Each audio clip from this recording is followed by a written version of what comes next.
This is Audible. Hi, folks. This is George Carlin. I'm going to read my book to you. The book is called Brain Droppings. I will read it to you. You'll have to get someone else to understand it for you. For a long time, my stand-up material has drawn from three sources. The first is the English language. Words, phrases, sayings, and the ways we speak. The second source, as with most comedians, has been what I think of as the little world. Those things we all experience every day: driving, food, pets, relationships, and idle thoughts. The third area is what I call the big world: war, politics, race, death, the social issues. So without actually having measured, I would say this book reflects the balance very closely.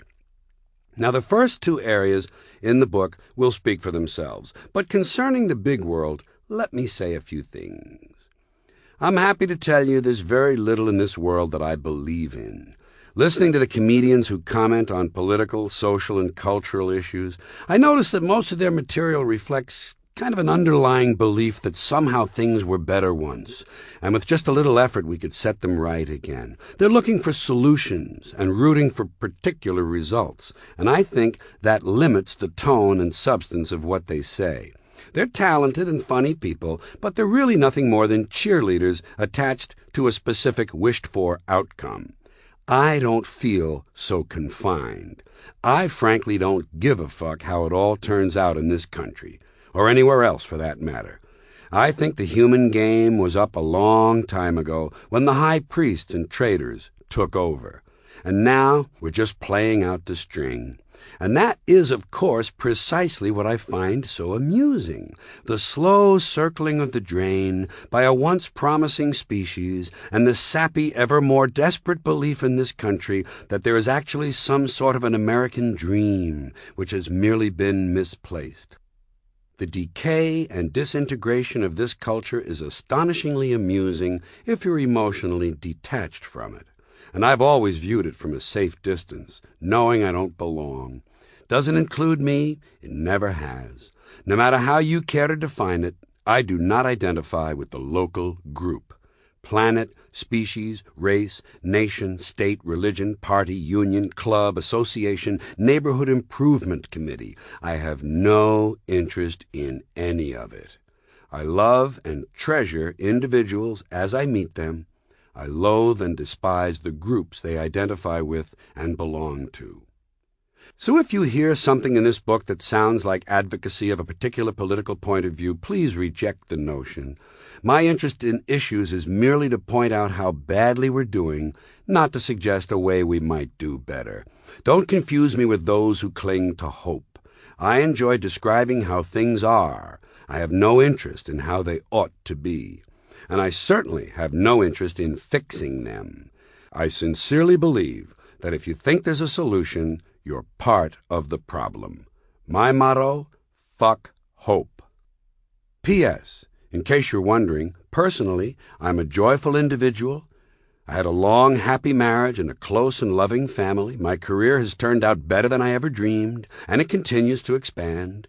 I'm a personal optimist, but a skeptic about all else. What may sound to some like anger is really nothing more than sympathetic contempt. I view my species with a combination of wonder and pity, and I root for its destruction. And please don't confuse my point of view with cynicism. The real cynics are the ones who tell you everything's gonna be all right. And P.P.S., by the way, if by some chance you folks do manage to straighten things out and make everything better, I still don't wish to be included.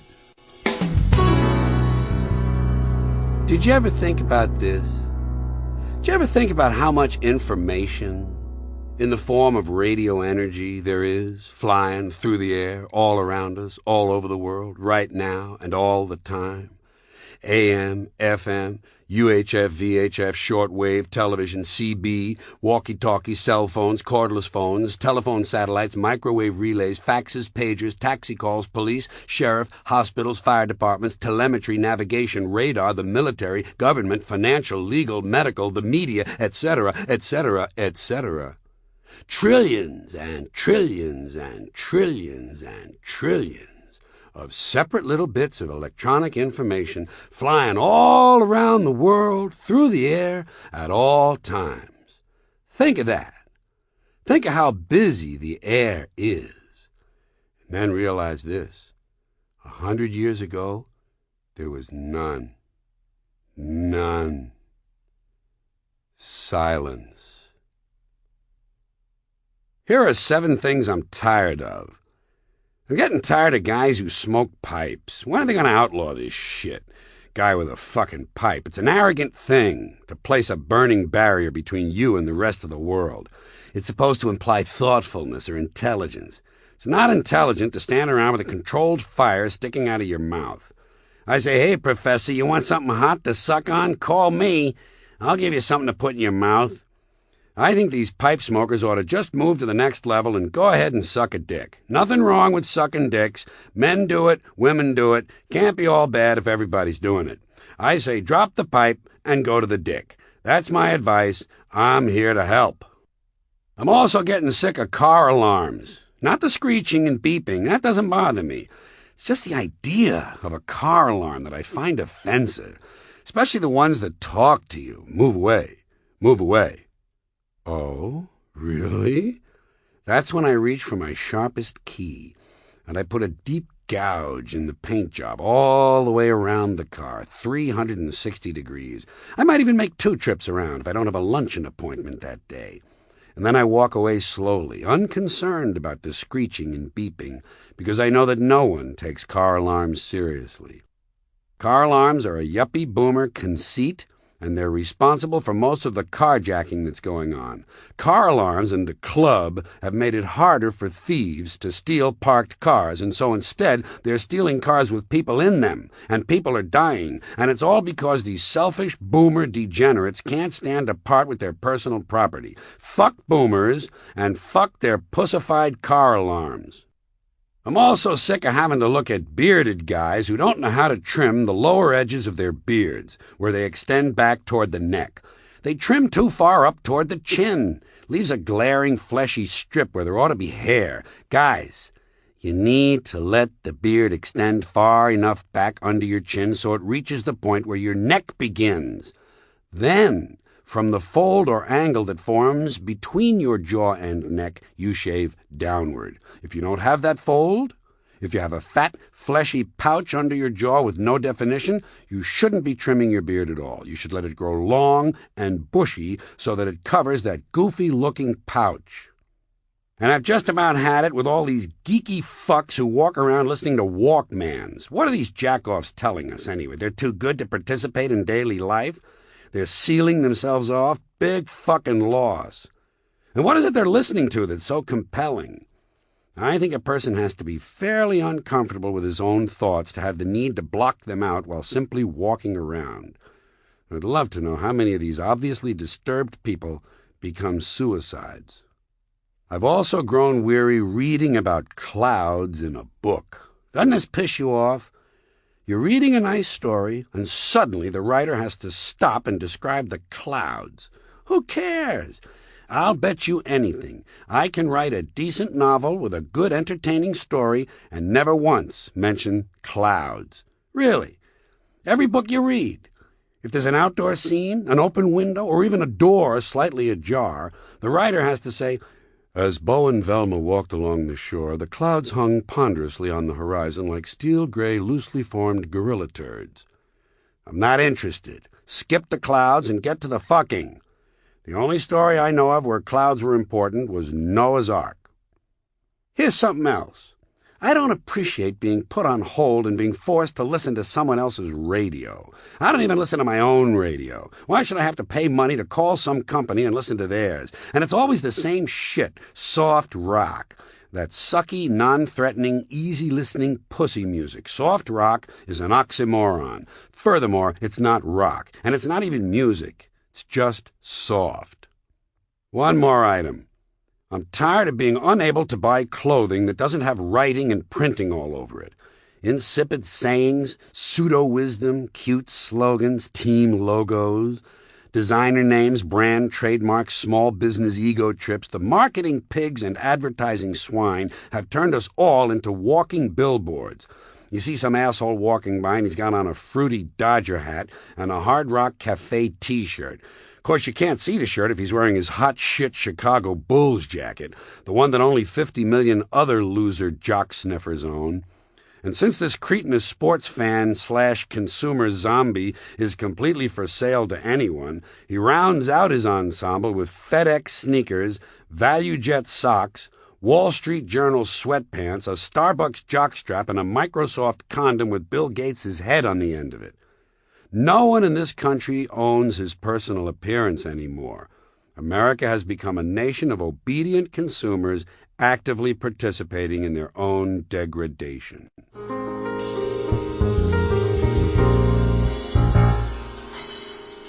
I have some questions about food terms. For instance, breadsticks. If drumsticks are for playing drums, you'd think breadsticks would be for playing bread, wouldn't you? Would you like some breadsticks? No, thank you, I don't play bread, I play drums. Perhaps I'll have a drum roll. Shelled peanuts. Well, why don't shelled peanuts have shells? If you're clothed, you have clothes. So if you're shelled, you should have shells. You'd think they'd call peanuts without shells unshelled peanuts, wouldn't you? Same thing goes for pitted prunes. And boned chicken. I ask you, where are the bones? I can't find them. In my opinion, it ought to be called deboned chicken. And that brings me to semi-boneless ham. What's going on here? Does it only have half a bone?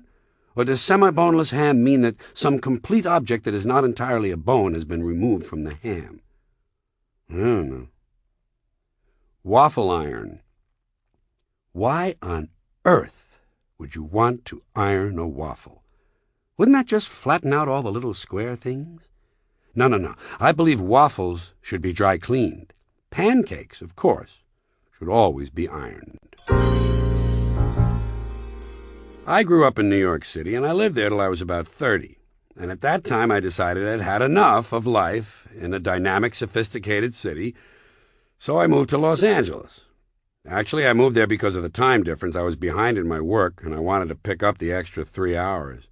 Technically, for the last 30 years, I've been living in my own past. I knew I didn't want to move to the Midwest. I could never live in a place where the outstanding geographic feature is the horizon. The Midwest seems like a nice place to catch up on your sleep. Another reason I could never live in the Midwest is that it gets really cold there. You've heard of exposure and hypothermia? I could never be comfortable in a place where you can die simply by going out to the mailbox. Living in an area where an open window can cause death seems foolish to me. Of course, living in the South was never an option. The main problem being they have too much respect for authority. They're soldier sniffers and cop lovers. I don't respect that, and I could never live with it. There's also way too much religion in the South to be consistent with good mental health. Still, I love traveling down there, especially when I'm in the mood for a quick trip to the 13th century. I'm not someone who buys all that New South shit that you hear. I judge a place by the number of lynchings they've had overall.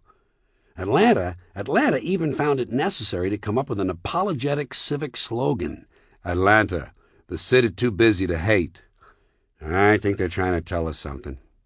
There's also the communications problem. I have trouble understanding Southerners when they talk. Some of them sound like they're chewing on a dick. And I really have nothing against them individually. One by one they can be quite charming, but when you take them as a whole, there's some really dangerous genetic material floating around down there. So by default, I live in Los Angeles, and it's kind of a goofy place, I'm sure you've heard. They have an airport named after John Wayne. That ought to explain it. It has a charming kind of superstitious innocence.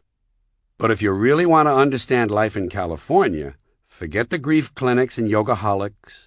Forget biofeedback, Feldenkrais, neurolinguistic programming, and the Alexander technique. Disregard spirit guides, centering groups, dream workshops, bioenergetics, pyramid energy, and primal therapy. Ignore centering, fasting, Rolfing, grounding, channeling, rebirthing, nurturing, self-parenting, and colon cleansing, and don't even think about polarity work, inversion swings, flower essences, guided synchronicity, harmonic brainwave synergy, and psychocalisthenics. You also need pay no attention to nude volleyball, spinach therapy, white wine hot tubs, jogging on hot coals, and the people who sing Christmas carols to zoo animals. Forget all that. The only thing you have to know about California is this. They have traffic school for chocoholics. Okay? Okay? California is the only place where you might hear someone say, "Jason can't come to the phone, he's taking his wind lesson."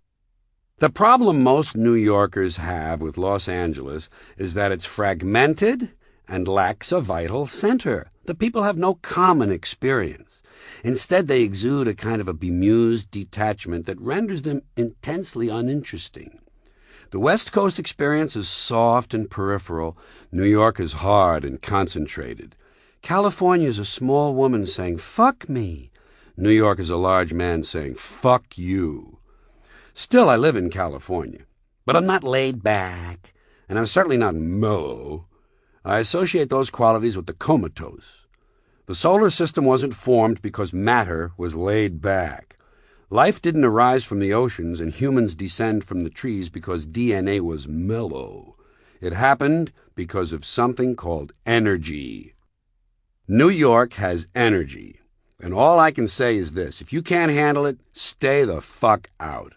Living in New York is a character builder. You must know who you are, what you're doing, where you're going, and how to get there. No bullshit tolerated. New York people are tough and resilient. All the rest of you are varying degrees of soft. Most outsiders can't handle New York, so they wind up back in Big Loins, Arkansas, bad-mouthing the city for the rest of their lives. Actually, most of the people who run New York down have never been there. And if they ever went, we would destroy them in 9 minutes. People hate New York because that's where the action is, and they know it's passing them by. Most of the decisions that control people's lives are made in New York City, not in Washington, not on Pennsylvania Avenue, in New York City, Madison Avenue and Wall Street. People can't handle that. Pisses them off. Fuck 'em. And I'm really glad the Yankees humiliated the Braves twice now in the World Series. I'm glad the gritty, tough, third-world, streetwise New York culture triumphed over the soft, suburban, wholesome, white Christian, tacky mall culture of Atlanta. Overgrown small towns like Atlanta have no business in the major leagues in the first place. So, concerning L.A. versus New York, I now have lived half of my life in each of America's two most hated, feared, and envied cities. And you want to know something? There's no comparison. New York even has a better class of assholes.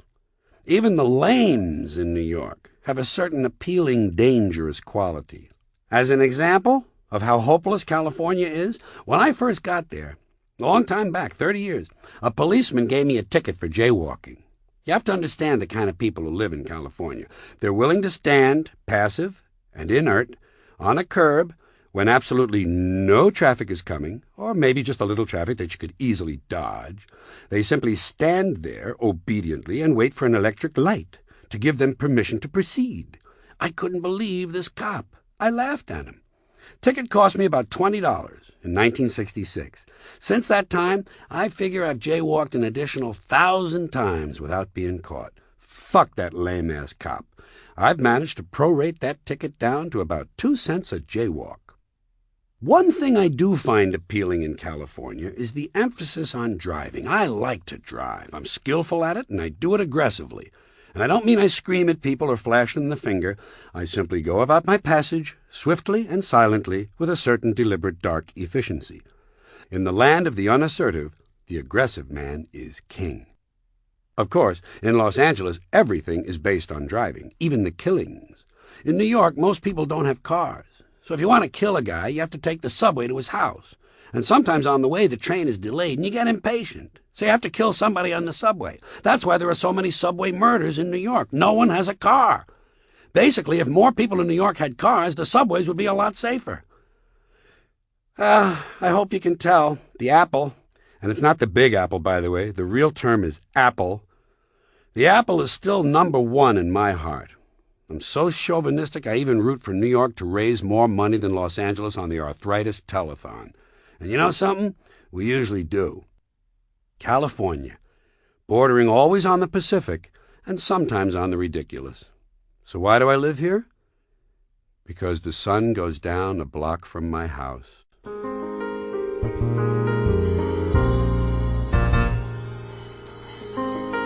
You know, there are some things you never see. A puppet with a heart on. A butterfly with a swastika design. The Latin word for douchebag. Someone defecating in a church. A junkie with leisure time. A serial killer with a light-up bow tie. A mom-and-pop steel mill. A shot glass full of carrot juice. A bum with matching luggage. Really interesting twins. Condoms with pictures of the saints. Two homosexuals who own a bait shop. A pimp with a low profit margin. Or a Rolls Royce that's more than 50% primer paint. Whatever happened to Eddie? Where'd he go? Seems like he was just here. Now where's Billy and Bobby and Jackie and John? Jimmy, Paul, Vinny, Tom and Charlie and Richie? Where did they go? And where the fuck did Cameron come from? And Jordan and Justin and Shane and Parker, Tucker, Tyler, Taylor, Carter, Flynn, Blake and Cody. Who let these people in? Brett, Brent, Blair, Cassidy. Where are all these goofy names coming from?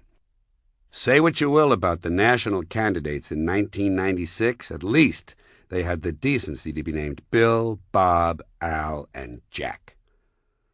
The popularity of first names is perishable. They pass in and out of favor. Occasionally, newspapers will print the most popular names given to babies that year, and they're never the same as years before. You don't run into many little girls named Bertha or Edith anymore. Nor are there a lot of Netties and Effies, Opals, Hopes, or Pearls floating around in the daycare center. Ditto Ethel, Nellie, Myrtle, Agatha, and Mabel.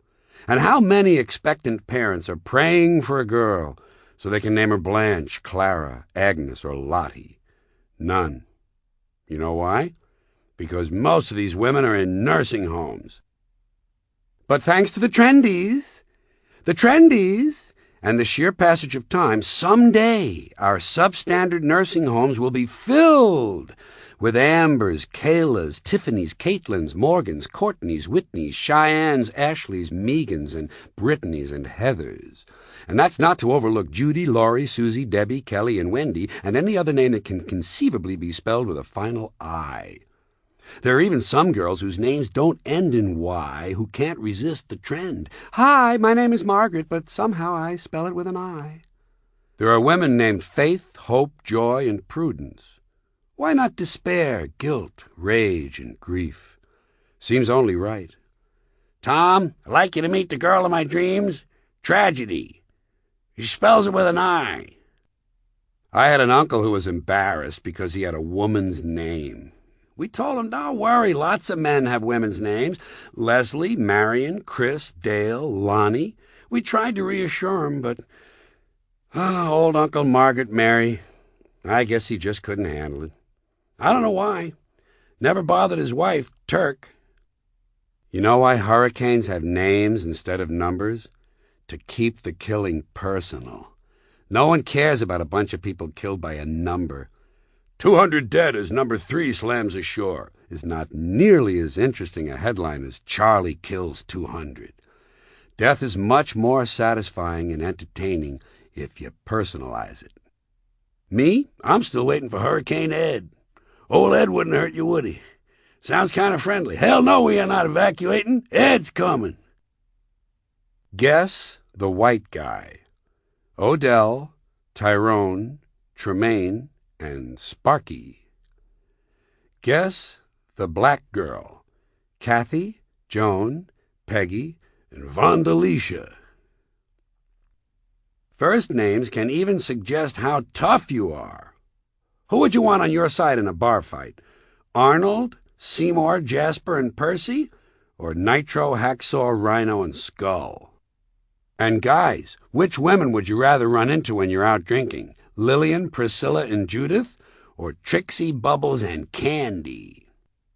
The Kennedy family changed William Kennedy Smith's first name in order to influence the outcome of his rape trial. They changed it from Willie to Will, because guys named Will hardly ever go to jail, while America's prisons are chock full of Willies. Will is all-American. Willie is, well, just ask Michael Dukakis. He'll tell you about Mr. Horton.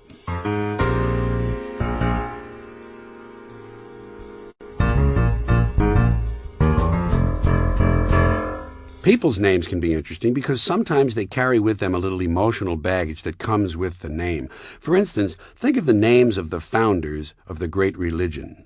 Those founders' names still today ring with an air of mystery. Christ, Moses, Buddha, Muhammad.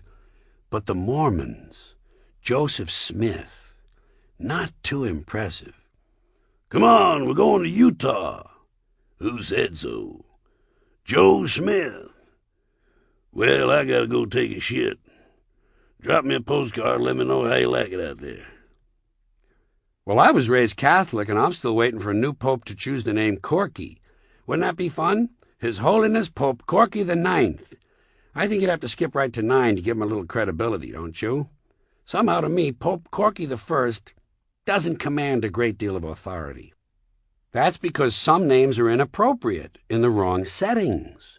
You won't find many Schuyler Vanderpools blowing into a harmonica on death row. No one in need of brain surgery is breaking down the door to see Dr. Lucky Lipschitz.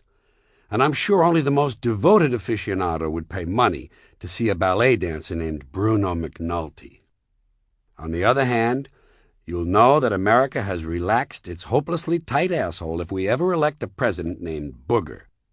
We get a president named Booger, Skeeter, T-Bone, Stump, or Downtown President Brown, you'll know that finally this country is relaxing and might be a comfortable place to live. In ancient times, the rulers had magnificent names. Alexander the Great. Alexander the Great. Suppose he had been a less imposing figure. Do you think they would have called him Alexander the Marginal? As it is, he had detractors, you know, people who called him Alexander the Scumbag. History has other impressive names from simpler times. Edward the Fair, Charles the Bold, Catherine the Great. These days they'd be Edward the abuse victim, Charles the underachiever, and Catherine the recovering codependent. And let's not forget the historical figures we never hear of. Tiberius the wanker, and Lucretius the dog-fucker. Some names are embarrassing. We had a guy in my neighborhood, Michael Hunt, who called himself Mickey, because the only alternative was my cunt. And, as Beretta used to say, that's the name of that tune.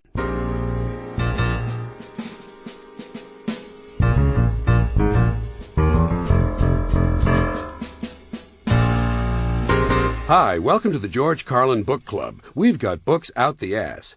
Call now. Call now. Here are some of the titles you'll receive. How to remove chewing gum from your bush. How to turn your front lawn into a cat house. How to remove an infected cyst from a loved one. How to make 2 small hats out of a brassiere. How to make a brassiere out of 2 small hats. How to have really nice lymph glands. How to act laid back during a grease fire. How to spot a creep from across the street. How to dance with a Swedish person. How to induce a clergyman to grab you by the nuts. How to milk a dog while it's sleeping. How to get through college without books. How to make a small salad out of your work pants. How to lure a weasel into a cardboard box. How to fillet a panda. How to get a tan with a blowtorch. How to make an oil lamp out of your genitals. How to style your hair with a bullwhip. How to convert an old leather chair into 12 pairs of shoes. How to achieve multiple orgasms with a pair of tweezers. How to kill a rat with a paperclip. How to lease out the space inside your nose. How to spot truly vicious people in church. How to become a total fucking greaseball. Call now. Call now. I like to look at tattoos on people. I think they're really cool, you know? But I would never get one.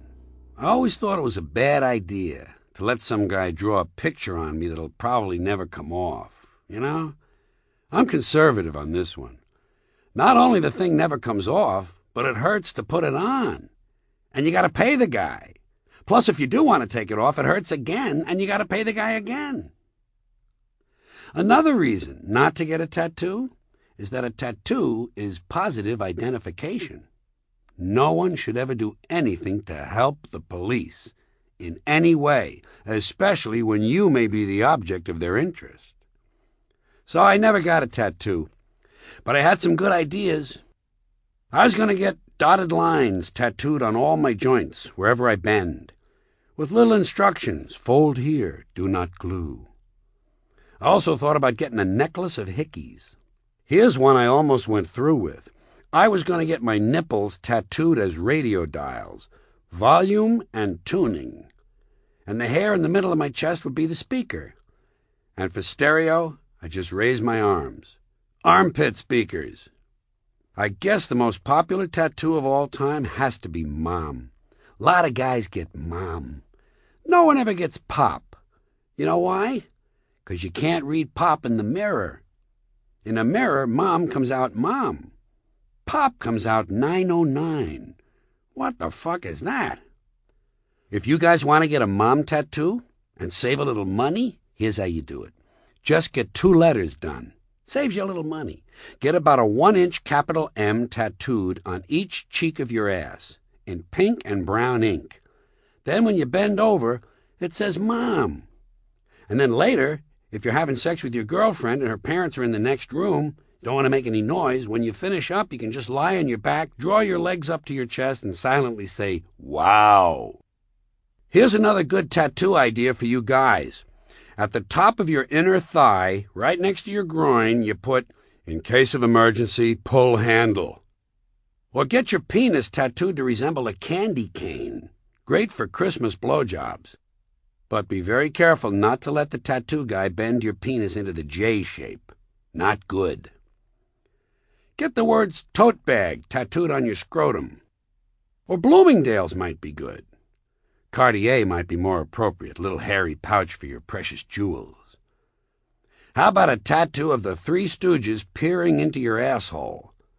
Or a serpent coming out?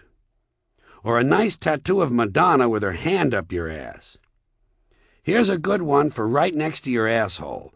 No gerbils. Or gerbils welcome. Depends on what puts a smile on your face.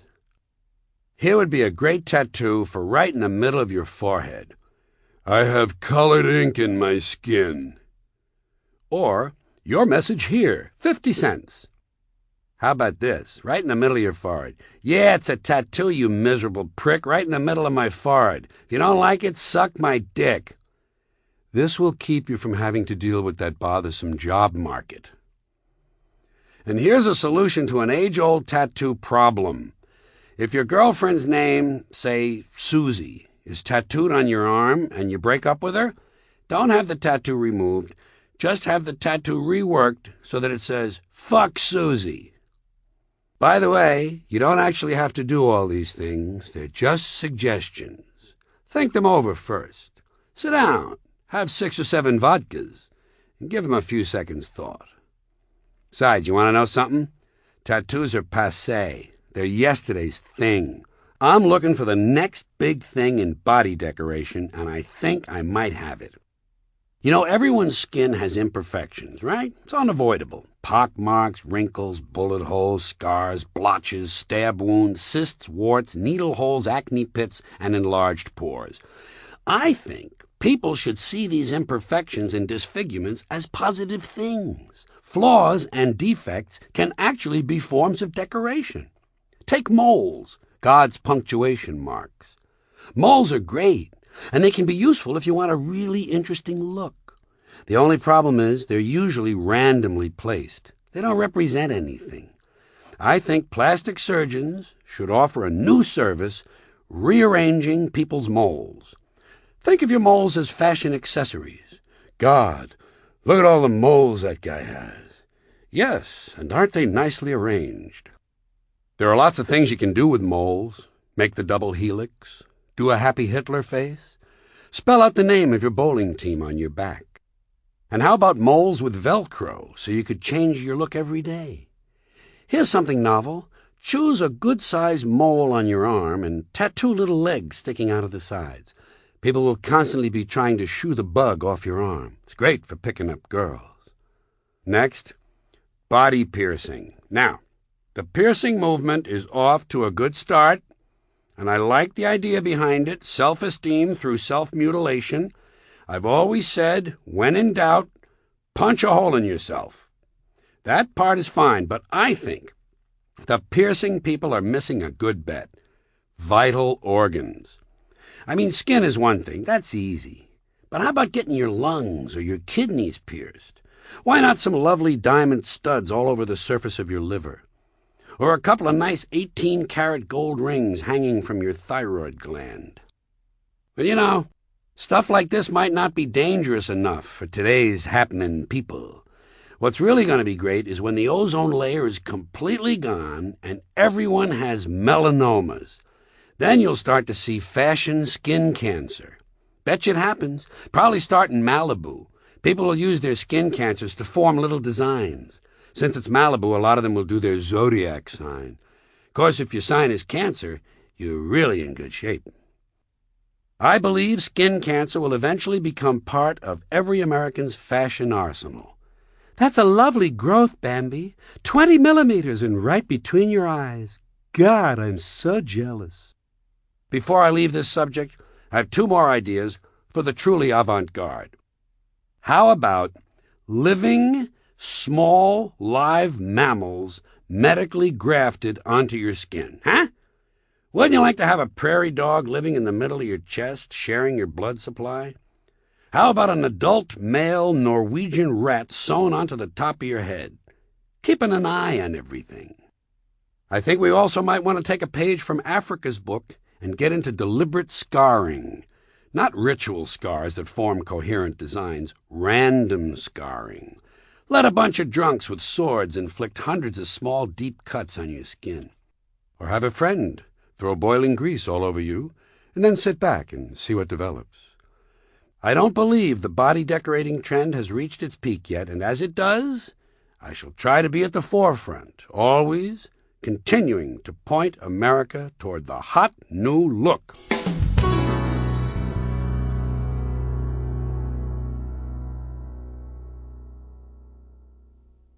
One morning recently, there was something I couldn't remember.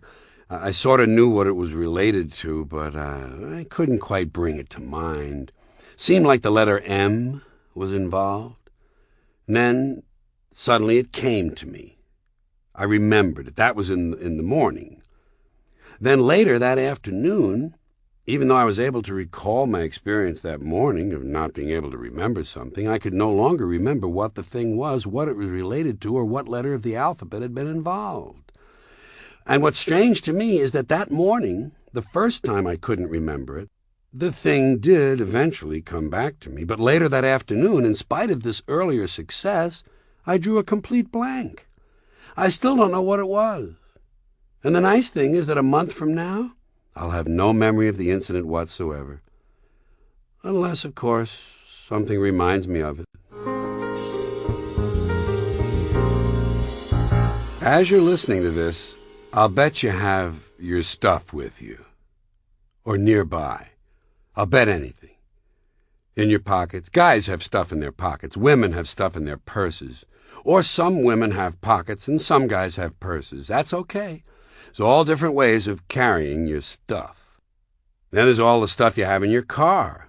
You got stuff in the trunk, a lot of different stuff. Spare tire, jack, tools, old blanket, extra pair of sneakers, just in case you wind up barefoot on the highway some night. And you've got other stuff in your car, in the glove box, stuff you might need in a hurry, flashlight, map, sunglasses, automatic weapon. You know, just in case you wind up barefoot on the highway some night. So stuff is important. You gotta take care of your stuff. You gotta have a place for your stuff. Everybody's gotta have a place for their stuff. That's what life is all about. Trying to find a place for your stuff. That's all your house is. A place to keep your stuff. If you didn't have so much stuff, you wouldn't need a house.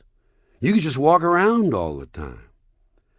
A house is just a pile of stuff with a cover on it. You can see that when you're taking off in an airplane. You look down, you see all the little piles of stuff. Everybody's got his own little pile of stuff. And they lock it up. That's right. When you leave your house, you got to lock it up. Wouldn't want somebody to come by and take some of your stuff. 'Cause they always take the good stuff. They don't bother with that crap you're saving. Ain't nobody interested in your fourth-grade arithmetic papers, National Geographics, commemorative plates, your prize collection of Navajo underwear. They're not interested. They just want the good stuff, the shiny stuff, the electronic stuff.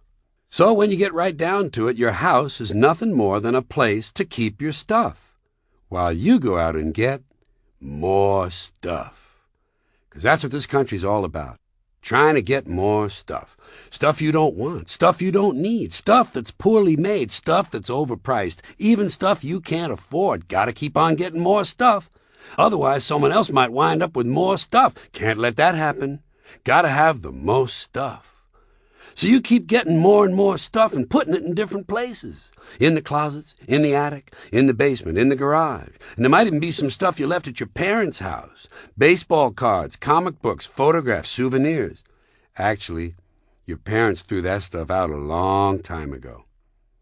But now you got a house full of stuff. And even though you might like your house, you gotta move. Gotta get a bigger house. Why? Too much stuff. And that means you gotta move all your stuff. Or maybe put some of your stuff in storage. Storage. Imagine that.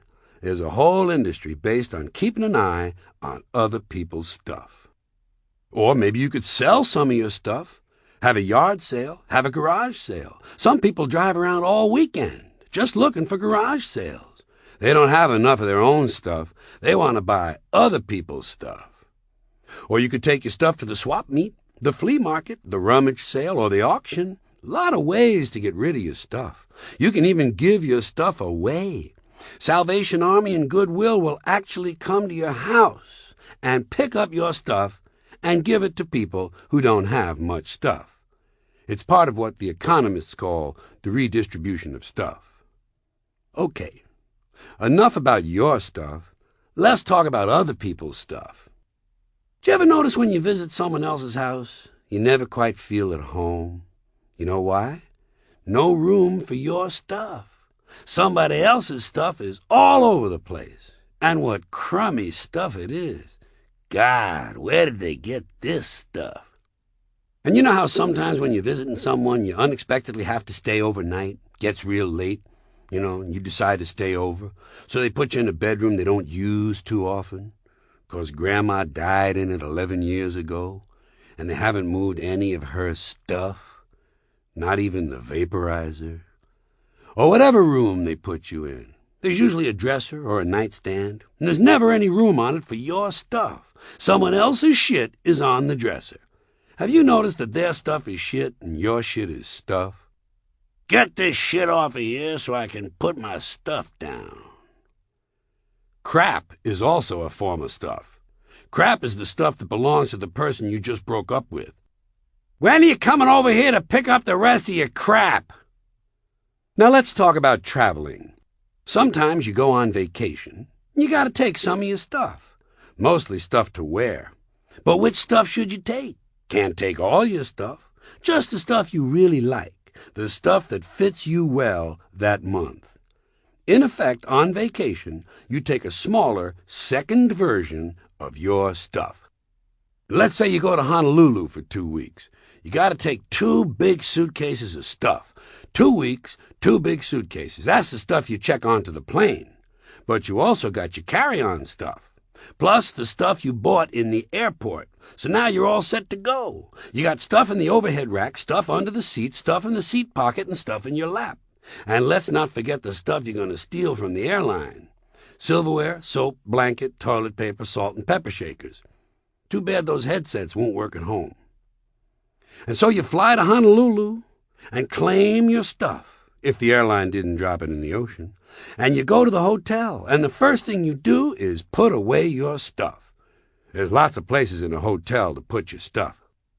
I'll put some stuff in here, you put some stuff in there. Hey, don't put your stuff in there, that's my stuff. Here's another place, put some stuff in here, and there's another place. Hey, you know what? We got more places than we got stuff. We're going to have to go out and buy more stuff. Finally, you put away all your stuff, but you don't quite feel at ease, 'cause you're a long way from home. Still, you sense that you must be okay because you do have some of your stuff with you. And so, You relax in Honolulu on that basis. That's when your friend from Maui calls and says, "Hey, why don't you come over to Maui for the weekend? Spend a couple of nights over here." Oh, no. Now what do you bring? Can't bring all this stuff. You got to bring an even smaller version of your stuff. Just enough stuff for a weekend on Maui. The third version of your stuff. And as you're flying over to Maui, you realize that you're really spread out now.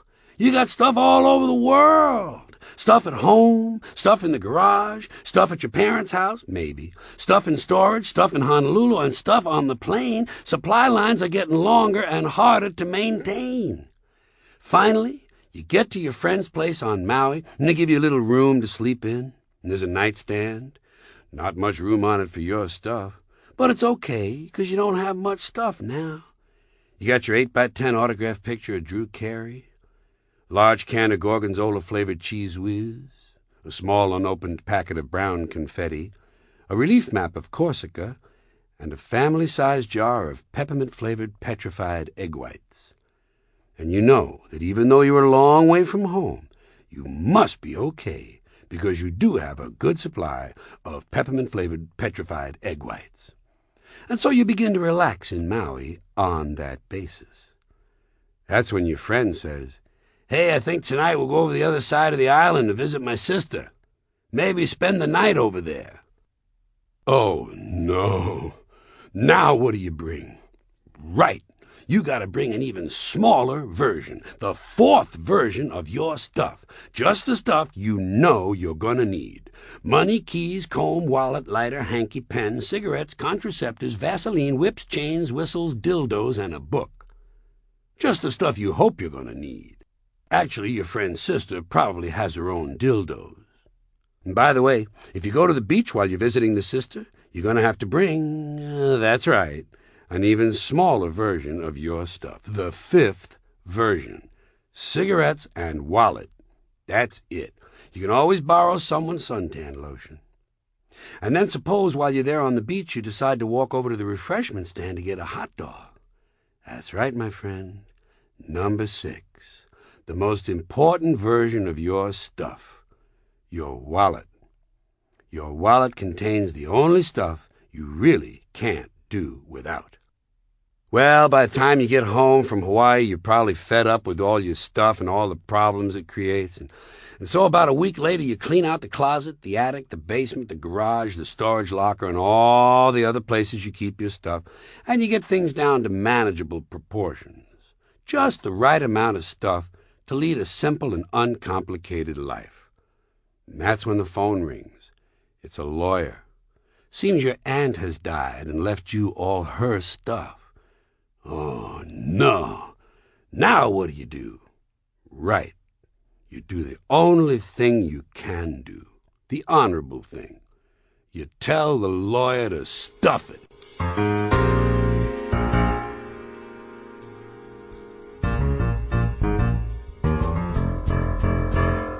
These are some of the things I think about when I'm sitting home alone and the power goes out.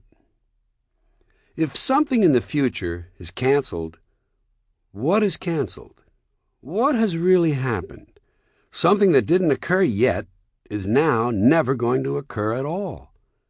Does that qualify as an event? Here's something. Think about a place you've never seen, but for many years you've pictured it in your mind, and then you finally see it. After you leave, do you continue to picture it the old way? Imagine a place called Moravia, a non-existent country. See it in your mind. See a few details. Okay, now Moravia ceases to exist. Is your picture of the original non-existent country different from what it looks like now that it ceases to exist? They're both non-existent. Okay, picture Moravia again, the original way. Now Moravia is invaded by a neighboring country, Boronia. Picture Boronia. It's completely different from Moravia. Different geography, different ethnic stock, beliefs, way of life, government, everything. See it?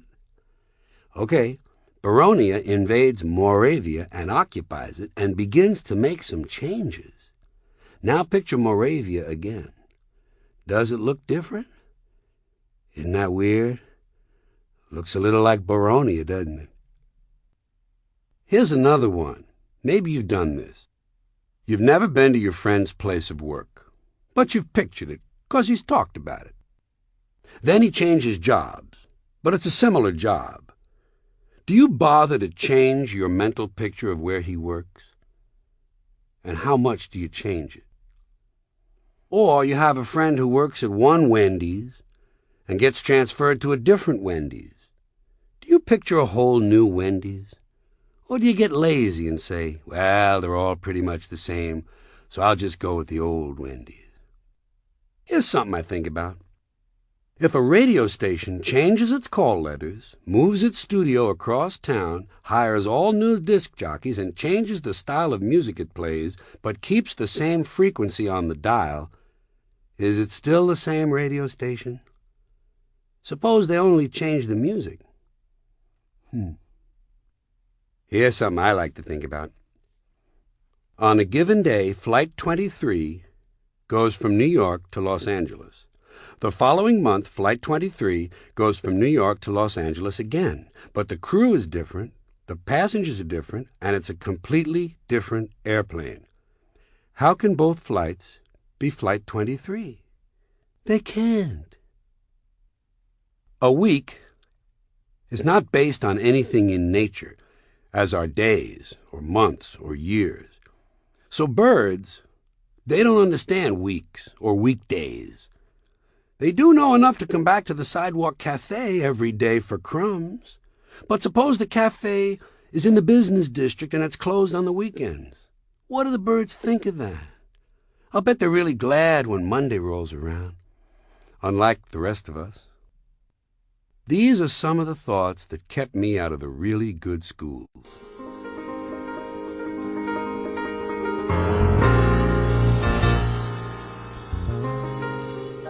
You know what we need? New zodiac signs. The old ones, I don't know, they depict an obsolete world. The archer, the water bearer, and talk about obsolete, the virgin. What we need are modern zodiac signs that represent today's reality. The serial rapist, the lone gunman, the suicide bomber, the paranoid schizophrenic, the transsexual crackhead, the money launderer, the disgruntled postal worker, the diseased homeless veteran, the South American drug lord, the third-generation welfare recipient, the human immunodeficiency virus, and the personal trainer. And in case you're one of those people who doesn't relate well to the real world, here's a nice, safe zodiac for you. The soccer mom, the sensitive male, the special needs child, the role model, the overachiever, the jogger, the little leaguer, the recycler, the anchor person, the codependent, the Domino's delivery boy, and the recovering shopaholic. Item: a man is seated in a football stadium with a small TV set tuned to the game. The sideline camera takes his picture, and his image travels through the lens, out of the camera, to the truck, to the satellite, to a ground station several miles away, back into the air, and then to the man's TV set. He sees himself on the screen.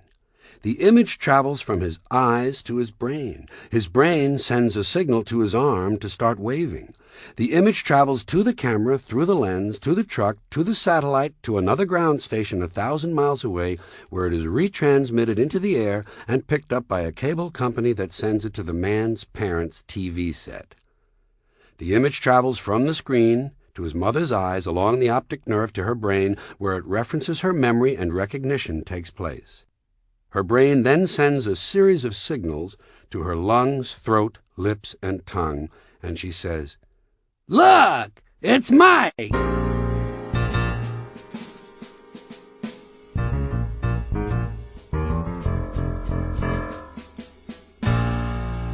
Baseball is different from any other sport, and I mean really different.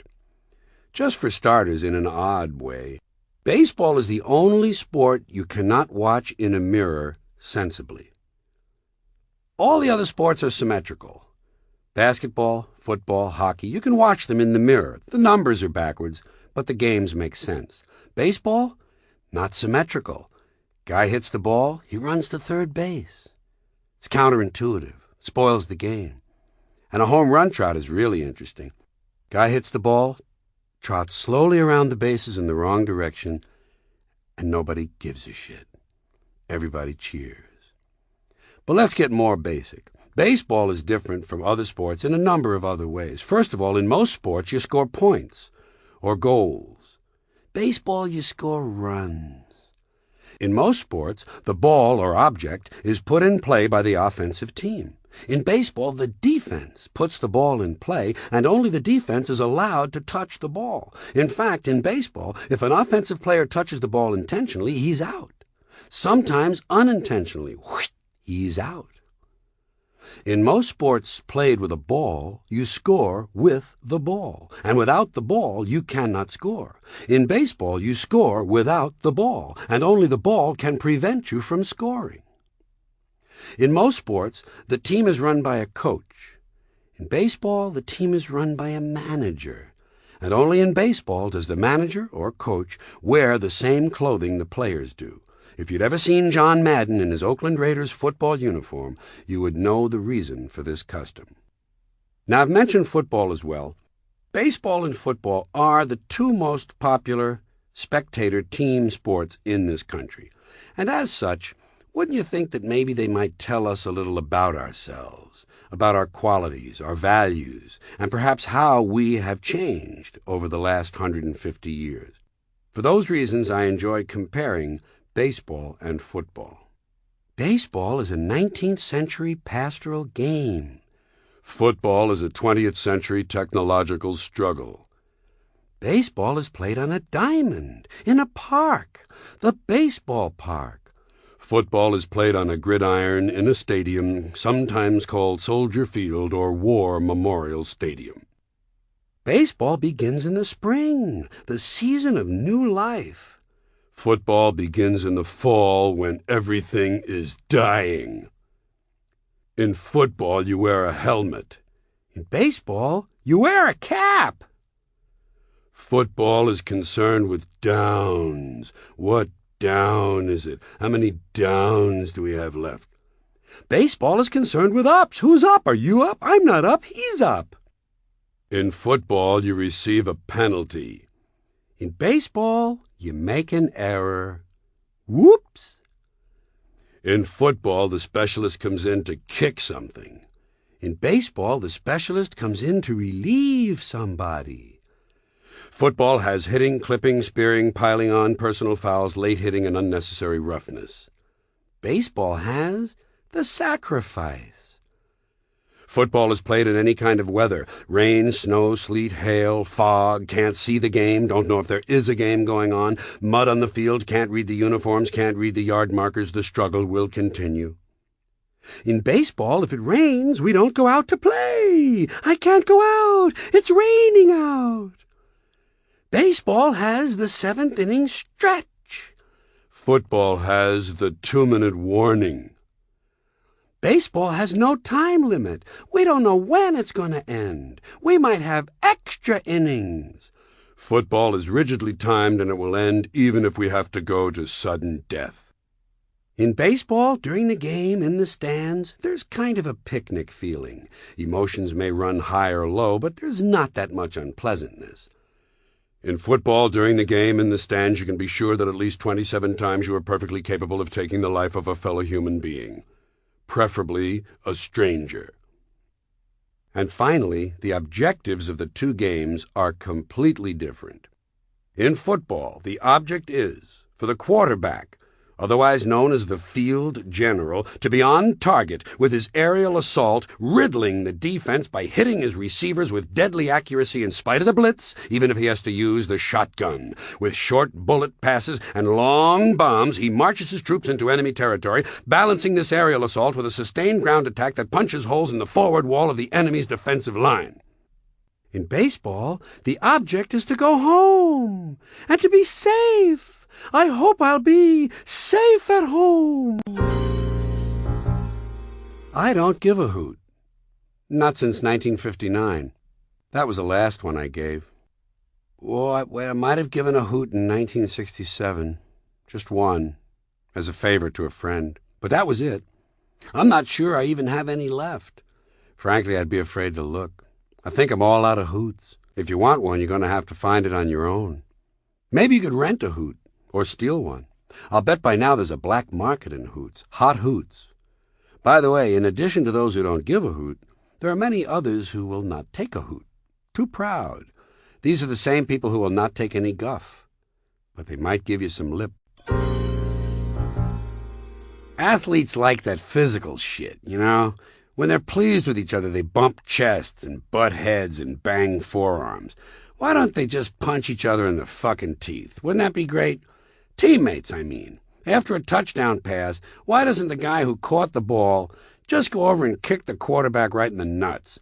Same with the slam dunk in basketball. The guy who scores ought to grab a chair and beat the living shit out of the guy who fed him the ball for about 45 minutes. If this type of celebration were more common, the post-game show from the winner's locker room would be a lot livelier. And I also think there should be at least one sport where the object is to kill someone. A team sport. Death ball. Let's face it, athletes are mostly physical freaks with serious personality defects where competition is concerned, and they just love someone to motivate them. Well, what greater motivation can there be than trying to avoid being killed? It's a fucking natural. And for me, what could be more fun than watching one of these jack-offs motivate his ugly ass into an early grave every game? Here's another thing I love. Losing streaks. I wish some year a baseball team would lose 162 games.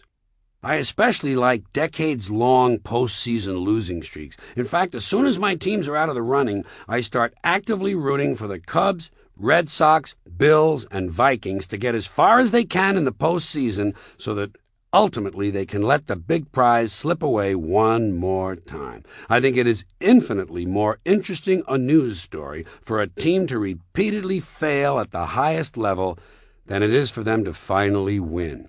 If the Cubs ever win a World Series, the news coverage will be the most boring bunch of shit you can imagine.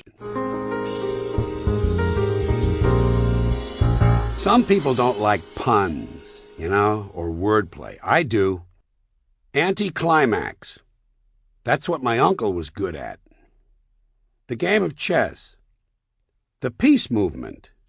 Seersucker. A person who blows clairvoyance. Passing gear. Clothing worn by light-skinned blacks who wish to be thought of as white. Outspoken. When you lose a debate. Hormone. The sound a prostitute makes so you'll think you're a real good fuck. Drug traffic. Driving to your connection's house. Sex drive. Similar to drug traffic, but with a different destination. Douche. A female duke. Octopus. An 8-sided vagina. Trampoline. A sexual lubricant popular with sluts. Parakeet. A keet that takes care of you until the real keet arrives. Pussyfoot. A rare female birth defect requiring the use of open-toed shoes. Beer nuts. The official disease of Milwaukee. Cotton balls. The final stage of beer nuts. Cowhand. An occupational disability common among dairy farmers. Woodpecker. A 17th century prosthetic device. Leatherette. A short sadomasochist. Cap pistol. A small gun that can be hidden in your hat. A gay barbarian. Attila the Hun. The reason for most violence against gays is that heterosexual men are forced to prove that they themselves are not gay. It goes like this. Men in strong male subcultures like the police, the military, and sports, and a few other cesspools, They bond very strongly. Hunting, fishing, and golfing friendships also produce this unnatural bonding. These guys bond and bond and bond, and they get closer and closer until finally they're just drunk enough to say, I really love these guys. And that frightens them. So they quickly add, but I'm not a queer. See the dilemma? Now they have to go out of their way to prove to the world, to their buddies, and to themselves that they don't harbor homoerotic feelings. And it's only a short step from I'm not a queer to, in fact, I hate queers. And another short step to, let's go kill some queers. And what they really seek to kill is not the queer outside, it's the queer inside they fear. Gay bashers are repressed homosexuals attempting to deny the queer inside. But certain signals get past the screen. That's why you see so many policemen with those precious little well-groomed mustaches. You'd see more of the same mustaches on athletes and military men, but those two groups are not allowed to express themselves freely. Military drones and many sheep-like athletes have dress codes and are forbidden to wear facial hair. The idea is to limit and reduce their individuality. These are men who have chosen to allow the organization to run their lives. That's why athletes, police, and military men have that rigid, unbending body language. They're severely repressed. Guess what they're repressing? Why do you think they call those police cars cruisers? People used to take drugs, now they do drugs. Some people don't do drugs, they do lunch. And sometimes instead of taking drugs, they take meetings. They used to have meetings. Now instead of having meetings, they have relationships. Some people who don't do drugs but have a relationship will take a meeting while they do lunch. People used to get sex, now they have sex. So far they don't do sex, although they do say, let's do it. If the sex is overly aggressive, we say the person was taken. I guess if one's not giving, the other's going to take. We take a lot of things. We take a lot of good things. We take time, we take heart, we take solace, medicine, advice. We take a job, take a break, take a vacation, a leave, a nap, a rest, a seat. We take a meal. We take, until we can't take any more. Maybe it's because our inner nature is not primarily one of giving, but of taking. Even these things we take that should balance our lives and give us rest do not. We make work out of them. We do them aggressively, always in control. Take. But when we give a lot of bad things. We give trouble, heartache, sorrow. We give someone a hard time, a migraine, give them a heart attack, and give them a big pain in the ass. So I say, give up, get fucked, take a hike, and have fun.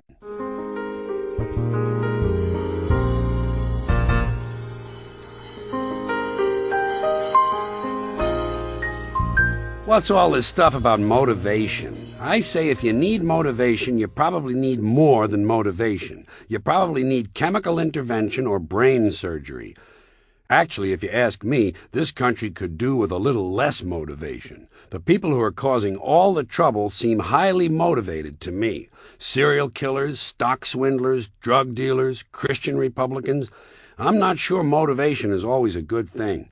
You show me a lazy prick who's lying in bed all day watching TV and only occasionally getting up to piss, and I'll show you a guy who's not causing any trouble.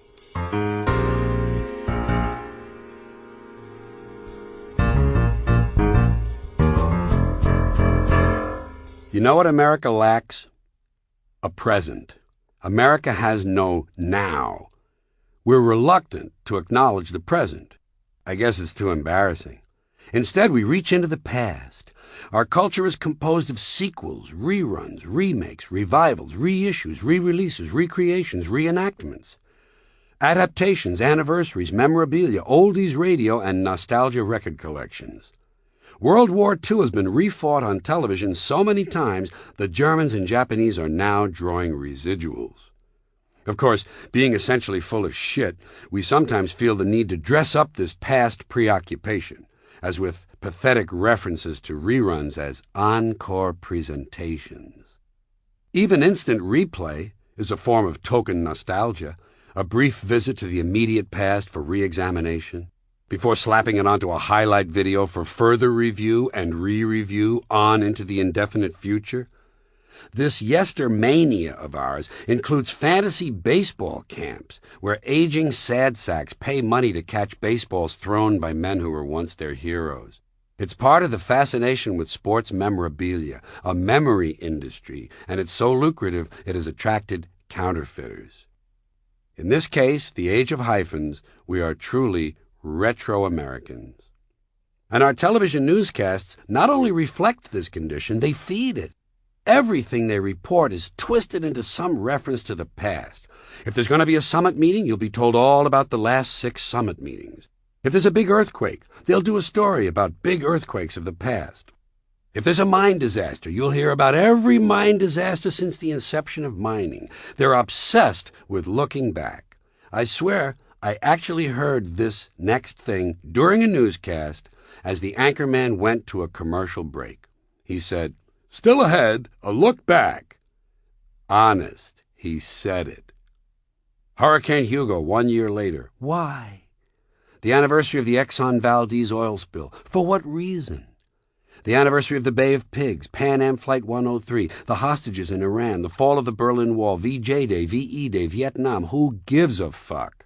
Bugs Bunny's 50th birthday, Lassie's 55th, the Golden Jubilee of Gone with the Wind, the start of the Korean War, Barbie celebrates her 35th, the 25th anniversary of the New York blackout, Bambi turns 50. Shit, I didn't even like Bambi when I was supposed to. How much do I care now? There's really no harm, I guess, in reviewing the past from time to time. Knowing where you've been is part of knowing where you are and all that happy horse shit. But the American media have an absolute fixation on this. They rob us of the present by insisting on the past. If they were able, I'm sure they would pay equal attention to the future. Trouble is they don't have any film on it. And so, on television news, there is oddly very little emphasis on the present, on today's actual news. The present exists only in 30-second stories built around 8-second sound bites. Remember, sound bite is their phrase. That's what they give you, just a bite. No chewing, no digestion, no nourishment. Malnutrition. Another way they avoid the present moment is to look ahead on their own schedules. The television news industry seems to revolve around what's coming next. Still to come, just ahead, up next. Coming up this half hour. More to come, stay with us. Still ahead, also later. They even preview what's going to happen as little as 1 hour later. During the 5 o'clock news, the empty-headed prick who does the 5 o'clock news will suddenly say, "Here's a look at what's coming up on the 6 o'clock news." Then the empty-headed prick who does the 6 o'clock news will appear in shirt sleeves in the newsroom to create the illusion of actual work and tell you about several stories that the empty-headed prick who does the 5 o'clock news should already have told you about if he were really a newsman. And so it goes around the clock. On the 5 o'clock news, they tell you about the 6 o'clock news. At 6 o'clock, they tell you about 11. At 11, they plug the morning news. The morning man promos the noontime lady, and sure enough, a little later afternoon, here comes that empty-headed prick from the 5 o'clock news to tell you what he's going to do on the 5 o'clock news. You know, if a guy were paranoid, he might not be blamed for thinking that the people who run things don't want you dwelling too much on the present. Because keep in mind, the news media are not independent. They're a sort of bulletin board and public relations firm for the ruling class, the people who run things. Those who decide what news you will or will not hear are paid by and tolerated purely at the whim of those who hold economic power. If the parent corporation doesn't want you to know something, it won't be on the news. Period. Or at the very least, it will be slanted to suit them and then barely followed up. Enjoy your snooze, folks.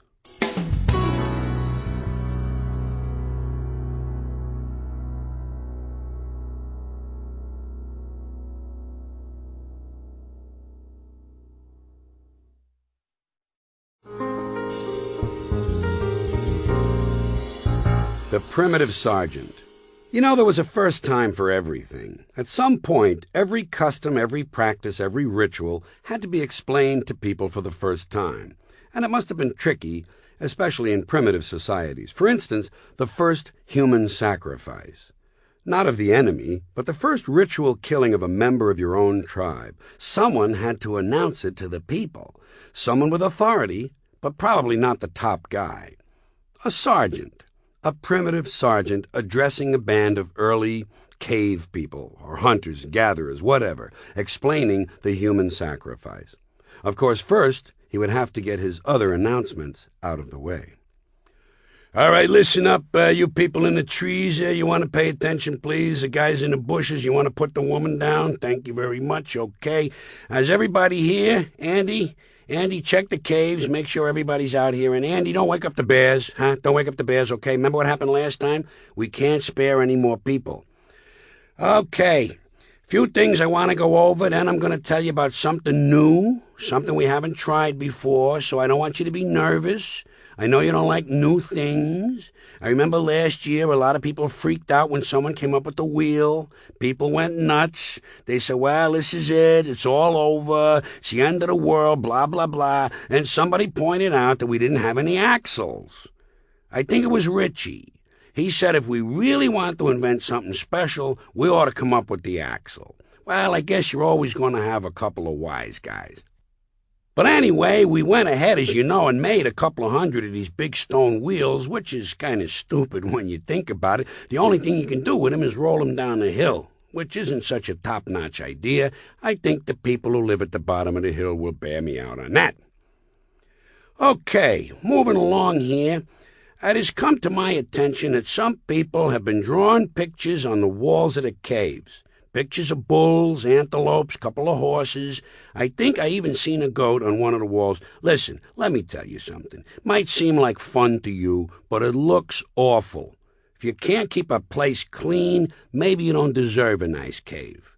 You don't see the bats drawing pictures on the walls, do you? No, they hang upside down, they take a crap, they don't bother anybody.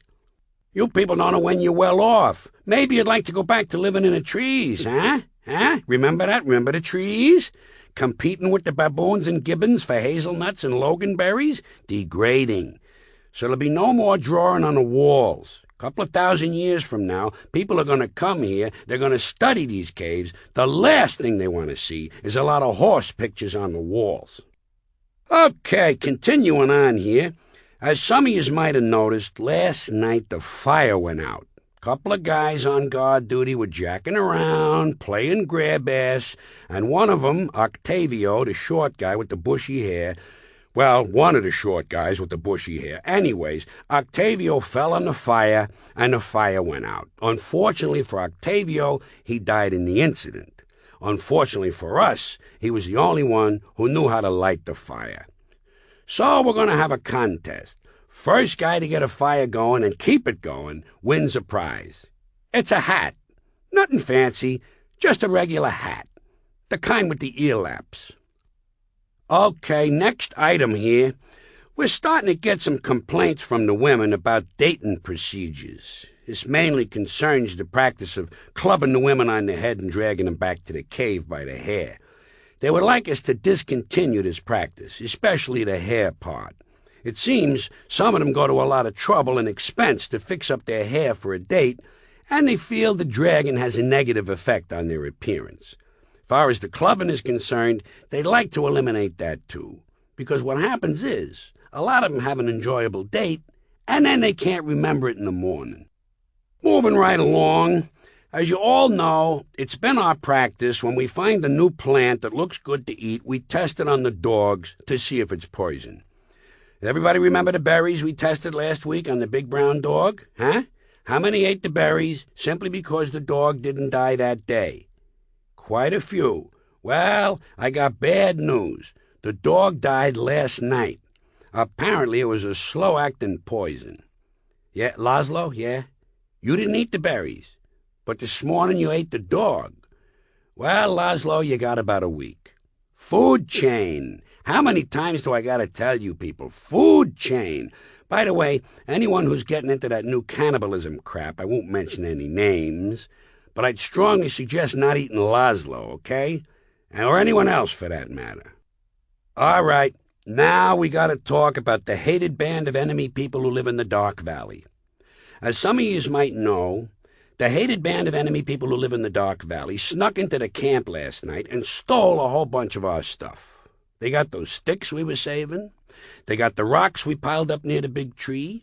They also took 16 trinkets, the ones we got in a trade with the friendly bent-over people from the tall mountains near the sun. I think it was them. It was either them or the guys with the really big foreheads down by the river. Anyways, as I recall, we came off a cool 200 animal skins for those trinkets, and frankly, the chief and I think we got screwed. And by the way, speaking of screwing, they also stole several of our women last night, along with a couple of those sensitive men we've been using as women. Okay, a new problem has come up that we're going to have to deal with.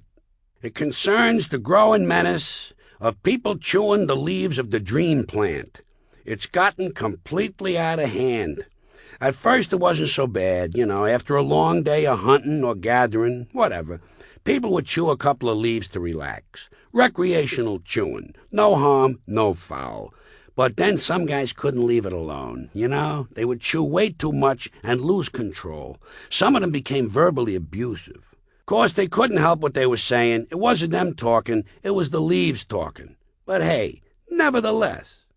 Then we found out some people were chewing on the job, not only endangering the lives of their co-hunters or co-gatherers, whatever, but also lowering the amount of food we acquire while somehow at the same time greatly increasing the rate of consumption of their own food.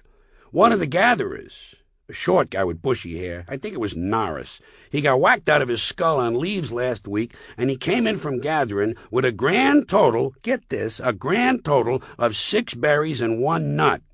And this guy had been out in the bushes for 8 days.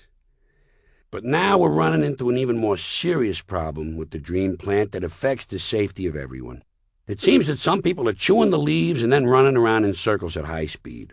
As a result, we're starting to get a huge increase in the number of accidents. People are crashing into each other. Please, try to remember, chewing and running around in circles at high speed don't mix. If you're going to run around in circles, don't chew. If you're going to chew, for God's sakes, don't be running around in circles. Designate someone. So try to be aware of the signs of leaf abuse. If you're chewing in the morning, you got a problem. If you're chewing alone, you got a problem. It's no disgrace. Get some help. Say no to leaves. Okay, now, like I said earlier, we got a new thing we're going to be doing. And I want to announce it today. It's going to be a custom. Remember customs? Who can name a custom? Nat? Going to sleep at night. Well, that's close, Nat. That's almost like a custom. Who else can name a custom? Killing the animals before we eat them. Okay. Actually, Jules, that's more like a necessity, isn't it? Yeah, more like a necessity. Looking for a custom here. Another custom. Dwayne. Washing the rocks and drying them off before you throw them at the enemy during a rock fight? Is that what you've been doing, Dwayne? Really? Well, I guess that would explain the disproportionately high number of rock injuries in your squad, wouldn't it? Anyway, this new custom is quite different, and it might come as something of a surprise to you, so make sure you're sitting down, or at least leaning on something firm. And you people standing over near the cliff, you might want to drift over this way a little bit. Now, I want you to remember that no matter what I say, this is going to please the corn god, okay? The new custom is going to help with the corn. Got it? Remember a couple of years ago we had no corn, and we had to eat the trees, and a lot of people died? How many want to go back to eating the trees? Okay, I rest my case. Huh? Dwayne? You thought the trees were pretty good. You never disappoint me, Dwayne, you know that? Folks, you don't have to look very far for a tragic example of abusing the dream plant, do you? All right, here's the new thing we're going to do. It's called a human sacrifice. Each week, to appease the corn god, we're going to kill one member of the tribe. All right, calm down. Come on, hey, sit down. Hey, hold on. Hey, hear me out on this, would you please? Relax. Hear me out on this. We're going to start having a human sacrifice every week, probably on Saturday night. That's when everybody seems to loosen up pretty good. So starting next Saturday night, about the time we run out of berry juice, we're going to pick one person, probably a young virgin, and we'll throw her in the volcano. Oh, girls, please, sit down. Girls, sit down. Please, stop with the rocks. Stop. Please, calm down, ladies. We're not going to do it today. I promise. Relax. Calm down. Okay. So we throw the virgin in the volcano. By the way, how many remember the volcano? Remember the fire? Remember the lava? What word comes to mind when we think about the volcano? Hot. Right, the volcano is hot. What's that, Dwayne? No. No way, no. No, if this idea is going to work at all, it's got to be done while the volcano is actually erupting. I don't think the corn god is going to be impressed if we throw some chick in a dormant volcano. It's meaningless. I think he's looking for something with a little more screaming involved. Okay, so we throw the virgin in the volcano. What's that? How does this help with the corn? Good question. Look, Morley, I just make the announcements, okay? I'm not involved in policy. Came down from the high priest. That's all you gotta know. This is one of those things you just gotta accept on faith. It's like that custom we started last year of cutting off a guy's head to keep him from stealing. At first it seems severe, am I right? But you gotta admit, it seems to work. Okay, one last point. You may say, why does it have to be a young virgin? Why can't we throw a wrinkled old man in the volcano? Well, let me put it this way. Did you ever get a real good look at the high priests? Okay, once again, I rest my case. Now, the only problem we anticipate with this new custom is the distinct possibility of running out of virgins. You gotta figure, best case scenario, we're not gonna see any corn till late next year. So it looks like we're gonna be waxing virgins at quite a clip here. And hey, girls, don't take this the wrong way, but we don't have that many virgins to begin with. Am I right? No offense, girls, really. No, hey, you're very lovely. You're very lovely. Well, I guess that's about all I got for you today, folks. I want to thank you for listening. Good night, everybody. Walk home slowly and walk safely. In case you didn't notice, the sun went down, and it's completely fucking dark.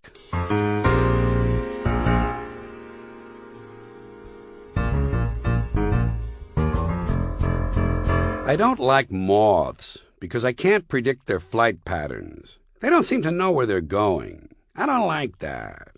And they're always hanging around light bulbs. Somehow they're even able to get inside the sealed light fixture between the bulb and the outer glass. How do they do that? One day you can clean out 100 old dead moths and then put the clean globe back on the light, and a month later there'll be another 20 full-grown dead moths inside the globe. How do they get in there? And what is this attraction to light all about anyway? You know what I think they're doing? I think they're trying to read the writing on the light bulb. It's hard to read, isn't it? The writing on a light bulb is placed right where you can't read it when the light is on because the light is too bright. And then when the light is off, you can't read it because there's not enough light. No wonder moths are so fucked up. Whenever I hear about a peacekeeping force, I wonder, if they're so interested in peace, why do they use force? My watch stopped. I think I'm down a quartz. Don Ho can sign autographs 3.4 times faster than Ephraim Zimbalist Jr. The truth is, Pavlov's dog trained Pavlov to ring his bell just before the dog salivated. Is the kidney a bean-shaped organ, or is the bean a kidney-shaped legume? Why does Filipino start with an F and Philippines starts with PH?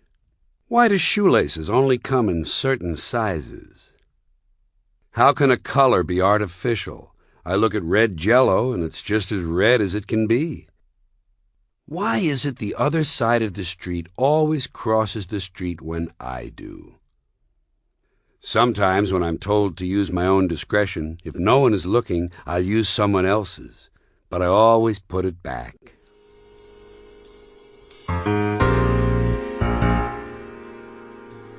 I'm tired of television announcers, hosts, newscasters, and commentators nibbling away at the English language, making obvious and ignorant mistakes. If I were in charge of America's broadcast stations and networks, I would gather together all these people whose jobs include speaking to the public, and I would not let them out of the room until they had absorbed the following suggestions.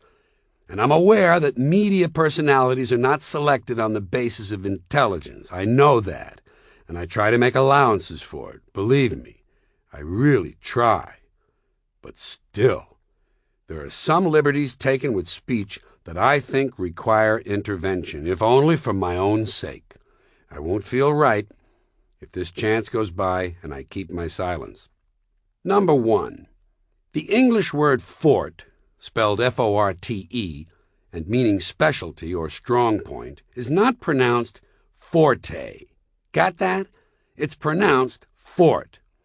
The Italian word forte, F-O-R-T-E, used in music notation, is pronounced forte, and it instructs the musician to play loud. She plays the skin flute, and her fort is playing forte. Look it up if you don't believe me. And don't give me that whiny shit. Forte is listed as the second preference. There's a reason it's second, because it's not first. Here's another thing. You hear this all the time. And believe me when I tell you, irony deals with opposites. It has nothing to do with coincidence. If two baseball players from the same hometown on different teams receive the same uniform number, it's not ironic. It's a coincidence. If Barry Bonds attains lifetime statistics identical to his father's, it will not be ironic. It will be a coincidence. Irony is, quote, a state of affairs that is the reverse of what was to be expected, a result opposite to and in mockery of the appropriate result, unquote. For instance, if a diabetic on his way to buy insulin is killed by a runaway truck, he is the victim of an accident. If the truck was delivering sugar, he is the victim of an oddly poetic coincidence. But if the truck was delivering insulin, then he is the victim of an irony. If a Kurd, after surviving a bloody battle with Saddam Hussein's army and a long, difficult escape through the mountains, is crushed and killed by a parachute drop of humanitarian aid, that, my friend, is irony writ large. Darryl Stingley, the pro football player, was paralyzed after a brutal hit by Jack Tatum. Now Darryl Stingley's son plays football, and if the son should become paralyzed while playing, it will not be ironic. It will be coincidental. If Darryl Stingley's son paralyzes someone else, that will be closer to ironic. If he paralyzes Jack Tatum's son, that will be precisely ironic. I'm tired of hearing prodigal being used to mean wandering, given to running away, or leaving and returning. The parable in the book of Luke tells of a son who squanders his father's money. Prodigal means recklessly wasteful or extravagant. And if you say popular usage has changed that, I say fuck popular usage. Here's another one bothers me. The phrase sour grapes does not refer to jealousy or envy, nor is it related to being a sore loser. It deals with the rationalization of failure to attain a desired end. In the original fable of Aesop, The Fox and the Grapes, when the fox realizes he cannot leap high enough to reach the grapes, he rationalizes that even if he had gotten them, they would probably have been sour anyway. Rationalization. That's all sour grapes means. It doesn't deal with jealousy or sore losing. Yeah, I know, you say. Well, many people are using it that way, so the meaning is changing. And I say, well, many people are really fucking stupid, too. Should we just adopt all their standards? Here's another one. Strictly speaking, celibate does not mean not having sex. It means not being married. No wedding. The practice of refraining from sex is called chastity or sexual abstinence. No fucking. Priests don't take a vow of celibacy, they take a vow of chastity, sometimes referred to as the no-nookie clause. And speaking of sex, the Immaculate Conception does not mean Jesus was conceived in the absence of sex. It means Mary, his mother, was conceived without original sin. That's all it has ever meant. And according to the tabloids, Mary is apparently the only one who can make such a claim. The Jesus thing is called virgin birth. Even Catholics get that one wrong. Momentarily means for a moment, not in a moment. The word for in a moment is presently. I will be there presently, Dad, and then, after pausing momentarily, I will kick you in the nuts. No other option and no other alternative are redundant. The words option and alternative already imply otherness.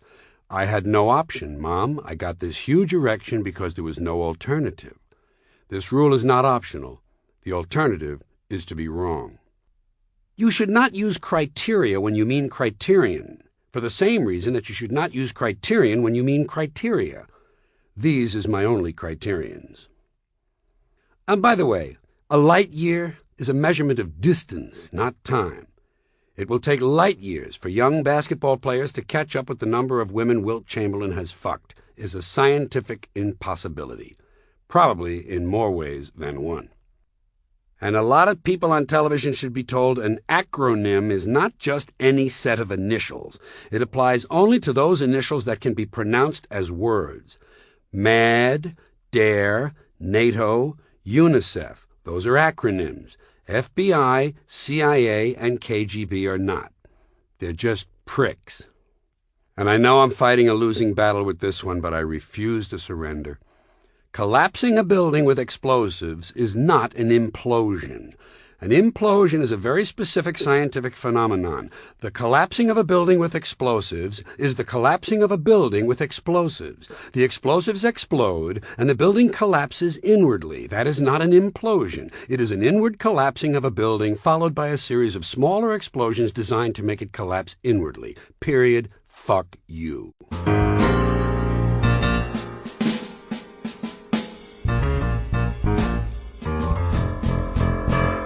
Here's another pointless, thankless objection I'd like to register. I say it that way because I know you people, and I know your goddamn popular usage slammed the door on this one a long time ago, but here goes anyway. A cop-out is not an excuse, not even a weak one. It is an admission of guilt. When someone cops a plea, he admits guilt to some charge in exchange for better treatment. He has copped out. When a guy says, I didn't get to fuck her because I reminded her of her little brother, he's making an excuse. But if he says, I didn't get to fuck her because I'm an unattractive schmuck, he is copping out. The trouble arises when an excuse contains a small amount of self-incriminating truth. This one is directed to the sports assholes. You are destroying a perfectly good figure of speech. Getting the monkey off one's back does not mean breaking a losing streak. It refers only to ending a dependency. That's all. The monkey represents a strong yen.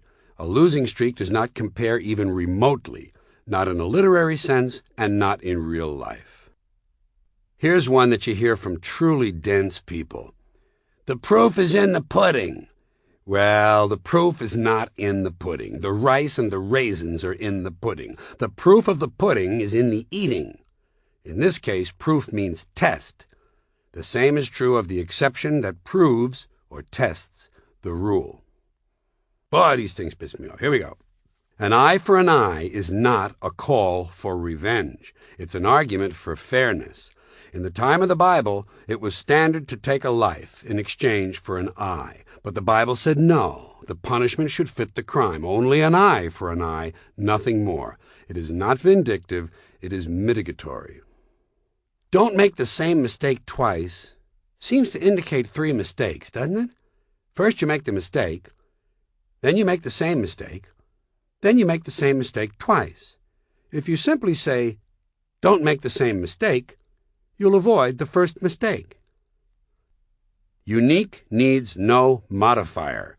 Very unique, quite unique, more unique, real unique, fairly unique, and extremely unique are wrong, and they mark you as dumb, although certainly not unique. Healthy does not mean healthful. Healthy is a condition, healthful is a property. Vegetables aren't healthy, they're dead. No food is healthy, unless you have an eggplant that's doing push-ups. Push-ups are healthful. There is no such thing or word as kudo. Kudos, K-U-D-O-S, is a singular noun meaning praise, and it is properly pronounced kudos. There is also a plural form spelled the same, but pronounced kudos. Please stop telling me, so-and-so picked up another kudo today. Here's another one that bothers me. When they say race, creed, or color, that's wrong. Race and color, as used in that phrase, describe the same property. And creed is a stilted, outmoded way of saying religion. Leave this tired phrase alone. It has lost its usefulness. Besides, it reeks of insincerity no matter who uses it. As of yet is simply stupid. As yet, I've seen no progress on this one, but of course I'm speaking as of now. Here's one you can win some money on in a bar if you're within reach of the right reference book. Chomping at the bit and old stomping ground are incorrect. Some Saturday afternoon when you're getting bombed on your old stamping ground, you'll be champing at the bit to use this one. Sorry to sound so picky, folks, but I listen to a lot of radio and TV, and these things have bothered me for a long time. Join the George Carlin Book Club. We've got books out the ass. Call now. Here are some titles you'll receive. Where to Go for a Free Fuck. Eat, Run, Stay Fit, and Die Anyway. You give me 6 weeks and I'll give you some bad disease. Why you should never mambo with a policeman. The stains in your shorts can indicate your future. Earn big money while sitting in your car trunk. Where to Take a Short Woman. I gave up hope and it worked just fine. Why you should never yodel during an electrical storm. Fill your life with croutons. 6 ways to screw up before breakfast. I suck, you suck. Reorganizing your pockets. Where to hide a really big snot. Why you must never give yourself a neck operation. The wrong underwear can kill. Now you can cure cancer by simply washing up. Lightweight summer ensembles to wear on the toilet. Why no one should be allowed out anymore. A complete list of people who are not making progress. Where to throw up secretly. 10 things no one can handle at all. And why you should not sit for more than 6 weeks in your own filth. Call now.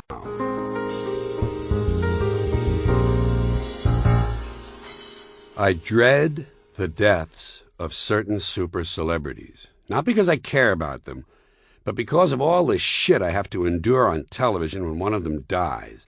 All those tributes and retrospectives. And the bigger the personality, the worse it is. For instance, imagine the crap we'll have to endure on TV when Bob Hope dies. First of all, they'll show clips from all his old road movies with Bing Crosby. And you can bet that some news anchor asshole will turn to the pile of clothing next to him and say, "Well, Tammy, I guess Bob's on the road to heaven now." Then there'll be clips of all those funny costumes he wore on his TV specials, including the hippie sketch, where they'll show him saying, "Far out, man, far out." They'll show him golfing with dead presidents, kissing blonde bombshells, and entertaining troops in every war since we beat the shit out of the Peloponnesians. And at some point, a 70-year-old veteran will choke up and say, "I just missed seeing him at Iwo Jima, 'cause I got my legs blowed off. He's quite a guy." Ex-presidents, including the dead ones, will line up 4 abreast to tell us what a great American he was. Show business perennials will desert golf courses from Palm Springs to OJ's lawn to lament sadly as how this time Bob hooked one into the woods. And regarding his talent, a short comedian in a checkered hat will speak reverently about Hope's incredible timing. And this stuff will be on every single newscast day and night for a week. There'll be special 1-hour salutes on Good Morning America, The Today Show, and CBS This Morning. Ted Koppel will ask Henry Kissinger if it's true Bob Hope actually shortened some of our wars by telling jokes close to the front lines. CNN will do a series of expanded Showbiz Todays. One of the cable channels will do a 1-week marathon of his movies. And it goes without saying that NBC will put together a 3-hour primetime special called Thanks for the Memories. But at the last minute, they'll realize Bob Hope's audience skews older, and they'll sell it to CBS. Then there'll be the funeral, carried live on the Dead Celebrity Channel, with thousands of grotesque, acne-ridden fans seeking autographs from all the show business clowns who dug out their best black golfing outfits to attend, quote, "one of the hottest burials to hit this town in decades, Variety." And all this shit will go on for weeks and weeks and weeks until Milton Berle dies, and then it'll start all over again. I dare not even contemplate Ronald Reagan.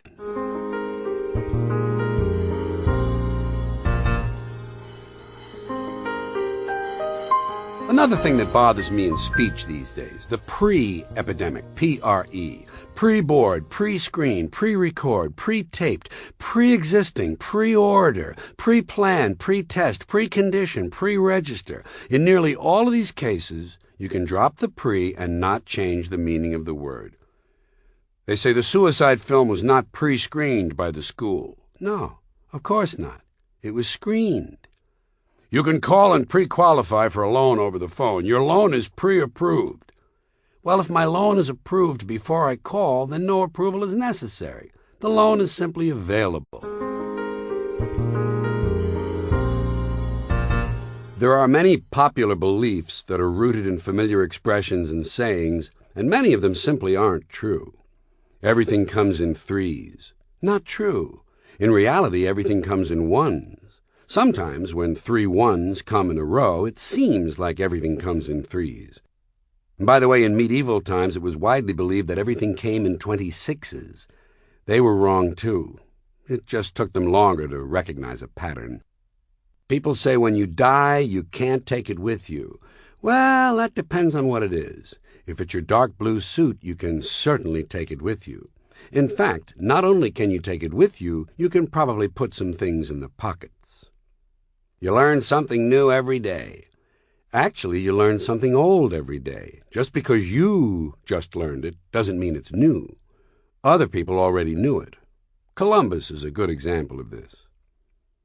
The sky's the limit. Well, how can the sky be the limit? The sky never ends.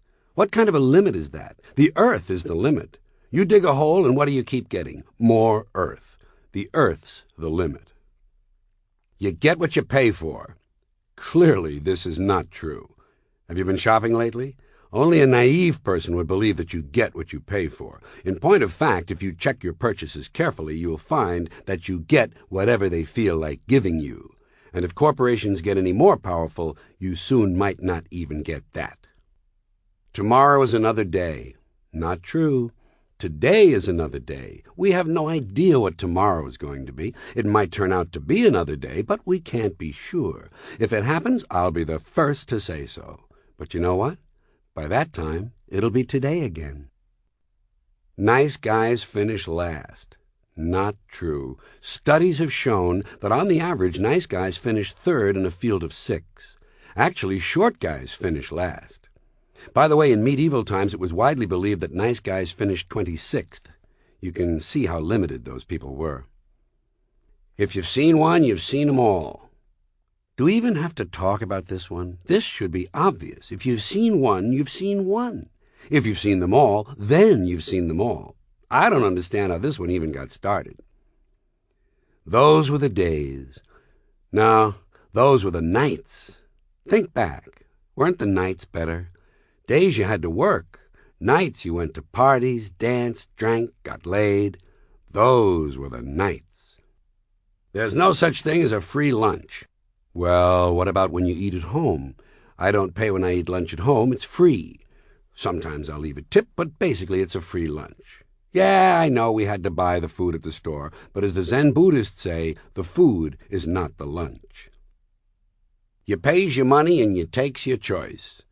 Well, I think what I said earlier still applies here. You pays your money and you takes whatever they jolly well give you. Actually, when you get right down to it, you pays your money and you loses your money. Everybody has his price. Not so. Would you believe there are millions of people who do not have their price? Thanks to a government mix-up, many people have their neighbor's price. They don't make them like they used to. Actually, they do make them like they used to. They just don't sell them anymore. They make them, and they keep them. 2 wrongs don't make a right. Well, it just so happens that 2 wrongs do make a right. Not only that, but as the number of wrongs increases, the whole thing goes up exponentially, so that while 2 wrongs make 1 right and 4 wrongs make 2 rights, it actually takes 16 wrongs to make 3 rights and 256 wrongs to make 4 rights. Seems to me that anyone who is stringing together more than 256 wrongs needs counseling, not mathematics. If it's not one thing, it's another. Not always. Sometimes if it's not one thing, not only is it not another, but it turns out to be something else altogether. You can't win them all. Not true. Believe it or not, there's a man in Illinois who so far has won them all. But don't get too excited. It has also been discovered that under certain circumstances it is possible to lose them all. By the way, there's no record of anyone having tied them all. You can't have it both ways. Well, that depends on how intimately you know the other person. Maybe you can't have it both ways at once, but if you've got a little time, you can probably have it 6 or 7 ways. Things have to get better. They can't get any worse. This is an example of truly faulty logic. Just because things can't get any worse is no reason to believe they have to get better. They might just stay the same. And by the way, who says things can't get any worse? For many people, things get worse and worse and worse. Nobody ever said life was fair. Not so. I specifically remember as I was growing up at least 12 different people telling me life was fair. One person put it this way: "Life, you'll find, is fair, George." Oddly enough, all 12 of those people died before the age of 27. It takes 2 to tango. Sounds good, but simple reasoning will reveal that actually it takes only 1 to tango. It takes 2 to tango together, maybe, but one person is certainly capable of tangoing on his own. By the way, in medieval times it was widely believed that it took 26 to tango. There's a sucker born every minute, and 2 to take 'em. Well, this may have been true in the past, but now, if you adjust for the increased population base, birth control, and the so-called moral decline, not only are there 5 suckers born every minute, there are now 53 to take him. Life is short. Sorry, life is not short. It's just that since everything else lasts so long, mountains, rivers, stars, planets, life seems short. Actually, life lasts just about the right amount of time, until you die. Death, on the other hand, is short. What you don't know won't hurt you. Why don't we just ask Abe Lincoln and John Kennedy about this one? A few more oxymorons. Mandatory options. Mutual differences. Non-dairy creamer. Open secret. Resident alien. Silent alarm. Sports sedan. Wireless cable. Mercy killing. Lethal assistance, business ethics, friendly fire, genuine veneer, full-time daycare, death benefits, holy war.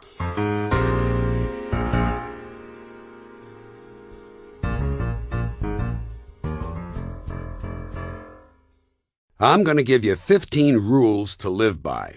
Because life is not as difficult as people think. All you need is a good set of rules. Since it's probably too late for you, here are some guidelines to pass along to your children.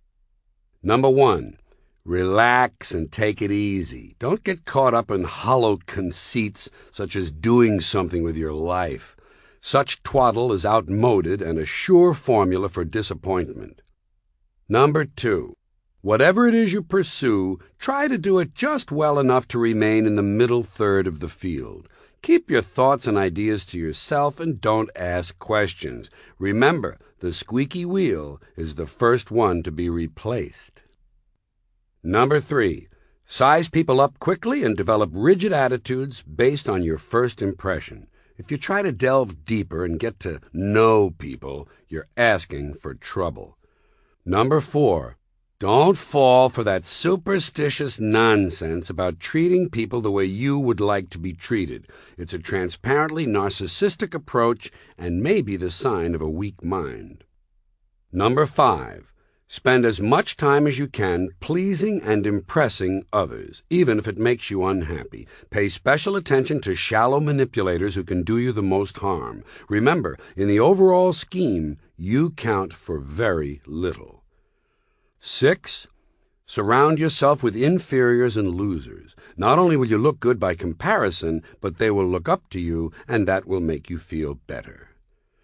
Number 7, don't buy into the sentimental notion that everyone has shortcomings. It's the surest way of undermining yourself. Remember, the really best people have no defects. If you're not perfect, something is wrong. 8, if by some off chance you do detect a few faults in yourself, first, accept the fact that you are probably deeply flawed. Then make a list of your faults and dwell on them. Carry the list around and try to think of things to add. Blame yourself for everything. Number 9, beware of intuition and gut instincts. They are completely unreliable. Instead, develop preconceived notions and don't waver unless someone tells you to. Then change your mind and adopt their point of view. but only if they seem to know what they're talking about. Number 10, never give up on an idea simply because it is bad and doesn't work. Cling to it even when it is hopeless. Anyone can cut and run, but it takes a very special person to stay with something that is stupid and harmful. 11. Always remember, today doesn't count. Trying to make something out of today only robs you of precious time that could be spent daydreaming or resting up. Number 12. Try to dwell on the past. Think of all the mistakes you've made and how much better it would be if you hadn't made them. Think of what you should have done and blame yourself for not doing so. And don't go easy. Be really hard on yourself. 13. If by chance you make a fresh mistake, especially a costly one, try to repeat it a few times so you become familiar with it and can do it easily in the future. Write it down. Put it with that list of your faults. 14. Beware also of the dangerous trap of looking ahead. It will only get you in trouble. Instead, try to drift along from day to day in a meandering fashion. Don't get sidetracked with some foolish plan. 15. And finally, enjoy yourself all the time and do whatever you want. Don't be seduced by that mindless chatter going around about responsibility. That's exactly the sort of thing that can ruin your life. In the privacy of your own home. As opposed to what? The privacy of someone else's home? You have no privacy in someone else's home. That's why you got your own home. Down the pike. He was the meanest guy ever to come down the pike. Fine. But what about guys who come up the pike? Not everyone lives north of the pike.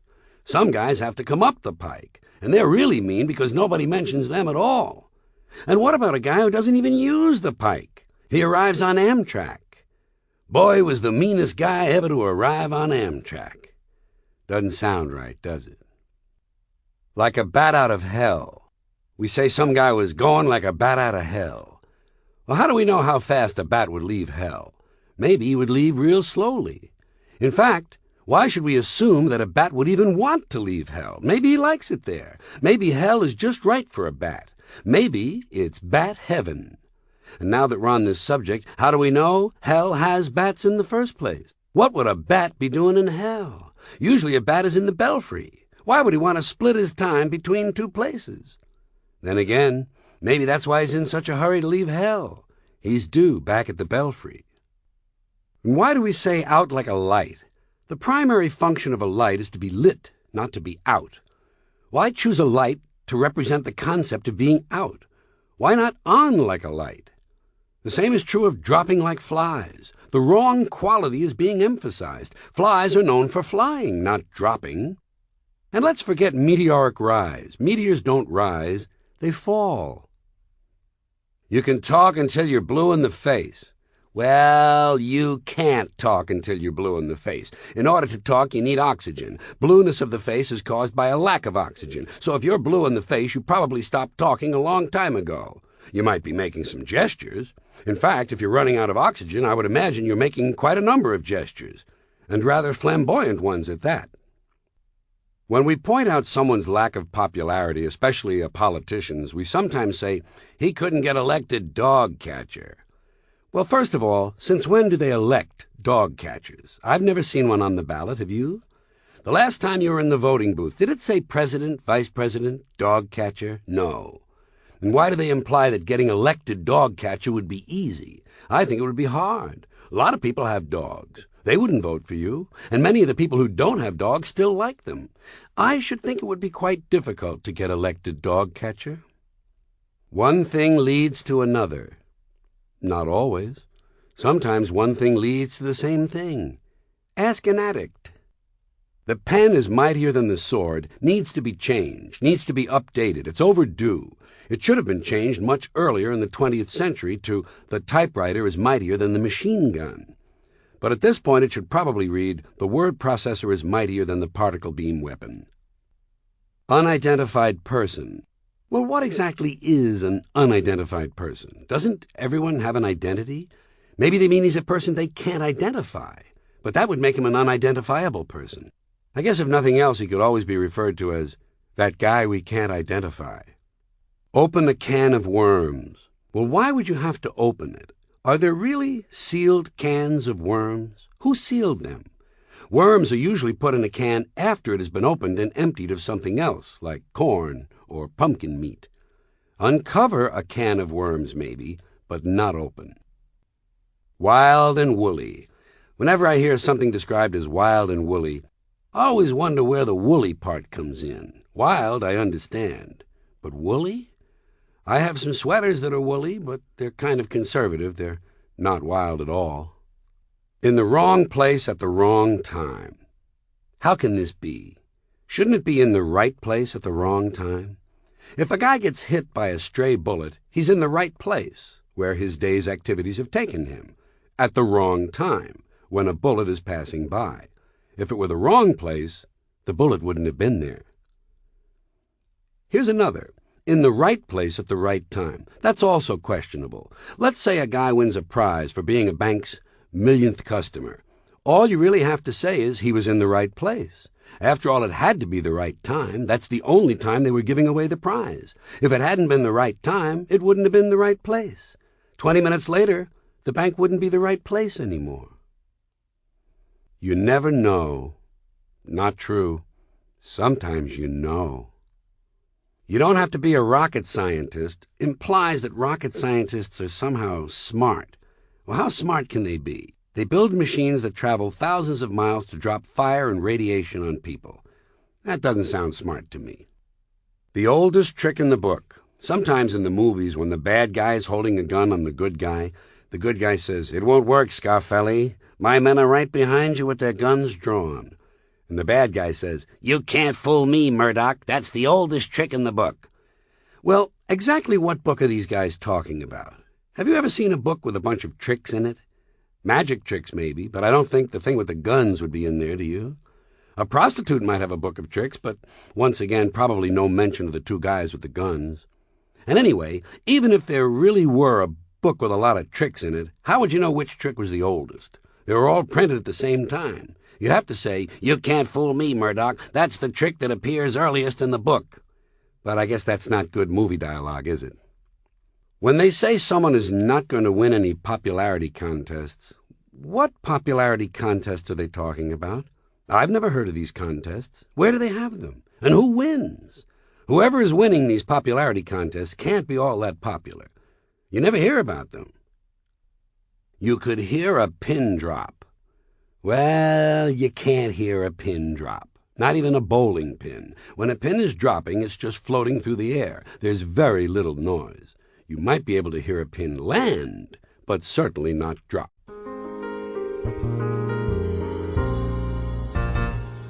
Here are some more of my favorite redundant expressions. Total abstinence. Subject matter. Honest truth. Join together. General public. Harbinger of things to come. New initiative. Audible gasp. Advance warning. Execution-style killing. Future plans. Gather together. Jewish synagogue. Lag behind. Manual dexterity. Occasional irregularity. Outer rim. Plan ahead. Basic fundamentals. First time ever. Personal friend. And shrug one's shoulders. I call this Peace on You. I'm not disturbed by war. To me, it's more like entertainment. War may be a lot of things, but it's never a bad show. It's the original greatest show on earth. Otherwise, why would they call it a theater of war? I love it. And as far as I'm concerned, the show must go on. But I realize there are some people who really worry about this kind of thing, and so, as a good citizen, I offer 2 ideas for peace. It's the least I can do. Many people work on war plans. Not too many work on peace plans. They even have a war college at Fort McNair, Washington. They call it the National Defense University, but it's a war college. They don't have a peace college. And they have war plans for every contingency, no matter how remote. If Easter Island gives us some crap tomorrow, we have a plan and a computer that tells us exactly how to thoroughly bomb the shit out of Easter Island. You name the country, we've got the plan. Chad, Myanmar, Upper Volta, Burkina Faso, Liechtenstein. Just give us some crap and we'll come there and bomb the shit out of you, 'cause we've got a plan. Well, so do I. Two of them. George's plans for peace. My first plan is worldwide, year-round, non-stop folk dancing. In short, everyone in the world would be required to dance all the time. It leaves very little time for fighting, and what combat does occur is inefficient because the combatants are constantly in motion. When it was suggested that this plan might be impractical, I offered an alternative, wherein only half the people would be dancing at any given time. The problem with this was the distinct possibility that while half the people were dancing, the other half would be robbing their homes. So now I've stripped it down to a symbolic plan. 24-hour non-stop worldwide folk dancing once a year. Each year, on a designated day, everyone in the world would stop what they were doing and dance for 24 hours non-stop. Any kind of dancing you want. Square dance, minuet, grind, Peabody, cakewalk, mazurka, samba, mashed potato, doesn't matter. Just get out there and dance. Even hospital patients, shut-ins, cripples, and people on life support. If you're too sick to dance, you just die. While the doctors and nurses keep dancing. Wouldn't this be a good way to weed out the weaker people? Dance or die. Natural selection with a beat. One good result, of course, would be that during the actual dancing, no fighting could take place. But the plan would also tend to reduce violence during the remainder of the year, because for 6 months following the dance, everyone would be talking about how much fun they had had, and for the 6 months after that, they would all be busy planning what to wear to next year's dance. Another plan I have is world peace through formal introductions. The idea is that everyone in the world would be required to meet everyone else in the world formally at least once. You'd have to look the person in the eye, shake hands, repeat their name, and try to remember one outstanding physical characteristic. My theory is if you knew everyone in the world personally, you'd be less inclined to fight them in a war. Who? The Malaysians? Are you kidding? I know those people. The biggest problem with compulsory worldwide formal introductions would be logistics. How would it work? Would you line up everyone in the world single file and have one person at a time move down the line, meeting all the others? And then when they finish, they get on the end of the line and the next person starts? Or would you divide everyone into 2 long lines and have them move past each other laterally? That seems inefficient because for at least part of the time, each line would have a large number of people with nothing to do. And also, once you finish the first pass, everyone would still have to meet the people in their own line. Either way, it would take a long time. In fact, children would be born during the introductions, and then you'd have to meet them too. And it's probably important to remember that because of their longer names, some nationalities would move through the lines more slowly than others. Russians, for example. Russian names tend to be long. If you've ever bought an ID bracelet for a Russian person, you know what I mean. The engraving alone can run you over $200. I'm afraid the Russians would move through the line very slowly. Vladimir Denisovich Zhirinovsky, this is Yevgeny Vasily Arbatov. Yevgeny Vasily Arbatov, meet Vladimir Denisovich Zhirinovsky. Major delay. On the other hand, the Chinese tend to have short names. Qinlu, Wuhan, Wuhan, Qinlu. Bing! See you later, moving right along, which is why there are so many Chinese people. Less time saying hello, more time to fuck. Peace on you, but only if you really deserve it. I call this watch your mouth. It has to do with the way people speak. I'm easily annoyed by people's speech habits, and I regard certain words and phrases as warnings to break off contact immediately. In the interest of maintaining good mental health, I try to avoid the following people. Those who can't resist saying, God forbid, every time they mention the possibility of an accident or death, even though they don't believe in God. People who say God rest his soul following the mention of a dead person, even if they hated the person and don't believe in God. These are the same ones who say knock wood and really mean it. Sometimes they'll even glance around half-heartedly for something to knock on before giving up and just standing there like the morons they are. And speaking of morons, can't we somehow prevent adults from using words like tushy, boo-boo, and no-no when speaking to grown-ups? Why don't we just send these people to their rooms without supper? Tell them there's not going to be any yummy in their tummy. And while we're at it, let's include all those colorful risk-takers who actually use heck and darn for emphasis. What the fuck is this, 1850? I also think we'd be better off if we could eliminate anyone who has a can-do attitude, or is referred to as take charge, all business, or no nonsense. Have these people sedated. And let's include the ones who describe themselves as goal-oriented. Please, leave me alone. And then there's those people who tell you, I'm a people person. I'm a people person. Oh yeah? Me too. Fuck people. And what about these guys who have no job and they say to you, are they keeping you busy? I happen to resent even the assumption that there are people who have the authority to keep me busy. Least of all do I appreciate it from some guy who doesn't seem to have a whole lot to do himself. And let's punish every homely man who ever thought it was clever to say, I'm not just another pretty face. And I think it's time to start slapping around these people who can't tell a simple story without repeatedly saying, you know what I'm saying? You know what I'm saying? Here I am trying to listen to the guy, and he's a person who is constantly checking on how he's doing. Blah, blah, blah, blah, blah. You know what I'm saying? No. The question is not, do I know what you're saying? The question is, do you know what you're saying? You follow me on that? I'm also getting tired of arguably. It's weak. It tries to have things both ways. Take a stand. And here are some jock sports fan adjectives that ought to be outlawed. Listening to a sports call-in radio station for about an hour, you will be amazed at the number of times you hear the following words. Incredible, unbelievable, tremendous, outstanding, big, huge, it was huge, dude, large, major, key. Do these guys sound like maybe someone's penis size is on their minds? I can also do without people who tell me that something, anything, is either the name of the game or what it's all about. That's what it's all about, man. That's what it's all about. Hey, that's the name of the game. How it is, huh? Well, fuck you. And let's lose these guys who think it's cute to say ouch when someone delivers a small put-down. There's another strain of speaker that I try to avoid, the pretentious and arrogant person. People who refer to themselves as yours truly. What kind of grandiose crap is this? Some of them even speak of themselves in the third person. Athletes and entertainers are big on this demented shit. I'm going to do what's right for Leon Spinks. I think people like this are mentally ill, and you can include those very special people who use the royal we.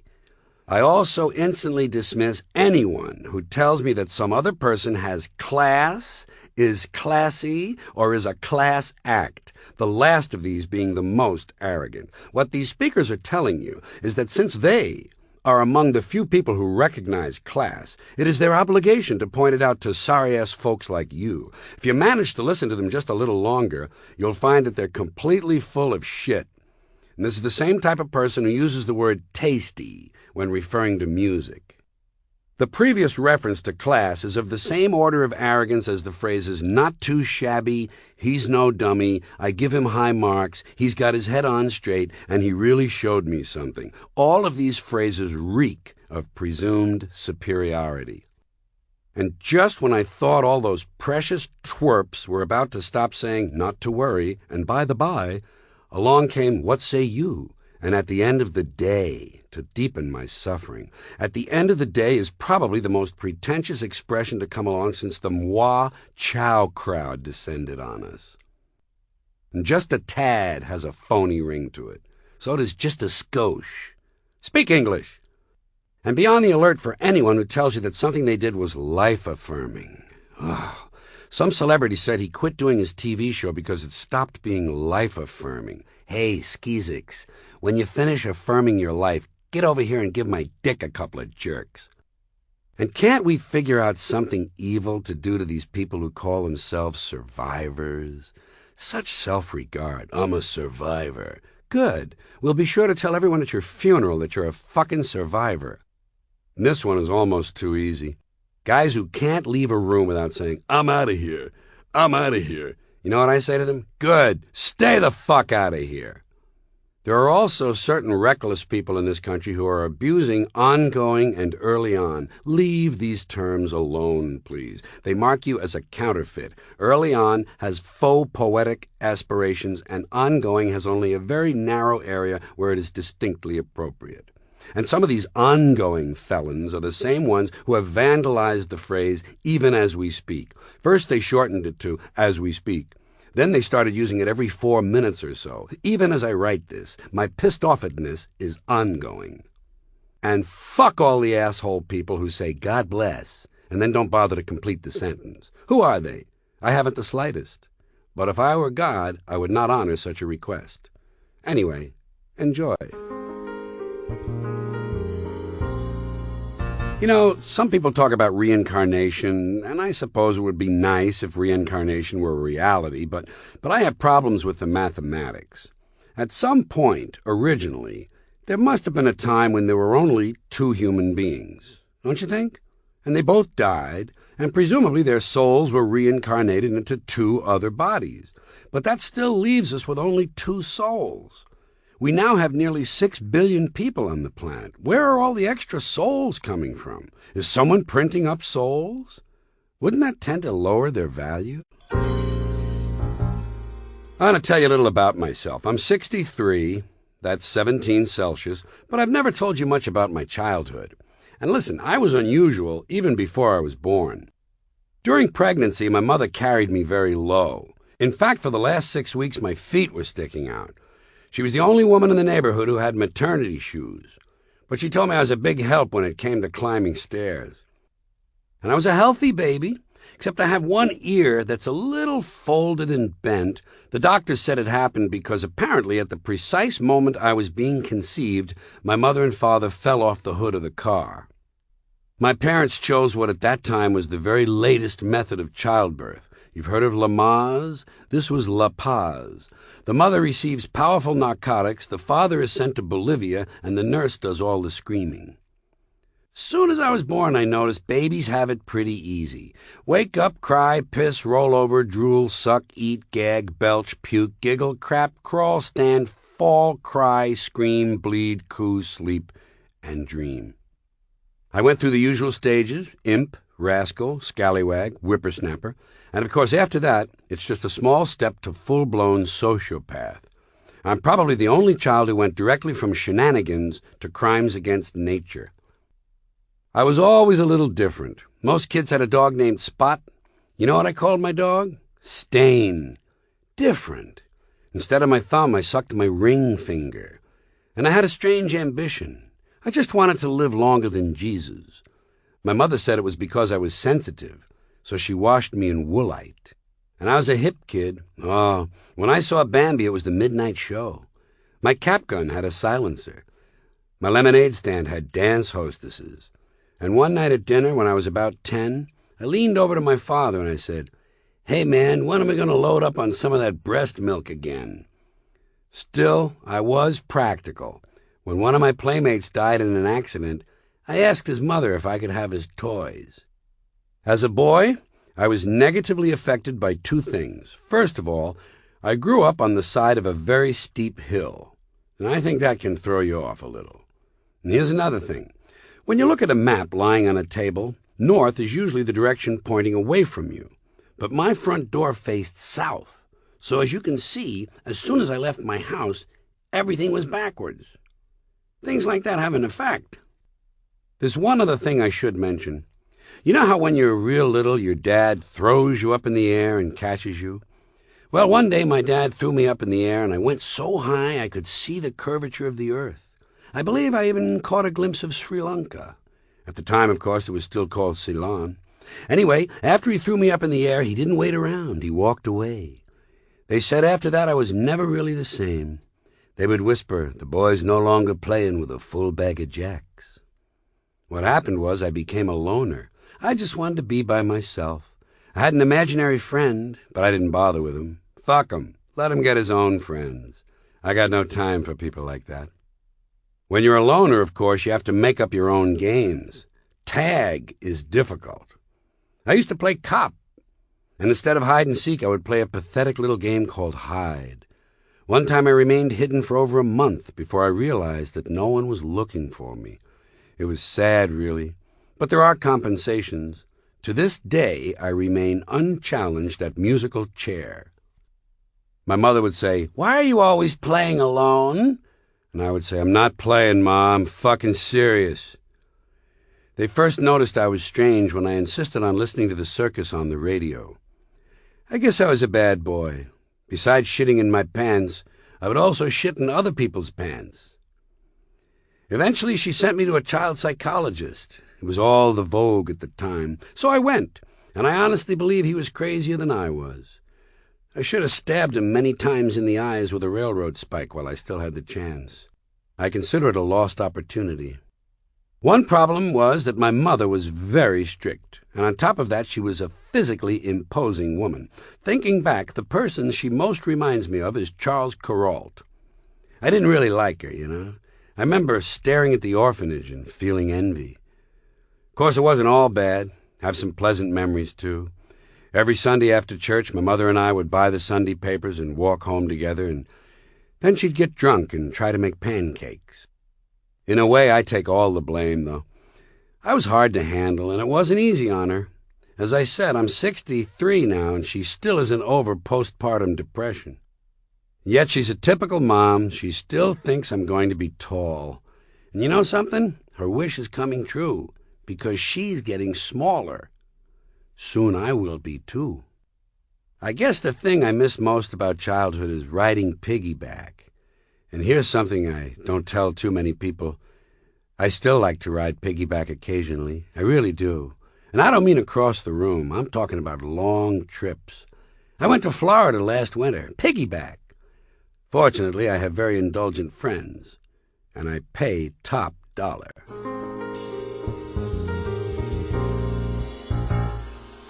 Why are there no recreational drugs taken in suppository form? A tree. First you chop it down, then you chop it up.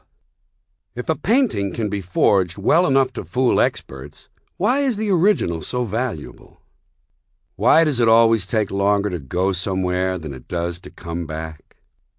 If you can't beat them, arrange to have them beaten. No one ever mentions when the swallows leave Capistrano.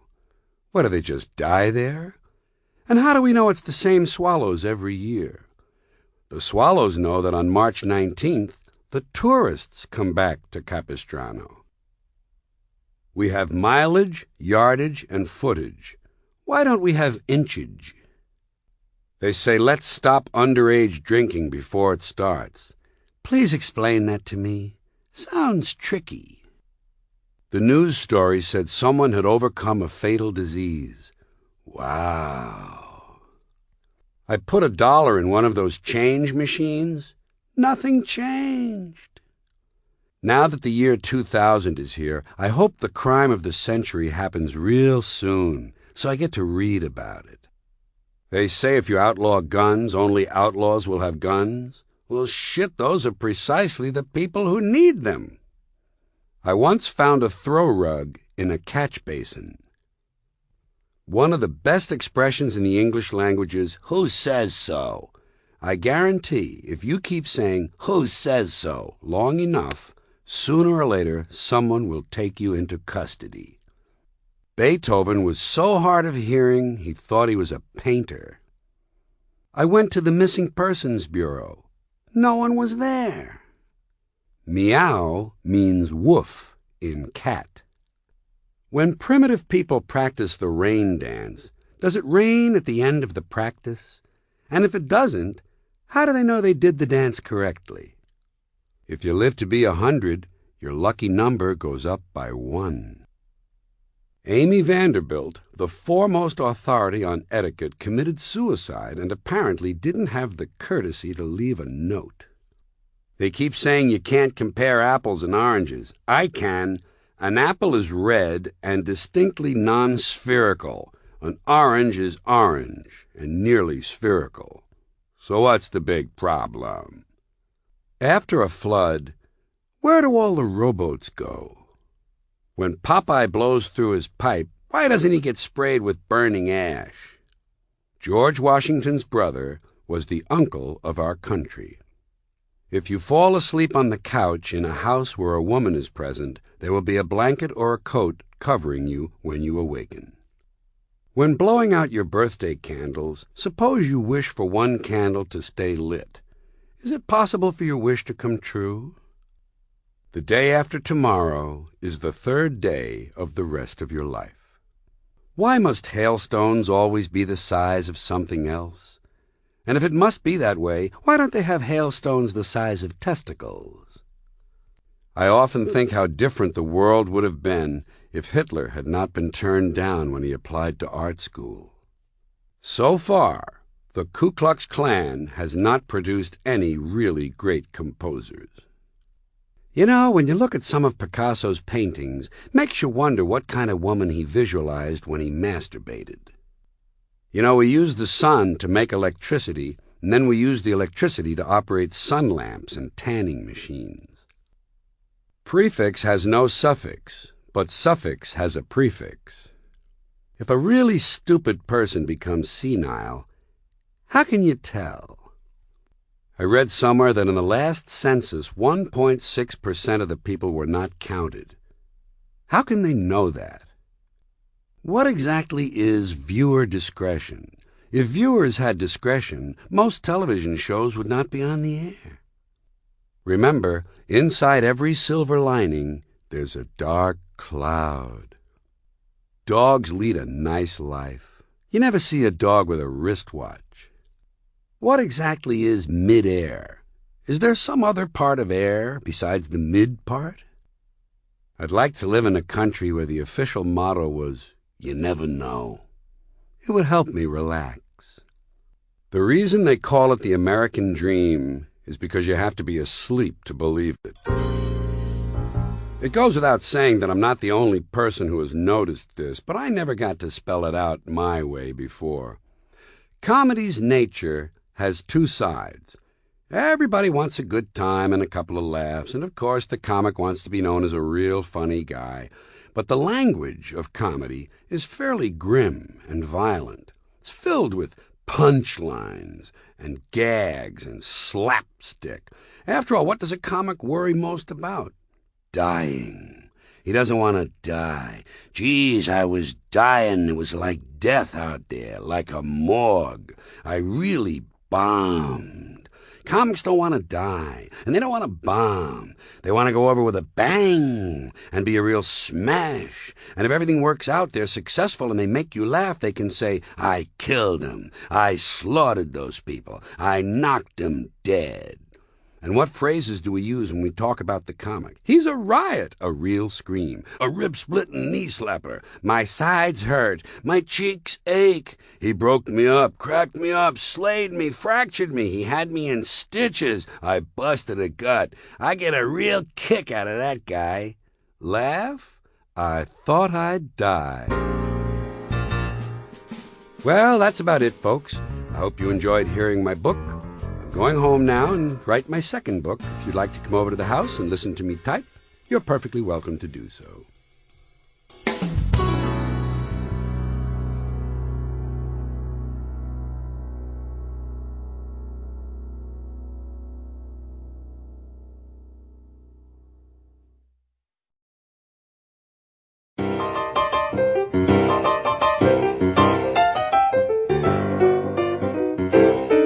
Hi, listeners. I hope you're feeling well, and I hope your family is prospering in the new global economy, at least to the extent they deserve. For the next couple of hours, I will be your content provider. Regarding the title of this book, Napalm and Silly Putty, some time ago I was struck by the fact that among many other wondrous things, man has had the imagination to invent two such distinctly different products. One, a flaming jellied gasoline used to create fire, death, and destruction. The other, a clay-like mass good for throwing, bouncing, smashing, or pressing against a comic strip so you can look at a backwards picture of Popeye. I think the title serves as a fairly good metaphor for man's dual nature, while also providing an apt description of the kind of thoughts that occupy me, both in this book and in my daily life. On the one hand, I kind of like it when a lot of people die, and on the other, I always wonder how many unused frequent flyer miles they had.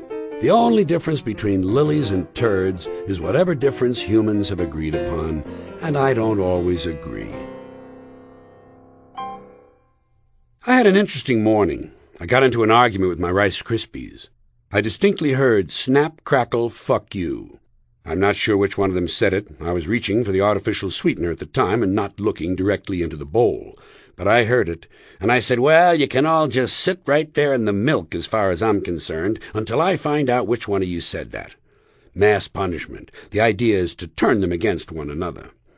Silly me. Big punishment. That's what Rice Krispies do. Sit in the milk. That's their job. You've seen them. Delicate beige blisters of air floating proudly in the milk. And you can't sink 'em. They refuse to sink. The Navy ought to use Rice Krispies and life preservers. That's where they're really needed. And do you know how Rice Krispies manage to float for such a long time? By clinging to one another. They buddy up. They gather in little groups of 8, 10, or sometimes 12, but if you've noticed, it's always an even number. That's because the electromagnetic polarity of the Krispies attracts them to one another. It binds them into pairs like subatomic particles. They form little colonies, and you can't sink them, not even with a spoon. They just come bobbing up over the sides of the spoon, laughing at you and reveling in their buoyancy. Hard to sink. That's what the fruit is for. Not for added taste, not for nutrition. It's for sinking the Rice Krispies. Believe me, a good-sized peach hurled at the bowl full force from a stepladder can take down 80 or 90 of the little buggers in one glorious splash. And I have absolutely no mercy. If I'm really pissed off, I'll climb up to the upstairs balcony and drop a watermelon on them. That'll teach them to sass me at breakfast. Most people understand that cats are completely different from dogs, and generally they like them for different reasons. One quality people like in cats is their independence. They appreciate a pet who can take care of himself. I never have to do a thing. He cleans his room, makes his own clothing, and drives himself to work. Unlike dogs who are needy and dependent, and who like you merely because you know where the food is located, cats don't get all hung up on fake affection. They don't go nuts and slobber all over you when you come home the way a dog does. They parcel out a certain limited amount of physical affection from time to time, but it probably has more to do with static electricity than anything else. Cats have another quality I find admirable: blamelessness. When a cat makes a mistake, he doesn't accept responsibility or show embarrassment. If he does something really stupid, like jumping up onto a table and landing in 4 separate coffee cups, somehow he passes the whole thing off as routine. Dogs aren't like that. If a dog knocks over a lamp, you can tell who did it by looking at the dog. He acts guilty and ashamed. Not the cat. When a cat breaks something, he simply moves along to the next activity. What's that? The lamp? Not me. Fuck that. I'm a cat. Something broken? Ask the dog. A cat can make any mistake appear intentional. You ever seen a cat race across a room and crash into a glass door? Doesn't faze him at all. Whoosh! Bam! I meant that. I actually meant that. That's exactly what I was trying to do. Then he limps behind the couch holding his head. Oh, Jesus. Fucking meow. Goddamn fucking meow. Your cat is much too proud to let you see him suffer. But if you look behind the couch, you'll see him recuperating from a domestic mishap. I tried to jump from the sofa to the window. Didn't make it. Tore a ligament. Got milk? Cats are very tactile. They love to rub against your leg.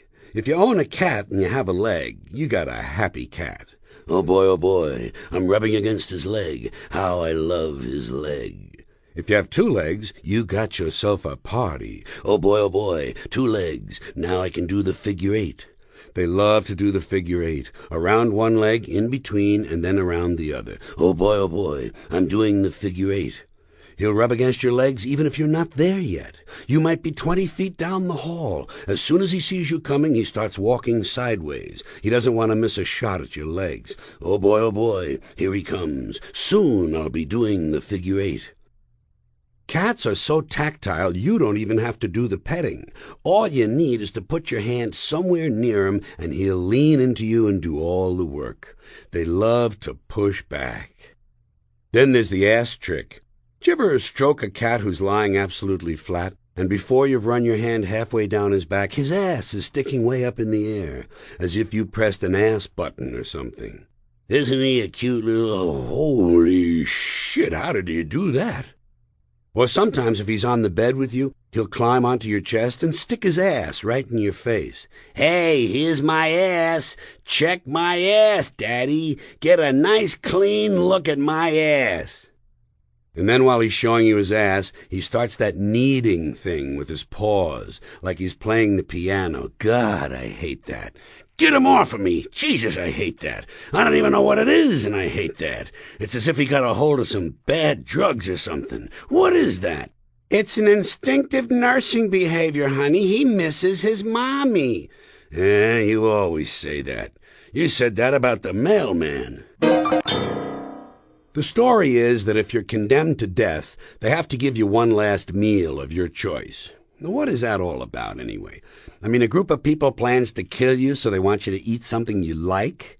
Is it a joke? Do they think the food part will take your mind off the dying part? Or do they just prefer to kill you when you're coming off a peak experience and you're full of positive energy? I'm not sure what kind of sick game is going on, but what the hell, you might as well play along. Have a little fun. Order a Happy Meal. Tell them you want to go to Hooters and eat on the patio. Inform them you've converted to a religion that embraces cannibalism and you'd like to eat a baby with a small salad. I just think there's some great potential here for fun and mischief. In fact, I'm thinking that if you worked it just right, you might even squeeze a little extra time out of them. Time to file a couple of hundred more frivolous appeals. Because as I understand it, they have to give you any meal you ask for. Not including elephant, of course. You can't expect them to start in a whole new elephant just for one meal. But short of that, they have to give you pretty much what you want. It's part of the humanity involved. Let's kill this fuck, but let's be civil. So I say have a little fun. Buy some time. When they ask you what you want, tell them you can't decide. That's all there is to it. You can't decide. Gee, I don't know. I'm not sure if I want steak or lobster.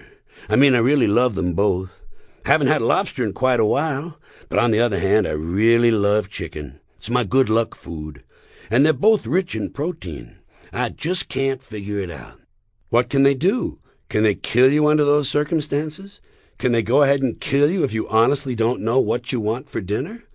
Tell them you're willing to take a lie detector test and truth serum, but you honestly can't decide. Can they kill you? Huh? Can they drag you down the last mile screaming, "Surf! Turf! I'm on the horns of a dilemma"? I think they'd have to give you a little more time. Imagine if you kept it up for 6 months. Think of the headlines. Condemned man still alive, can't decide, leans toward lobster. 3 years go by, 5, 7, and then finally one morning you wake up and it's clear as a bell. All right, I've decided, and I don't know why I didn't think of this a long time ago. I'm going to have the lamb chops. All right, lamb chops it is. And how did you want them cooked? Geez, I hadn't thought of that. Let me see. How do I want them cooked? Listen, guys, can I get back to you on that? Hungry man executed, dragged down last mile, screaming, "Medium!" Ah, to be a bird. To fly the skies, sing your song, and best of all, occasionally peck someone's eyes out. When he got loaded, the human cannonball knew there were not many men of his caliber. I don't like porno movies. They piss me off. First they show a great-looking naked woman who starts playing with herself, and while I'm watching, she sort of becomes my girlfriend. And then suddenly, in walks a guy with a big dick, and he starts fucking my girlfriend. Pisses me off. Most people with low self-esteem have earned it. Haven't we gone far enough with this colored ribbons for different causes? Every cause has its own color. Red for AIDS, blue for child abuse, pink for breast cancer. I got a brown one. Know what it means? Eat shit, motherfucker. I enjoy young people because they're really fucked up and they don't know what they're doing. I like that. I support all fucked up people regardless of age.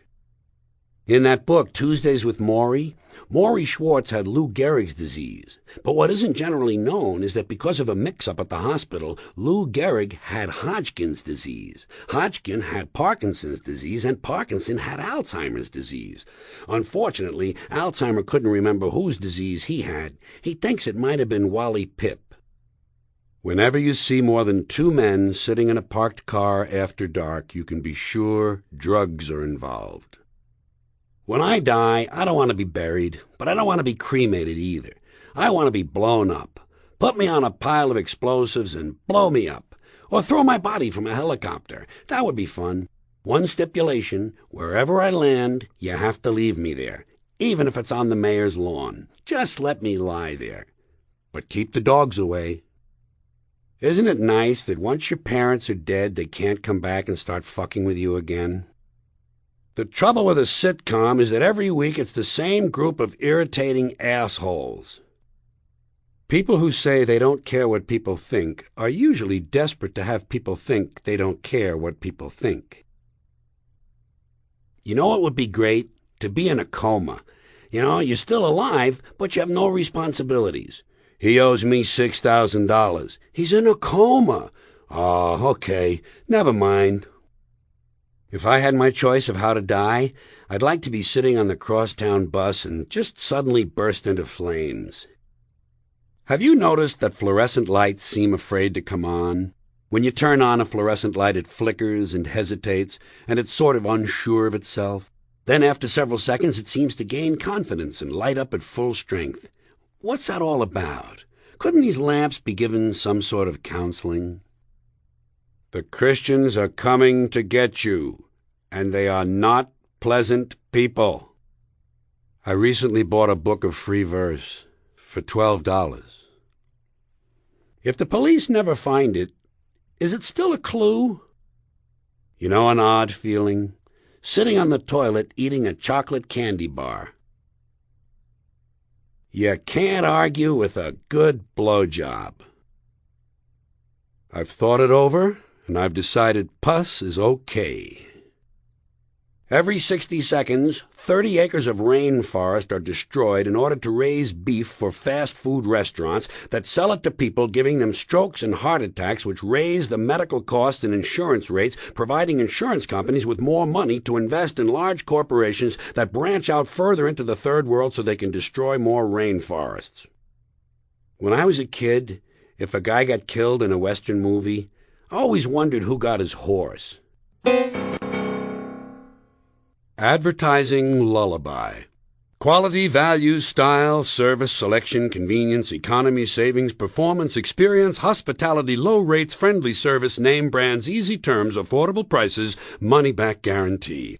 Free installation, free admission, free appraisal, free alterations, free delivery, free estimates, free home trial, and free parking. No cash, no problem, no kidding, no fuss, no muss, no risk, no obligation, no red tape, no down payment, no entry fee, no hidden charges, no purchase necessary. No one will call on you, no payments or interest till September.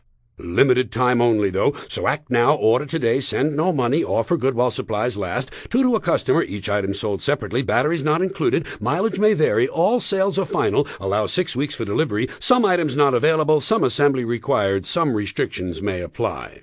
So come on in for a free demonstration and a free consultation with our friendly professional staff.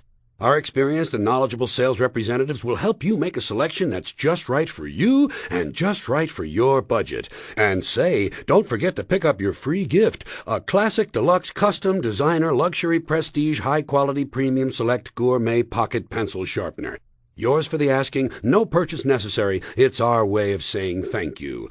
And if you act now, we'll include an extra added free complimentary bonus gift at no cost to you. A classic, deluxe, custom, designer, luxury, prestige, high-quality, premium, select, gourmet combination key ring, magnifying glass, and garden hose in a genuine imitation leather-style carrying case with authentic vinyl trim. Yours for the asking, no purchase necessary. It's our way of saying thank you.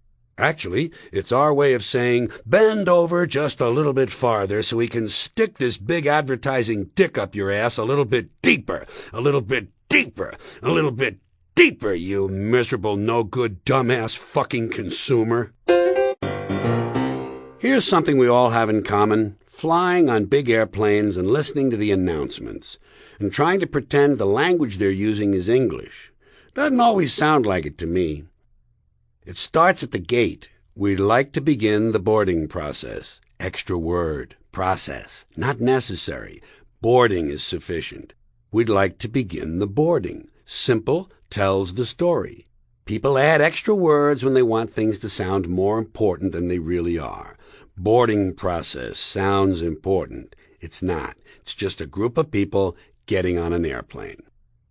But to begin their boarding process, the airline announces they will pre-board certain passengers. And I wonder, how can that be? How can people board before they board? This I gotta see. But before anything interesting can happen, I'm told to get on the plane. Sir, you can get on the plane now. And I think for a moment, on the plane. No, my friends, not me. I'm not getting on the plane. I'm getting in the plane. Let Evel Knievel get on the plane. I'll be sitting inside in one of those little chairs. It seems less windy in there. Then they mention that it's a non-stop flight. Well, I must say I don't care for that sort of thing. Call me old-fashioned, but I insist that my flight stop, preferably at an airport. Somehow those sudden cornfield stops interfere with the flow of my day. And just about at this point they tell me the flight has been delayed because of a change of equipment. And deep down I'm thinking, broken plane. And speaking of potential mishaps, here's a phrase that apparently the airlines simply made up.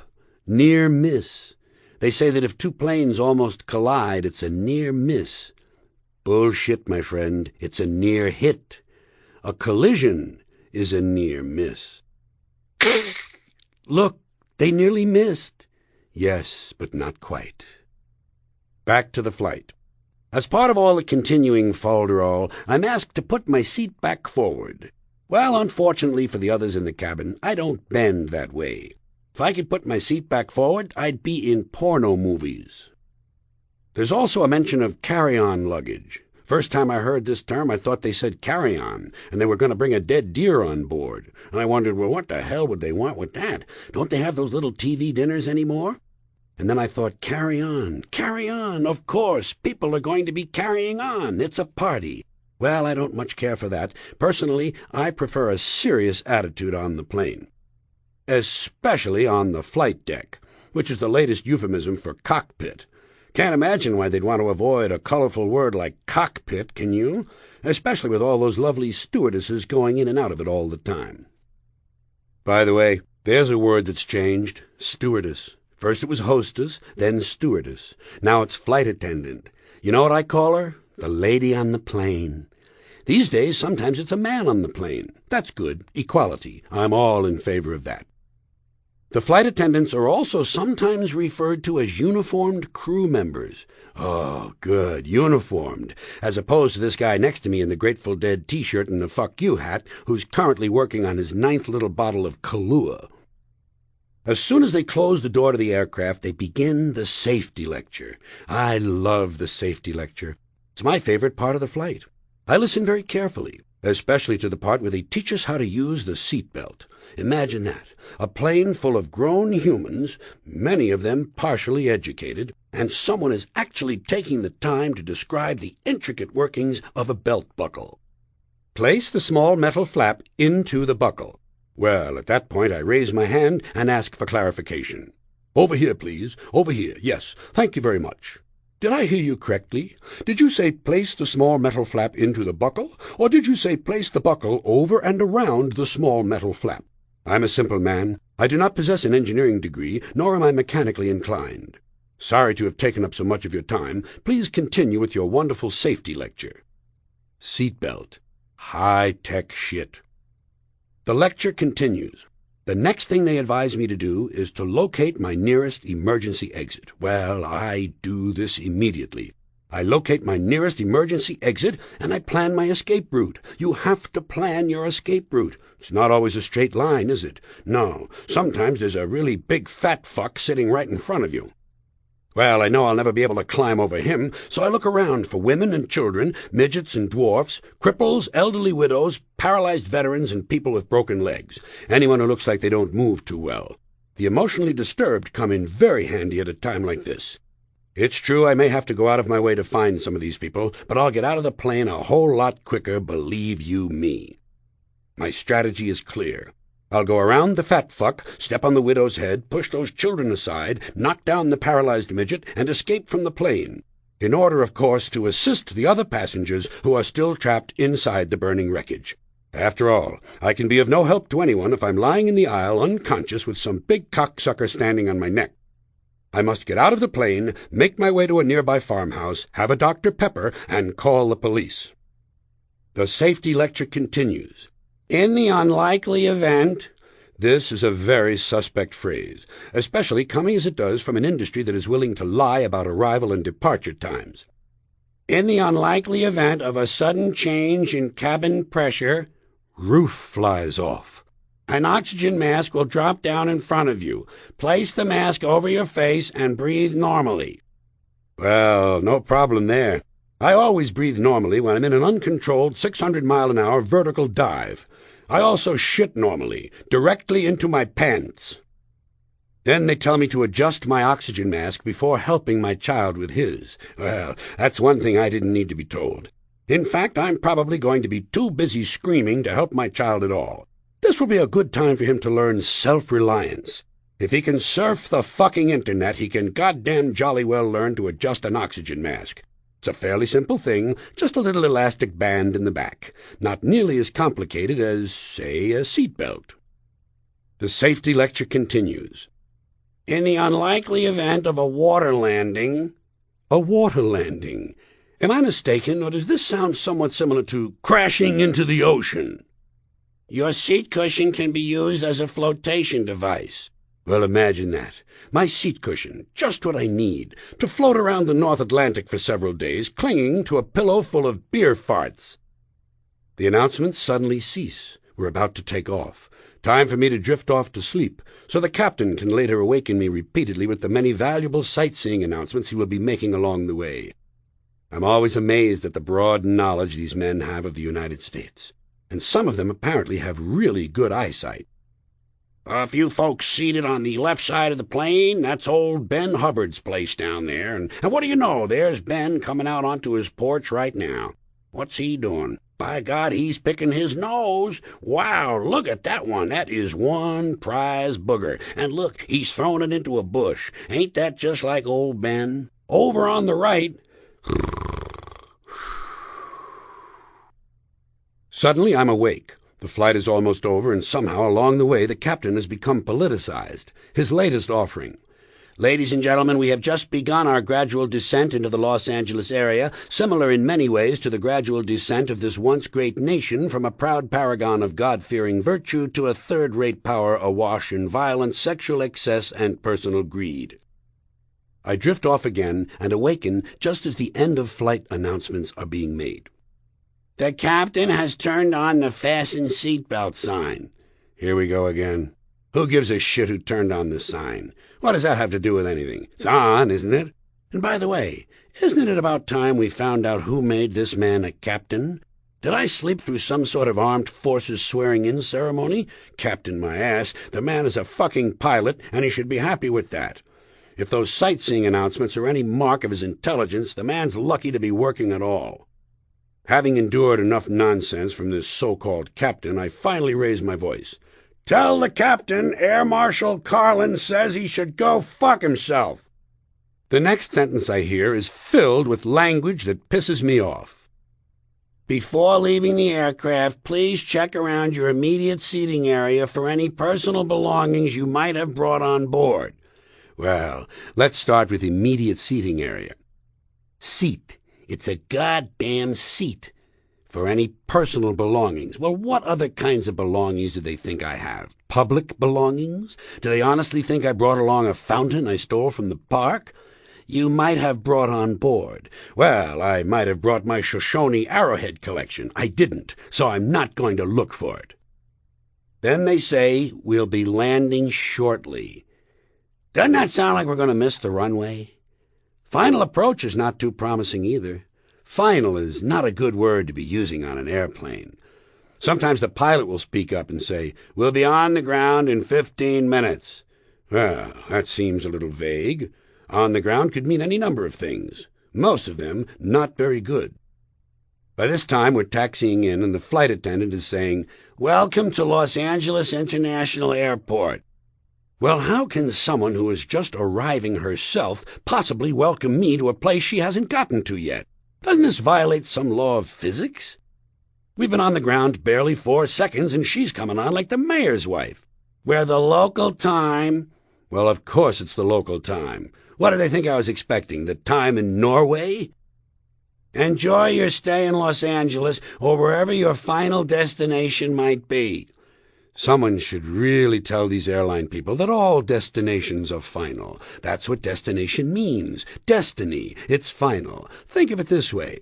If you haven't gotten where you're going, you probably aren't there yet. "The captain has asked." More shit from the bogus captain. You know, for someone who's supposed to be flying an airplane, he's taking a mighty big interest in what I'm doing back here.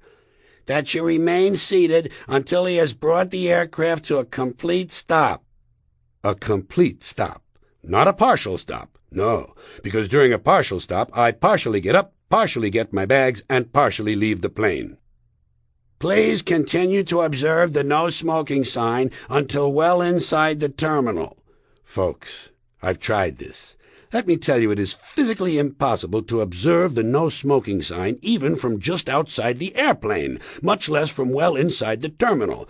In fact, you can't even see the airplanes from well inside the terminal. Which brings us to terminal, another unfortunate word to be using in association with air travel, and they use it all over the airport. Somehow I can't get hungry at a place called the Terminal Restaurant. Then again, if you've ever eaten there, you know the name is quite appropriate. When you make a sandwich at home, do you reach down past the first few slices of bread to get the really good bread? It's sort of a survival thing. Let my family eat the rotten bread. I'll take care of numero uno. And sometimes the issue isn't the freshness, but it's the size of the slice you're after. Everyone knows the wider slices are somewhere down near the middle. So down you go, past about 6 inferior slices to reach the ones you want. And then as you pull them up, you have to be careful they don't tear. And then just before you get them out, the top 6 slices shift position and fall perpendicular to the rest of the loaf. I leave 'em that way. Let the family think a burglar made a sandwich. Cars and driving. You want to go for a ride? Okay, let's go for a ride. Actually, you'll go for a ride. I'll go for a drive. The one who drives the car goes for a drive. The other person goes for a ride. Most folks aren't aware of that. Tell them when they're getting into your car. Say, "You assholes are going for a ride. I'm going for a drive, 'cause I'm the one who's making the payments on this shit box." Now, for purposes of description, you'll have to picture my car, an old, poorly maintained, dangerous collection of faulty parts from that wonderful time before safety became such a big goddamn deal in this country. My car's like any other small car, real hard to get into. That's important, 'cause after all, you gotta get into the car first. Otherwise, way I look at it, you ain't going nowhere. And let's not forget, with any kind of car, just opening the driver's door and getting in involves a certain amount of risk. Have you noticed that? The terrific way they designed cars so the driver's door opens right out into the middle of goddamn traffic? Jesus, about the only intelligent thing the British ever did was putting that driver's seat right over there near the curb where it belongs. Of course, then they went and moved the curb to the wrong side of the street. Anyway, like I said, no small car is easy to get into, but especially if you park the way I do. Illegally, 2 feet out from the curb on a busy high-speed thoroughfare right in the middle of rush hour. And that sort of car entry is even riskier if you got a 2-door and you're trying to stuff a couple of shopping bags full of groceries into the back seat while everyone else is zipping past you close enough to smell your breath. Holy shit, look out, here comes a drunken bus driver. Quick, abandon groceries. Stand up straight, squeeze against the car and pull that door as close to your body as you can, taking care, of course, not to cut off circulation to your feet. Holy shit, that was close. Good thing you went into emergency mode. And be honest, you didn't really need them groceries, did you? God damn, look at how flat that bus made everything. Imagine a flank steak with tread marks. And might that just possibly be potato juice on the ground? One more thing about car entry. My car has got one of them tricky kind of door handles, the kind that are recessed a little bit into the door itself. You know the ones I mean, where your fingers actually go in a little bit past the surface of the car till you grab a hold of the handle. Don't you like them? I do. That's why they don't make 'em anymore. They found out I like 'em. That's the way it is with everything. They find out I like it, they stop making it. Anyway, back to my car. I also got me one of them doors that when you open it, it swings all the way open. You know the kind I mean? All the way open, perpendicular to the car. I ain't got one of them fancy doors that hangs out there halfway and stays where you want it to. With my door, we got two things, open and shut. Pick one. And if I should be trying to do something really tricky, like get into the car, well, in a case like that, I gotta prop that door open with a broom handle, 'cause otherwise, sure as hell, soon as I'm halfway in, that door's gonna swing back hard as it can and sever my leg just below the knee.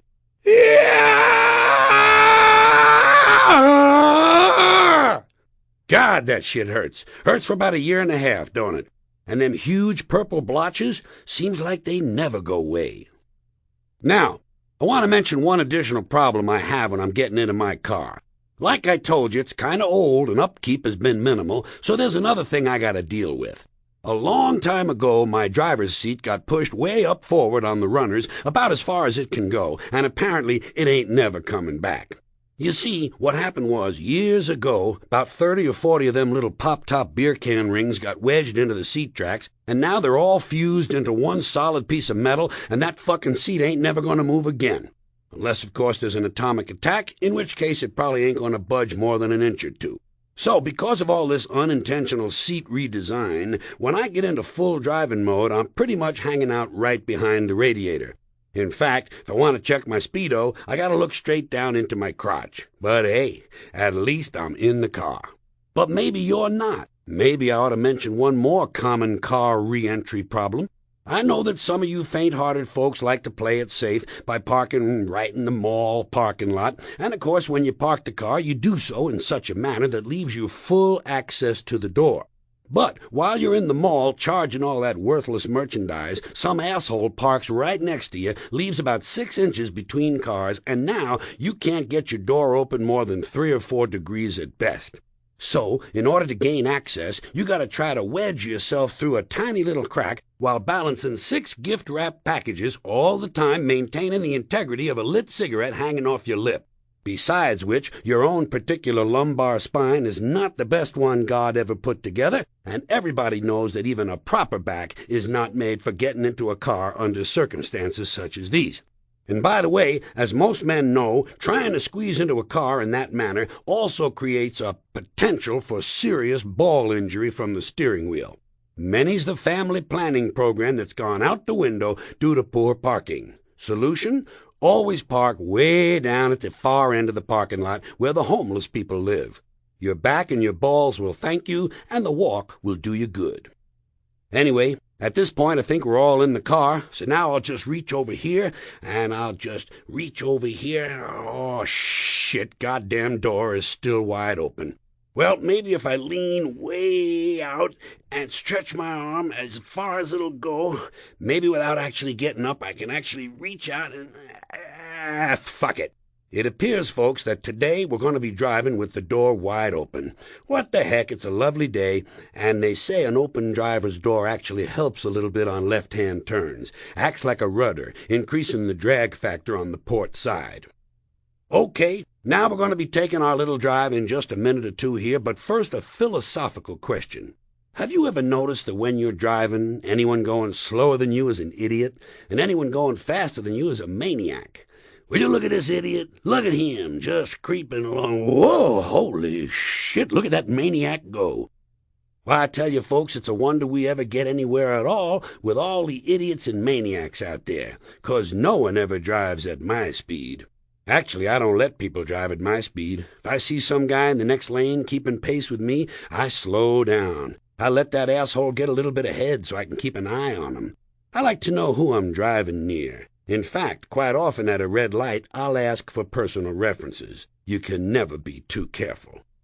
Okay, now, a few basic points about driving. One of the first things they teach you in driver's ed is where to put your hands on the steering wheel. They tell you to put 'em at 10 o'clock and 2 o'clock. Never mind that shit. I put mine at 9:45 and 2:17. Gives me an extra half hour to get where I'm going.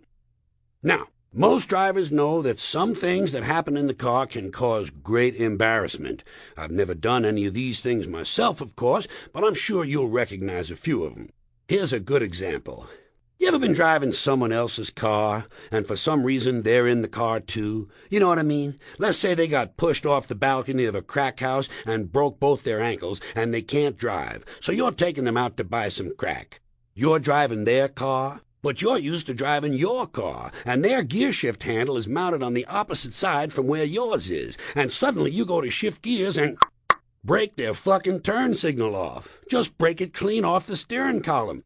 Holy shit, came right off, didn't it? God damn, you'll have to get a new one of them. Here, throw this old sucker out the window. It ain't no good to you now. Shit, that broke easy, didn't it?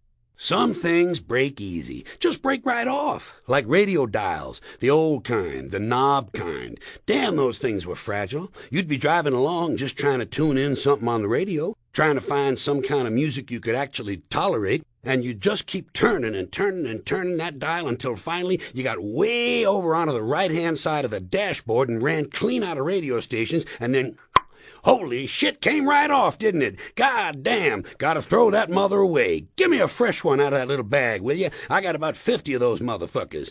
Damn, they break easy. So you stick a new knob onto the radio and keep turning and turning and turning until finally you wind up past the glove compartment listening to some radio station located over near the right-hand mirror. Damn, some things break easy.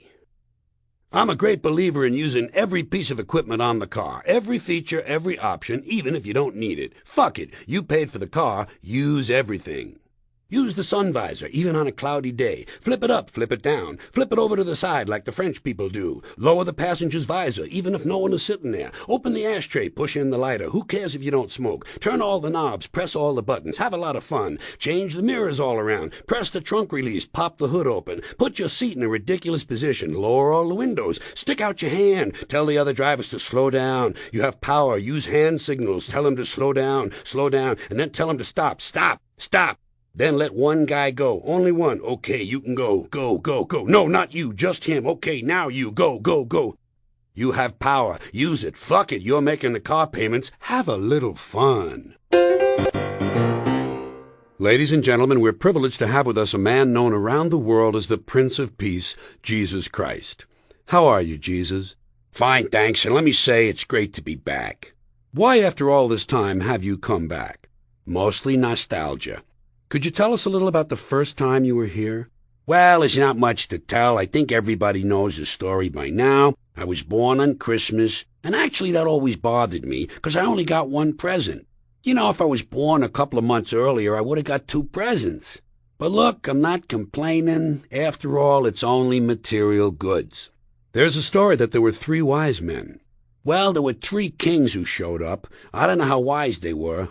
They didn't look very wise. They said they followed a star. That don't sound wise to me. Didn't they bring gifts? Yeah, that's right. Gold, frankincense, and I believe myrrh, which I never did find out what that was. You don't happen to know what myrrh is, do you? Well, I believe it's a reddish-brown, bitter gum resin. Oh, great. Just what I need. What am I going to do with a gum resin? I'd rather have the money. That way I could buy something I need. You know, something I wouldn't normally buy for myself. Well, what would that be? I don't know. A bathing suit? I never had a bathing suit. Maybe a Devo hat? Possibly a bicycle. I really could have used a bicycle. Do you realize all the walking I did? I must have crossed Canaan 6 or 8 times, up and down, north and south, walking and talking, doing miracles, telling stories. Tell us about the miracles, Jesus. How many miracles did you perform? Well, leaving out the loaves and the fishes, I would say a total of 107 miracles. Well, why not the loaves and fishes? Well, technically, that one wasn't a miracle. It wasn't? No. Turns out a lot of people were putting them back. They were several days old. And besides, not all those miracles were pure miracles anyway. Well, what do you mean? If they weren't miracles, what were they? Well, some of them were parlor tricks, optical illusions, mass hypnosis. Sometimes people were just hallucinating. I even used acupressure. That's how I cured most of the blind people, acupressure. So not all of the New Testament is true? Nah, some of the gospel stuff never happened at all. It was just made up. Luke and Mark used a lot of drugs. Luke was a physician and he had access to drugs. Matthew and John were okay, but Luke and Mark would write anything. Well, what about raising Lazarus from the dead? First of all, he wasn't dead, okay? He was hung over. I've told people that. But in the Bible, you said he was dead. No, I said he looked dead. I says, geez, Peter, this guy looks dead. You see, Lazarus was a very heavy sleeper. Plus, the day before we had been to a wedding feast, and he had put away a lot of wine. Oh, was that the wedding feast at Cana, where you changed the water into wine? I don't know. We went to an awful lot of wedding feasts in those days. But did you ever really turn water into wine? Not that I know of. One time I turned apple juice into milk, but I don't recall the water and wine. All right, speaking of water, let me ask you about another miracle. What about walking on water? Did that really happen?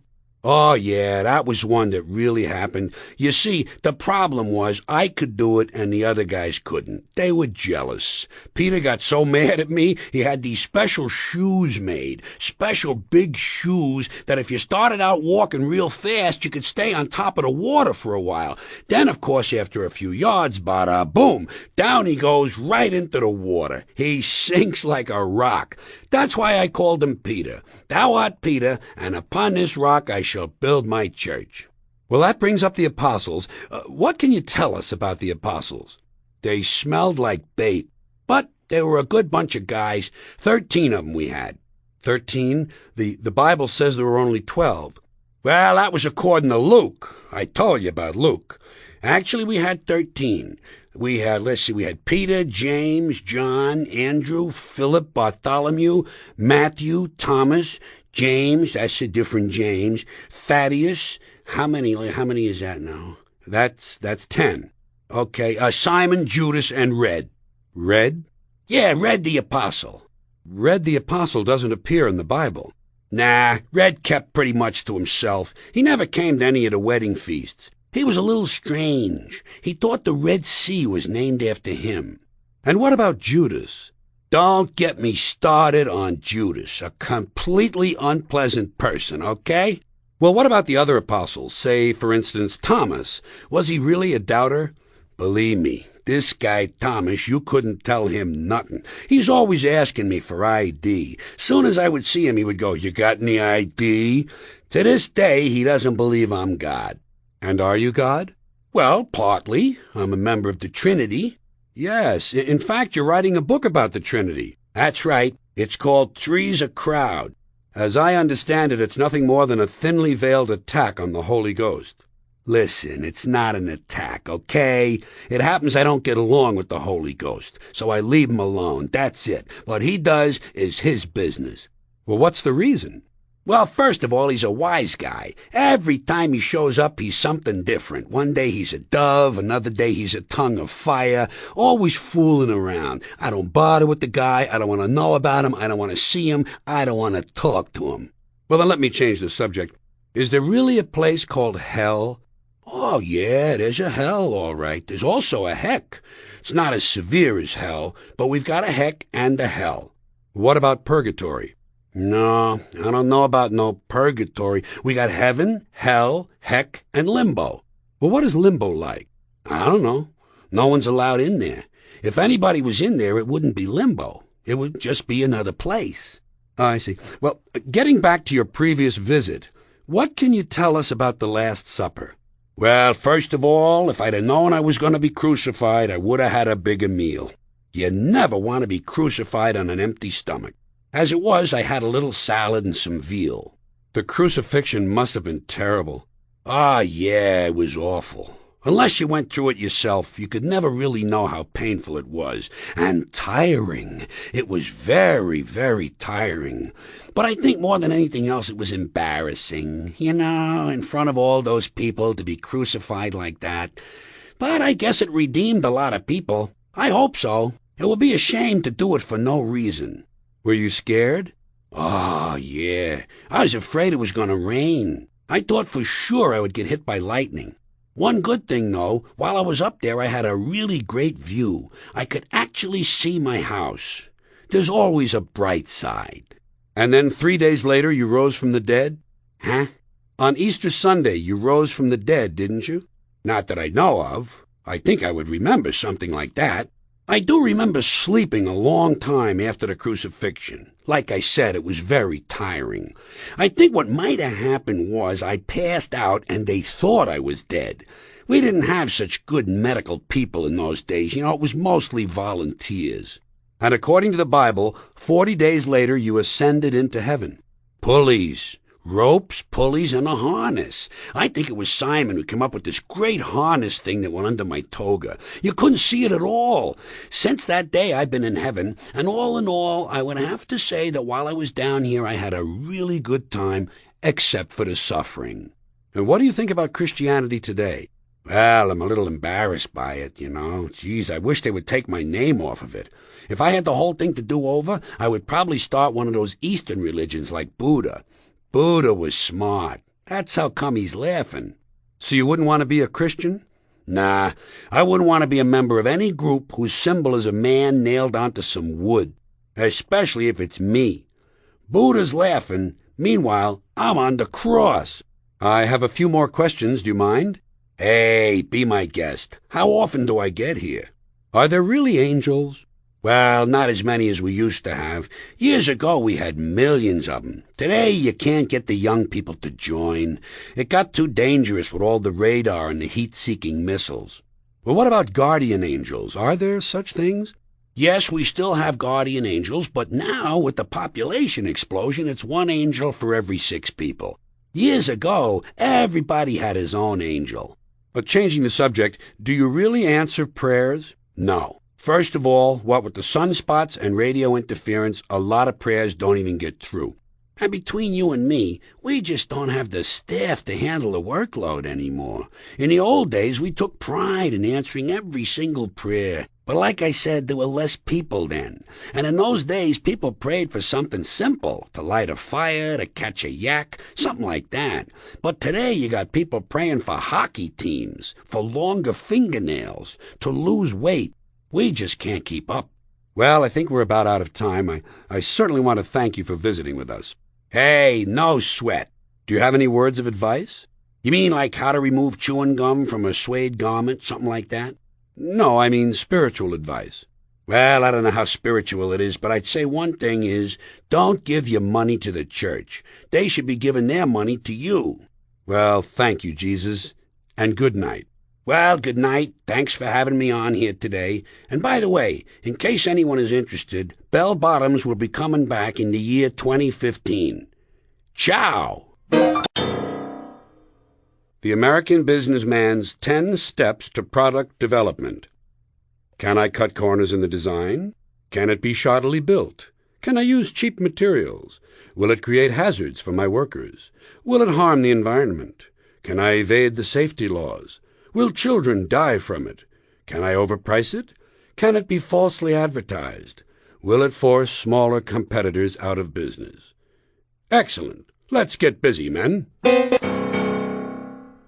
In the expression topsy-turvy, what exactly is meant by turvy? I'm curious, what precisely is Zsa Zsa Gabor's job title? If free trade can really turn all these third-world countries into thriving economies full of entrepreneurs and investors, who's going to clean the fucking toilets around here? If it requires a uniform, it's a worthless endeavor. True stuff. There's actually a TV commercial in Las Vegas that advertises a service called Discount Bankruptcy. There is now a Starbucks in my pants. Here's an odd fact.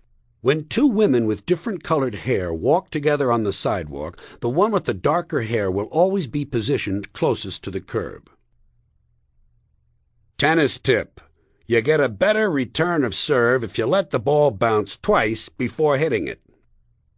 I think people on a diet should have a salad dressing called 250 Islands. Can anyone explain to me the need for 1-hour photo finishing? You just saw the fucking thing. How can you possibly be nostalgic about a concept like a little while ago? When I was a boy, on Good Friday in my parish, in order to dramatize the extent of Jesus' suffering, a group of the priests used to get together and crucify one of the children. By and large, language is a tool for concealing the truth. What is all this shit about Dick Clark not looking his age? Take a closer look. You know my favorite play in baseball? The beanball. It's great, isn't it? It's dramatic, especially if the guy is really hurt. Sometimes the ball hits the helmet and you feel kind of disappointed, even though it makes a good loud noise. Do you ever open the dictionary right to the page you want? Doesn't that feel good? Here's my idea for another one of those reality-based TV shows. No survivors. One by one, a psychopathic serial killer tracks down and kills all of the survivors. Think of it as a public service. As far as I'm concerned, humans have not yet come up with a belief worth believing. People get all upset about torture, but when you get right down to it, it's really a pretty good way of finding out something a person doesn't want you to know. How soon can we begin to execute these yuppie half-wits who name their golden retrievers Jake and put red bandanas around their necks? Apparently this is viewed as amusing or ironic or some other quality yuppies value highly. It isn't amusing. It's precious half-wit bullshit. They say only 10% of the brain's function is known. Apparently, the function of the remaining 90% is to keep us from discovering its function. Ethnic-wise, I'll tell you this. If I hadn't turned out to be Irish, I would have really liked to be a Guinea. You know the good part about all those executions in Texas? Fewer Texans. I'm tired of hearing about innocent victims. It's fiction. If you live on this planet, you're guilty, period, fuck you, next case, end of report. Your birth certificate is proof of guilt. Did you ever get that strange feeling of vujade? Not déjà vu, vujade. It's the distinct sense that somehow something that just happened has never happened before. Nothing seems familiar. And then suddenly the feeling is gone. Vujade. Spirituality, the last refuge of a failed human. Just another way of distracting yourself from who you really are. I have a problem with these married yuppies who carry their babies in backpacks or front packs or slings or whatever these devices are called, these baby-carrying devices that seem designed to leave the parents' hands free to sort through merchandise. Hey, Mr. and Mrs. Natural Fibers, is it too much trouble to ask you to hold the fucking kid? Are you so busy picking out consumer goods and reaching for your credit card that you can't hold the baby? It's not an accessory. It's not a small appliance. It's a baby. Most of the time, people feel okay. It's probably because at that moment they're not actually dying. You know what I like about the American form of government? They've worked things out so that you're never far from a 7-Eleven. I just realized I haven't eaten an ice cream sandwich in 47 years.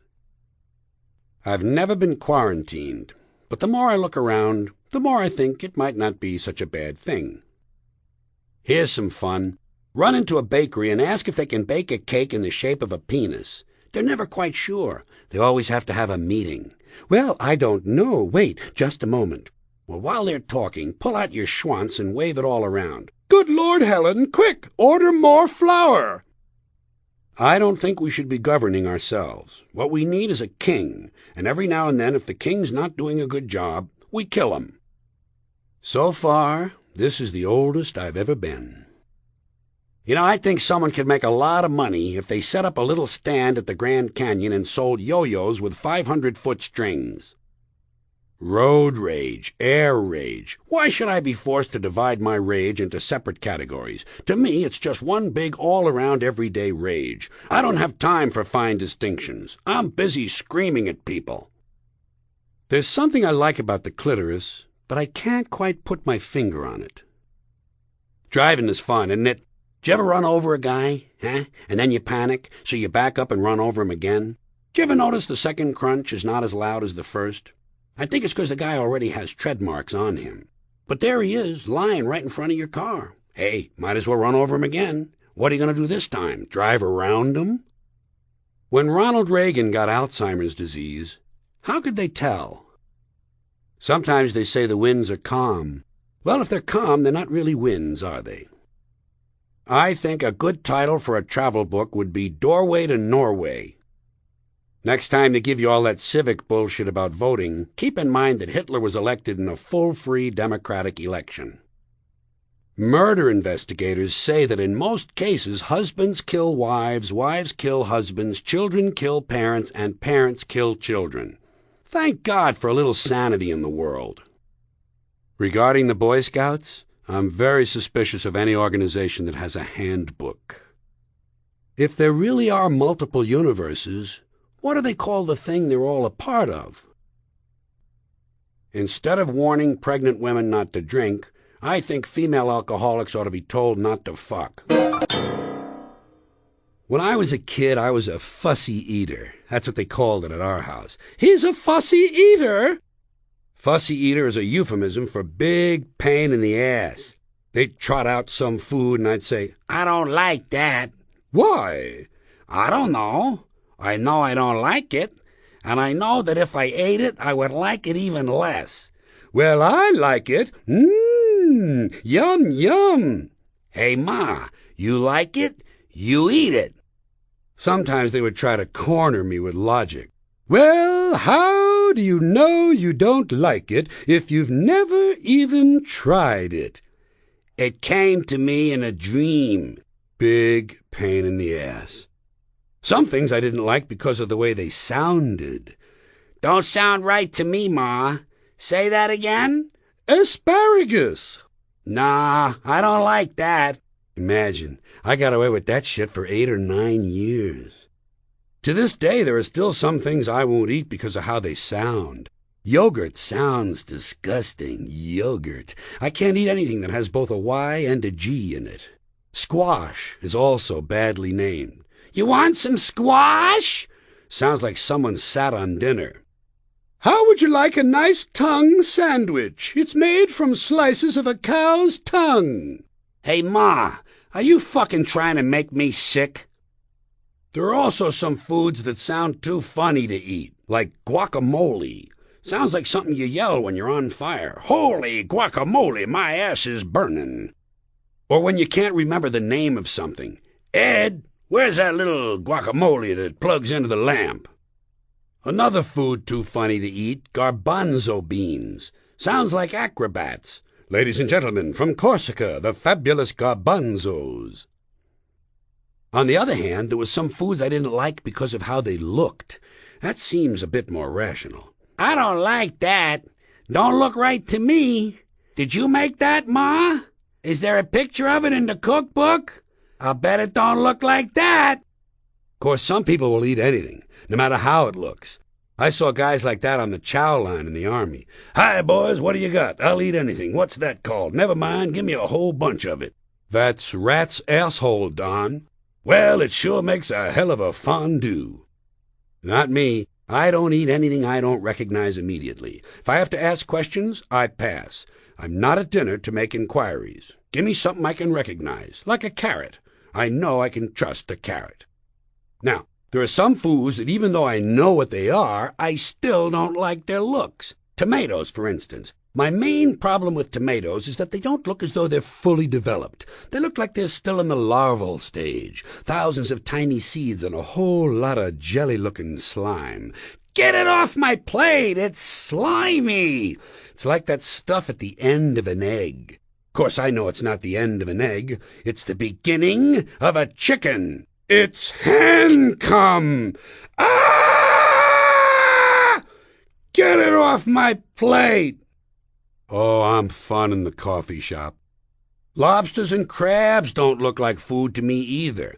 Anything with big pinchers crawling toward me sideways doesn't make me hungry. In fact, my instinct is step on that fuck. Step on him before he gets to the children.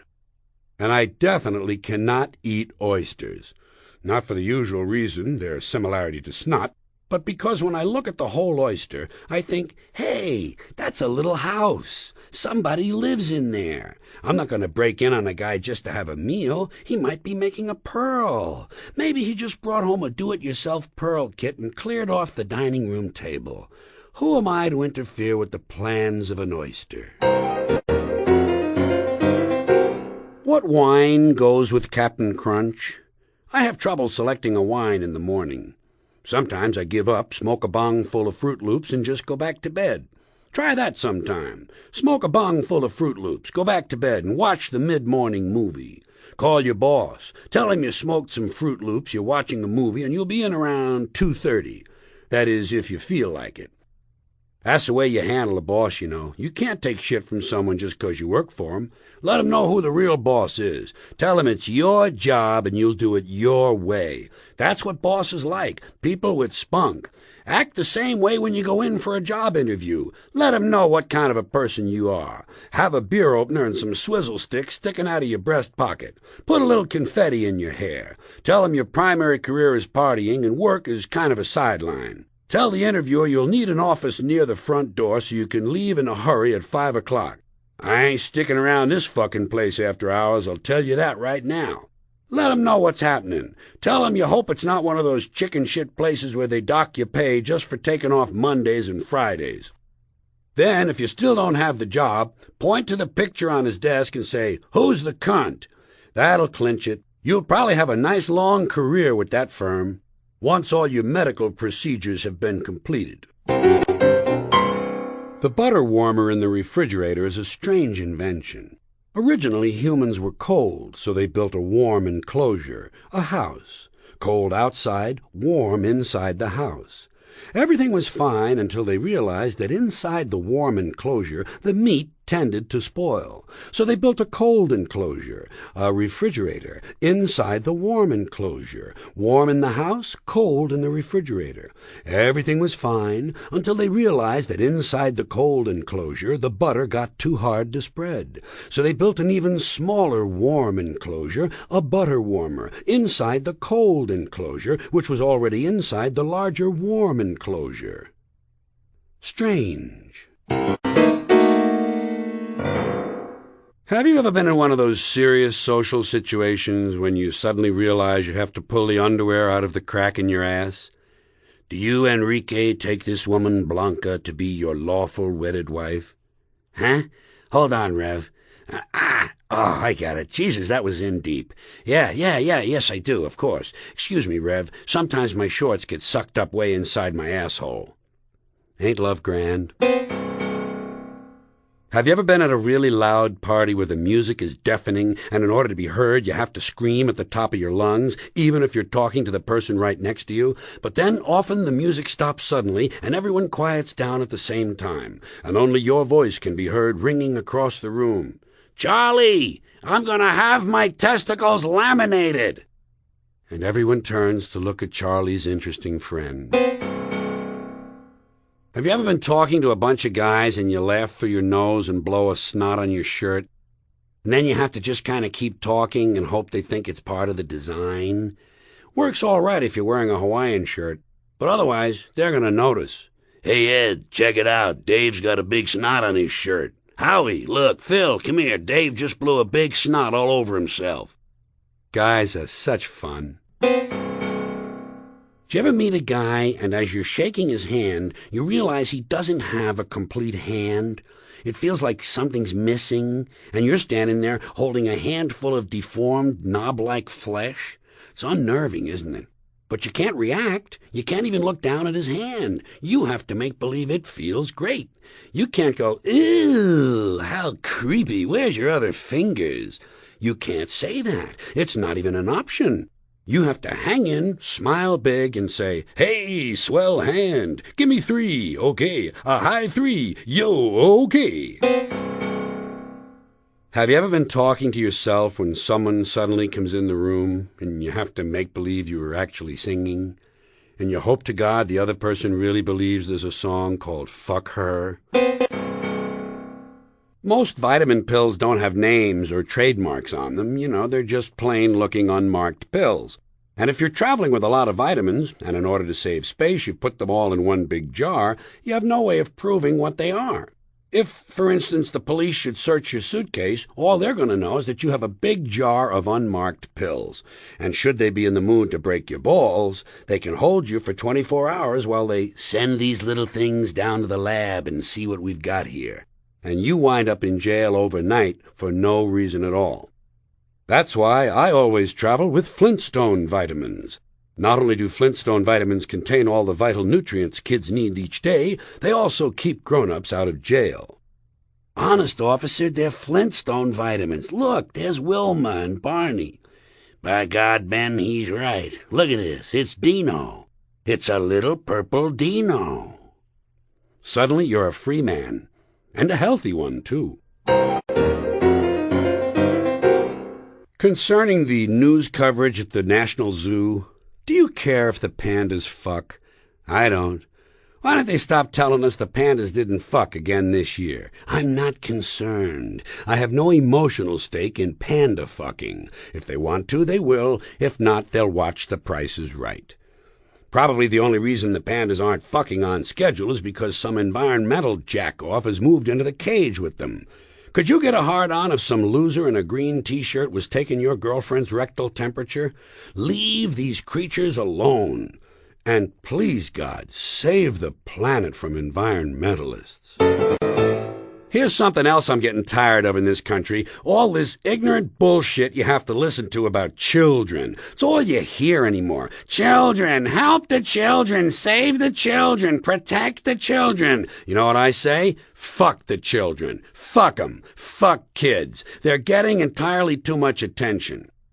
And I know what some of you are thinking. You're saying, Jesus, he's not going to attack children, is he?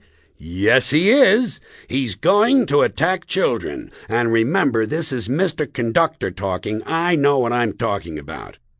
And I also know that all of you boring single dads and working moms who think you're such fucking heroes aren't going to like this, but somebody's got to tell you for your own good. Your children are overrated and overvalued, and you've turned them into little cult objects. You have a child fetish, and it's not healthy.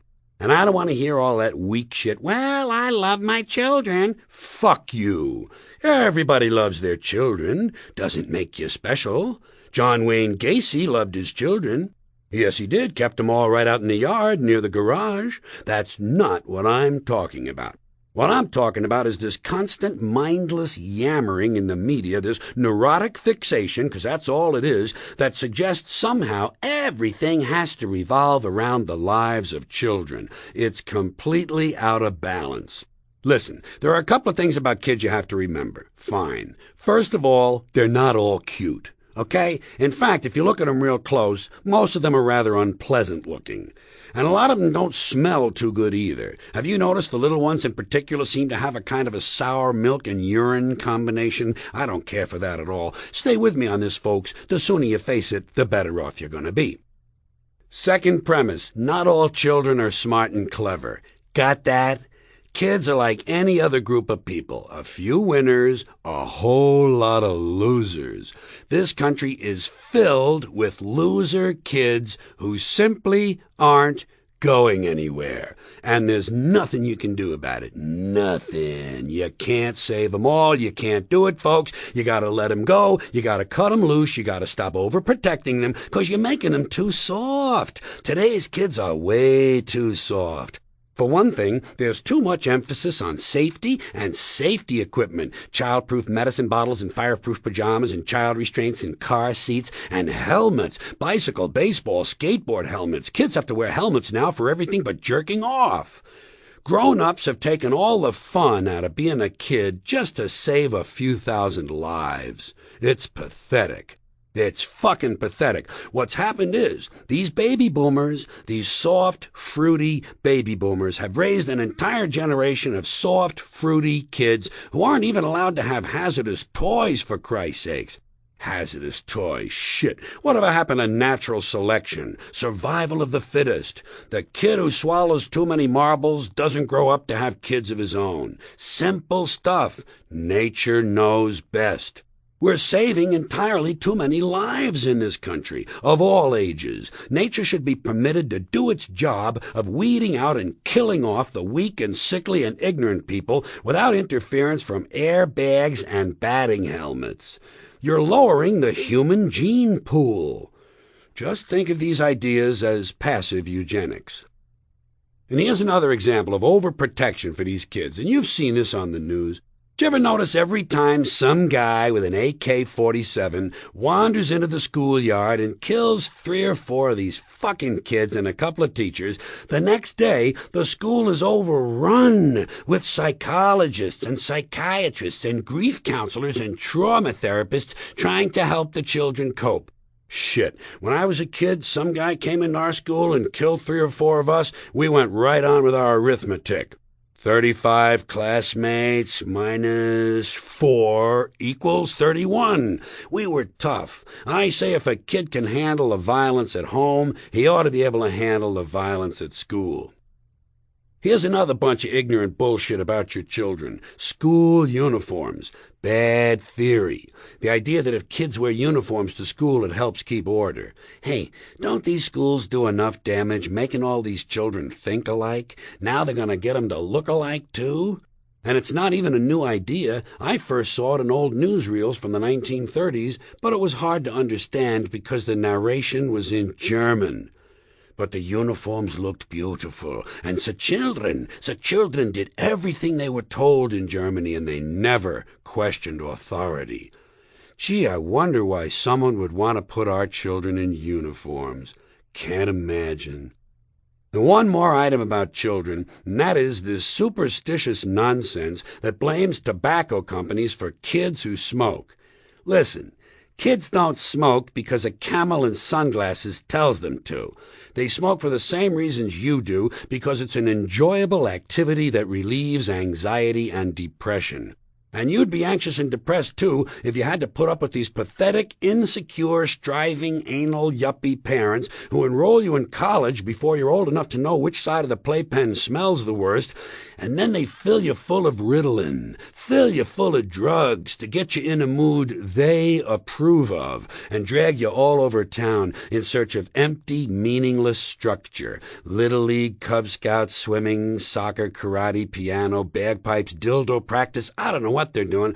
They even have play dates, for Christ's sakes. Playing is now done by appointment. Whatever happened to you show me your wee-wee and I'll show you mine? You never hear that anymore. But a lot of these parents are burning their kids out on structure. I say what every child needs and ought to have every day is 2 hours of daydreaming. Just daydreaming. Turn off the computer games, the CD-ROMs, and the internet, and just let them stare at a tree for a couple hours. It's good for them. And every now and then they actually come up with one of their own ideas. You want to know how you can help your children? Leave them the fuck alone. Do you ever eat a whole box of cookies right in a row? You ever do that? I don't mean take them into your bedroom or something. I mean open them right up in the kitchen as soon as you get home from the store and eat them while you're standing there. Just stare at the toaster while you're eating a whole goddamn box of cookies. You ever do that? Isn't it great? And you ever notice that printed right on the cookie box it says open here? Well, what did they think I was going to do? Move to Hong Kong to open up their fucking cookies? Of course I'm going to open them here. I'm going to eat them here. I'd almost have to open them here. Thank God it doesn't say open somewhere else. I'd be up all night trying to figure out an appropriate location.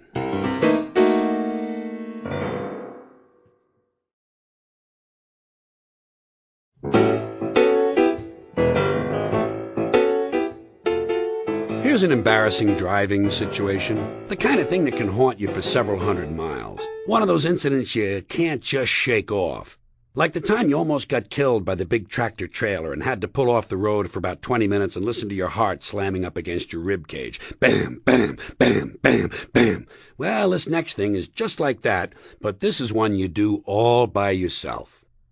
Do you ever pull up to a red light and you go a little bit too far into the intersection, just a few extra feet? So you put the car in reverse and you back up just a little bit, and then you forget the car is in reverse. So you sit there, innocently, waiting for the light to change, looking around, eager to get moving again. Don't want to keep the proctologist waiting. Dum-dum-da-dee-doo, dum-dum-da-dum-dum. At this point, folks, you are truly an accident waiting to happen. An insurance claim in progress. So you sit some more, and you sit some more, and you wait, and you wait, and you wait, and you stare at the red light, and you look over at the woman on the right adjusting her tits, and you look at the guy on the left picking his nose, and then finally the light changes, and off you go. Crash, crumple, tinkle, crunch, directly backward into the grill of what was formerly a cute little red Yugo. Holy shit, how'd I get back here?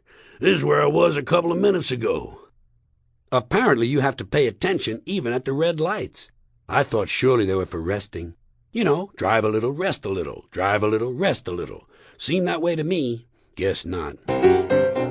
Here's a little red light story that somebody told me a long time ago. This guy's driving along and he's got someone sitting right next to him in the passenger seat, and he goes straight through a red light. Zoom! Passenger says, "What are you doing?" Driver says, "Never mind, my brother drives like this." They go a little farther, they come to another red light. Zoom! Guy goes right through it. "What are you doing?"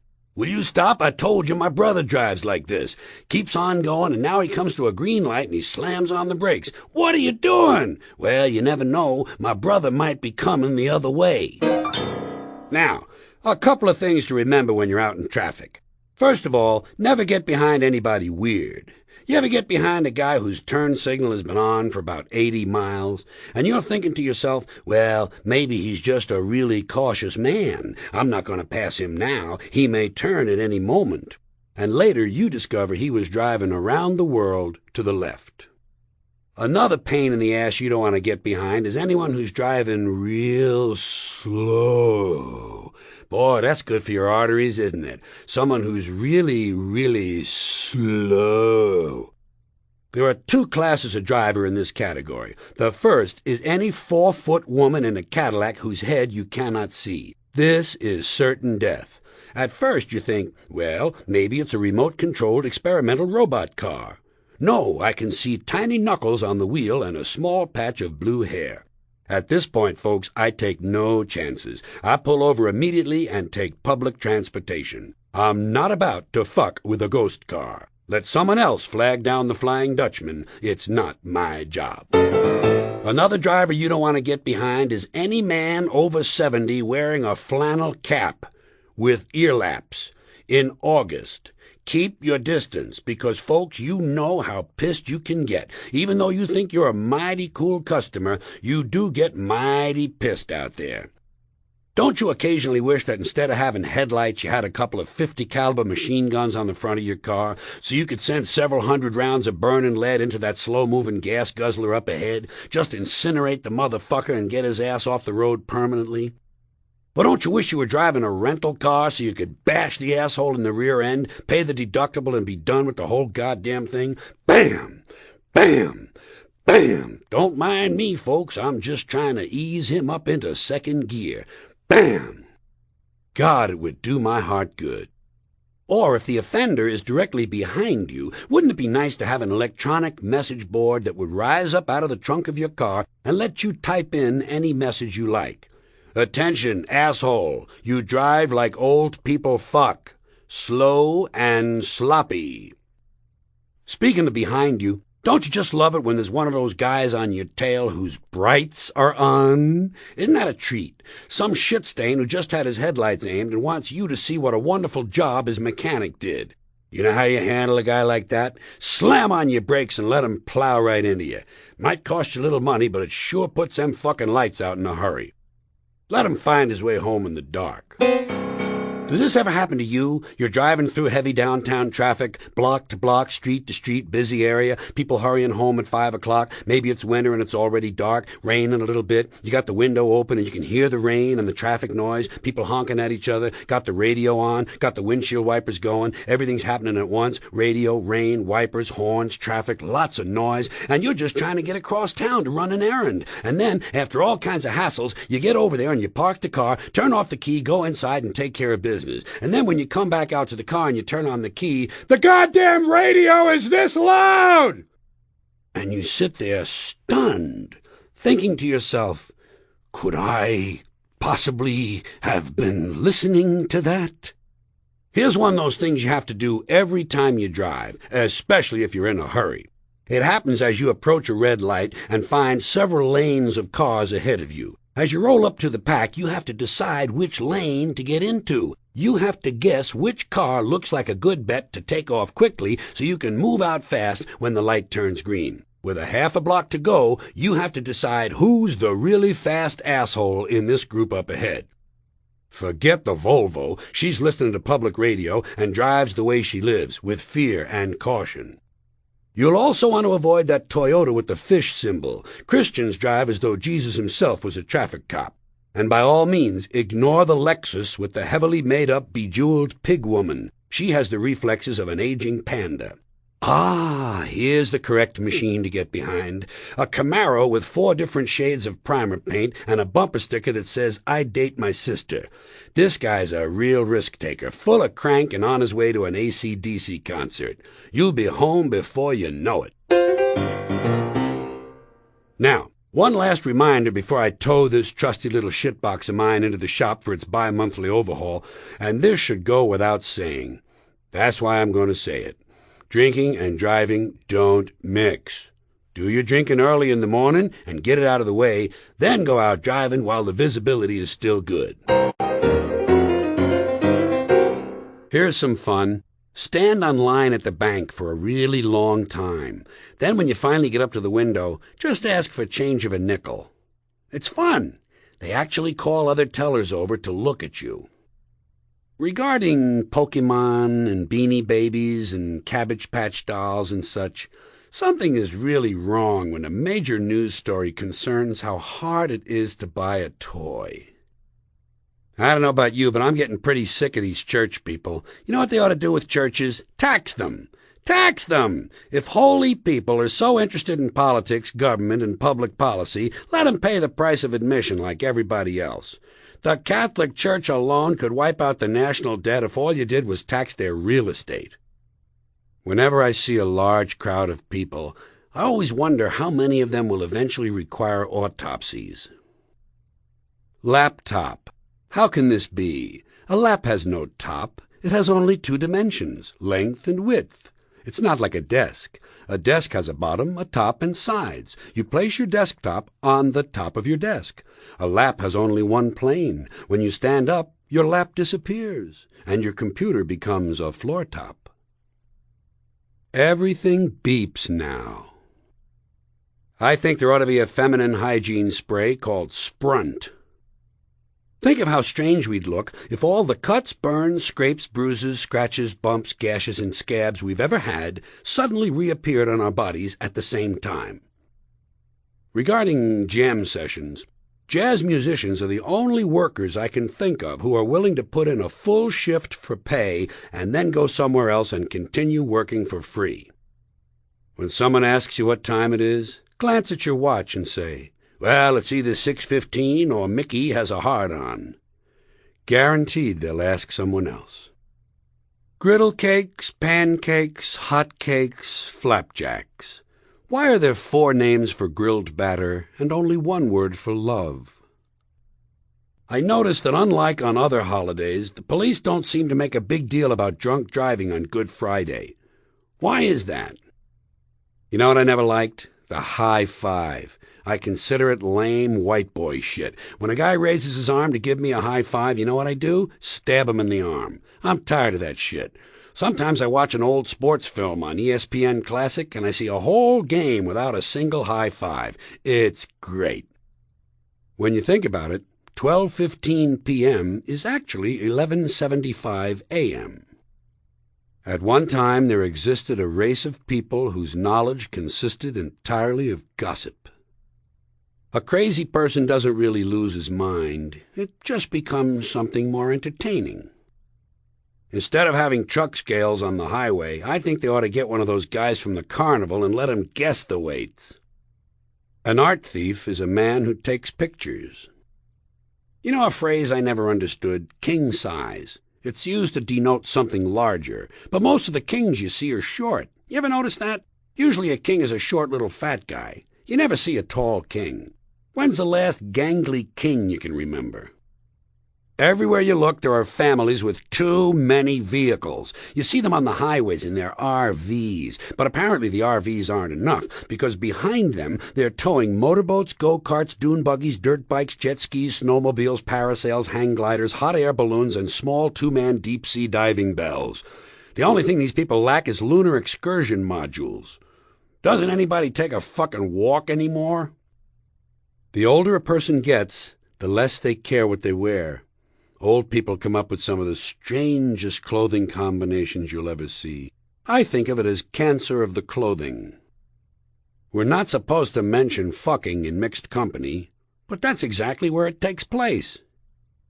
The other day I was thinking of how many peanuts elephants owe us.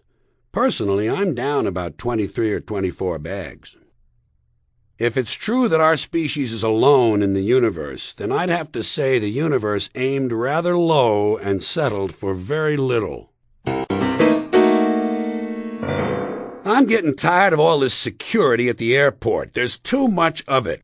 I'm tired of some fat chick with a double-digit IQ and a triple-digit income rooting around inside of my bag for no reason and never finding anything. They haven't found anything yet in anybody's bag. Haven't found one bomb in one bag. And don't tell me, well, the terrorists know their bags are going to be searched, so now they're leaving their bombs at home. There are no bombs. The whole thing is fucking pointless. And it's completely without logic. There's no logic at all. They'll take away a gun, but let you keep a knife. Well, what the fuck is that? In fact, there's a whole list of lethal objects they will allow you to take on board. Theoretically, you could take a knife, an ice pick, a hatchet, a straight razor, a pair of scissors, a chainsaw, 6 knitting needles, and a broken whiskey bottle, and the only thing they'd say to you is, that bag has to fit all the way under the seat in front of you. And if you didn't take a weapon on board, relax. After you've been flying for about an hour, they're going to bring you a knife and fork. They actually give you a fucking knife. It's only a table knife, but you could kill a pilot with a table knife. Might take you a couple of minutes, you know, especially if he's hefty. But you could get the job done if you really wanted to kill a prick. Shit, there's a lot of things you could use to kill a guy with. You could probably beat a guy to death with the Sunday New York Times. Or suppose you just had really big hands. Couldn't you strangle a flight attendant? Shit, you could probably strangle 2 of them, one with each hand. You know, if you were lucky enough to catch them in that little kitchen area, just before they break out the fucking peanuts. But you could get the job done, if you really cared enough. So why is it they allow a man with big, powerful hands to get on board an airplane? I'll tell you why. They know he's not a security risk because he's already answered the 3 big questions. Question number 1, did you pack your bags yourself? No, Carrot Top packed my bags. He and Martha Stewart and Florence Henderson came over to the house last night, fixed me a lovely lobster Newburg, gave me a full-body massage with sacred oils from India, performed a 4-way around the world, and then they packed my bags. Next question. Have your bags been in your possession the whole time? No. Usually the night before I travel, just as the moon is rising, I place my suitcases out on the street corner and leave them there unattended for several hours, just for good luck. Next question. Has any unknown person asked you to take anything on board? Well, what exactly is an unknown person? Surely everyone is known to someone. In fact, just this morning, Karim and Yusuf Ali Ben Gaba seemed to know each other quite well. They kept joking about which one of my suitcases was the heaviest. And that's another thing they don't like at the airport, jokes. You know, you can't joke about a bomb. Well, why is it just jokes? What about a riddle? How about a limerick? How about a bomb anecdote? You know, no punchline, just a really cute story. Or suppose you intended the remark not as a joke, but as an ironic musing. Are they prepared to make that distinction? Why, I think not. And besides, who's to say what's funny? Airport security is a stupid idea, it's a waste of money, and it's only there for one reason, to make white people feel safe. That's all, to provide the feeling, the illusion of safety, in order to placate the middle class, because the authorities know they can't make airplanes safe. Too many people have access. You'll notice the drug smugglers don't seem to have a lot of trouble getting their little packages on board, do they? No, and God bless them too. And by the way, an airplane flight shouldn't be completely safe. You need a little danger in your life. Take a fucking chance once in a while, will ya?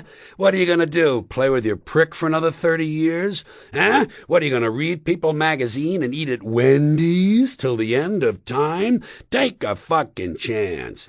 Besides, even if they made all of the airplanes completely safe, the terrorists would simply start bombing other places that are crowded. Porn shops, crack houses, titty bars, and gangbangs. You know, entertainment venues. The odds of you being killed by a terrorist are practically zero. So I say relax and enjoy the show. You have to be realistic about terrorism. You gotta be a realist. Certain groups of people, Muslim fundamentalists, Christian fundamentalists, Jewish fundamentalists, and just plain guys from Montana, are gonna continue to make life in this country very interesting for a long, long time. That's the reality. Angry men in combat fatigues talking to God on a two-way radio and muttering incoherent slogans about freedom are eventually going to provide us with a great deal of entertainment. Especially after your stupid fucking economy collapses all around you, and the terrorists come out of the woodwork, and you'll have anthrax in the water supply, there'll be sarin gas in the air conditioners, there'll be chemical and biological suitcase bombs in every city, and I say relax, enjoy the show, take a fucking chance, put a little fun into your life. To me, terrorism is exciting. I think the very idea that you can set off a bomb in Macy's and kill 800 people is exciting and stimulating, and I see it as a form of entertainment. I also know that most Americans are soft and frightened and unimaginative people who have no idea there's such a thing as dangerous fun, and they certainly don't recognize a good show when they see one. I have always been willing to put myself at great personal risk for the sake of entertainment, and I've always been willing to put you at great personal risk for the same reason. As far as I'm concerned, all of this airport security, the questions, the cameras, the screenings, the searches, it's just one more way of reducing your liberty and reminding you that they can fuck with you anytime they want, as long as you're willing to put up with it, which means, of course, anytime they want, because that's the way Americans are now. They're always willing to trade away a little of their freedom in exchange for the feeling, the illusion of security. What we have now is a completely neurotic population obsessed with security and safety and crime and drugs and cleanliness and hygiene and germs. There's another thing, the fear of germs. Where did this sudden fear of germs come from in this country? Have you noticed this? The media constantly doing stories about all the latest infections. Salmonella, E. coli, hantavirus, bird flu, now they have West Nile fever. And Americans panic easily, so now everybody's running around scrubbing this and spraying that and overcooking their food and repeatedly washing their hands, trying to avoid all contact with germs. It's ridiculous, and it goes to ridiculous lengths. In prisons, and this is true, in prisons, before they give you a lethal injection, they swab your arm with alcohol. It's true. Well, they don't want you to get an infection. And you can see their point. Wouldn't want some guy to go to hell and be sick. It would take a lot of the sport out of the whole execution. Fear of germs. What a bunch of pussies. You can't even get a decent hamburger anymore. They cook the shit out of everything now because everybody's afraid of food poisoning. Hey, where's your sense of adventure? Take a fucking chance. You know how many people die from food poisoning in this country every year? 9,000, that's all. It's a minor risk. Take a fucking chance. Bunch of goddamn pussies. Besides, What do you think you have an immune system for? It's for killing germs. But it needs practice. It needs germs to practice on. So if you kill all the germs around you and live a completely sterile life, then when germs do come along, you're not gonna be prepared. And never mind ordinary germs. What are you gonna do when some super virus comes along that turns your vital organs into liquid shit? I'll tell you what you're gonna do. You're gonna get sick, you're gonna die, and you're gonna deserve it because you're fucking weak and you got a fucking weak immune system. Now, I'm going to tell you a true story about immunization. When I was a little boy in New York City in the 1940s, we swam in the Hudson River, and it was filled with raw sewage. Okay? We swam in raw sewage. You know, to cool off. And at that time, the big fear was polio. Thousands of kids died from polio every year. But you know something? In my neighborhood, no one ever got polio. No one. Ever. You know why? 'Cause we swam in raw sewage. It strengthened our immune systems. The polio never had a prayer. We were tempered in raw shit. So personally, I never take any special precautions against germs. I don't shy away from people who sneeze and cough. I don't wipe off the telephone. I don't cover the toilet seat. And if I drop food on the floor, I pick it up and eat it. I eat it, even if I'm at a sidewalk cafe. In Calcutta, the poor section, on New Year's morning during a soccer riot. And you know something? In spite of all of that so-called risky behavior, I never get infections, folks. I just don't get them. I don't get colds, I don't get flu, I don't get food poisoning, and I don't get headaches or upset stomachs. And you know why? 'Cause I got a good, strong immune system, and it gets a lot of practice. My immune system is equipped with the biological equivalent of fully automatic military assault rifles with night vision and laser scopes.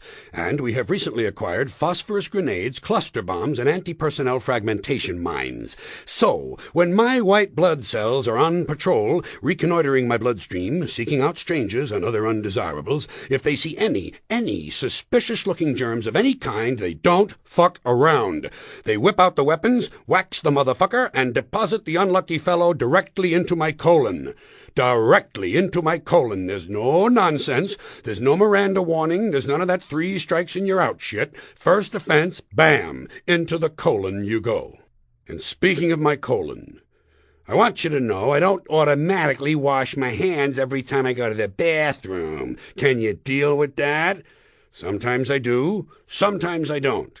You know when I wash my hands? When I shit on them. That's the only time. And you know how often that happens? Tops. 2-3 times a week. Tops. Maybe a little more frequently over the holidays. You know what I mean? And I'll tell you something else, my well-scrubbed friends. You don't always need a shower every day. Did you know that? It's overkill. Unless you work out, or work outdoors, or for some reason come in intimate contact with huge amounts of filth and garbage every day, you don't always need a shower. All you really need to do is to wash the 4 key areas: armpits, asshole, crotch, and teeth. Got that? The hooker's bath. Armpits, asshole, crotch, and teeth. In fact, you can save yourself a whole lot of time if you simply use the same brush on all 4 areas. Do you ever wonder who empties the wishing wells? That's our money. I've never received an accounting. It's just gone. Someone apparently is emptying the wishing wells and keeping the money. And I'm wondering whether or not that cancels out the wishes. I mean, suppose it's a wish that takes time to come true. Like if you wish some friend of yours would develop cancer. That takes time. How can it come true if your nickel has already been rolled in a wrapper and deposited in a bank? And by the way, when does this coin retrieval take place?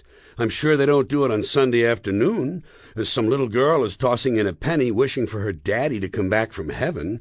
No, they probably do it at 3 in the morning, wearing black T-shirts and ski masks. I think this has gone far enough. I want to know what's going on. My friend is still perfectly healthy, and I'm concerned.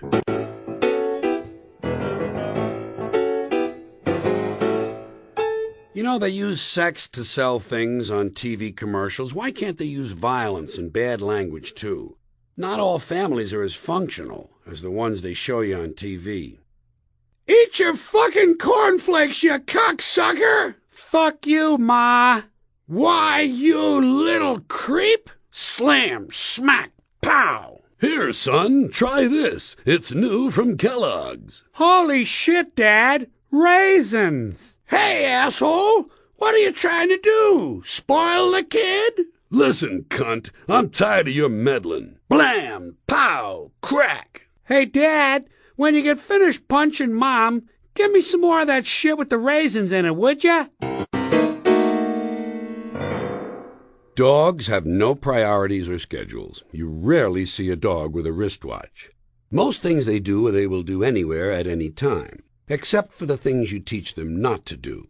Laszlo, don't ever do that again. If you do, I'll beat the shit out of you. They do catch on to suggestions like that. But basically, a dog doesn't care what he does. He'll simply do whatever's next. He doesn't really know what's next, but he'll think of something. He might even do two things in a row that don't go together. Do you ever see a dog trotting through a room, apparently headed somewhere, and suddenly he stops and chews his back for about 8 minutes, as if the whole thing were scheduled for that exact moment? And then finally, when he's finished chewing, he forgets where he was going in the first place and just sort of looks around, confused. Let's see, where was I going? Oh, shit, I forget. Seemed important at the time. Well, I guess I'll just lie down here under this chair. Hey, it's nice under here. I must do this more often. He doesn't know, and he doesn't care. Like I say, he'll do anything at any time. He might even embarrass you when you have company. You might have some folks over to the house, folks you don't know that well, people you're trying to impress. Hell, you might even be trying to borrow money from one of these assholes. And all these people are sitting around the living room, and you've put out some chips and a little dip, carrot sticks, maybe a little light buffet, and everybody's eating nicely and chatting politely, and the dog is lying there on the floor in full view. And suddenly you glance over and realize that the dog is licking his balls, vigorously, big, long, loving licks in full view of everyone, and no one is saying a word. Remember, a spectacular thing is taking place. A naked living creature is administering a modified form of autofellatio in the presence of strangers. Not only is it a spectacular act, it's difficult to do. If I could do that, I'd never leave the house. And yet it goes unremarked. And if someone does say something, it's usually innocuous. Look, isn't he cute? He's taking a bath. No, Carla, that's not a bath. That's called licking your balls. If that's a bath, I'd have to say it's a mighty selective bath. He's been on that one spot for over an hour now. Then the dog trots over and starts to lick your face. No, Bruno. No, down, Bruno. Nice doggy. Oh, don't worry about it. Don't you know they have the cleanest mouth of any animal? Well, I'm not a chemist, Velma. I'm just basing my judgment on his most recent activity, which, as you'll recall, was licking his balls.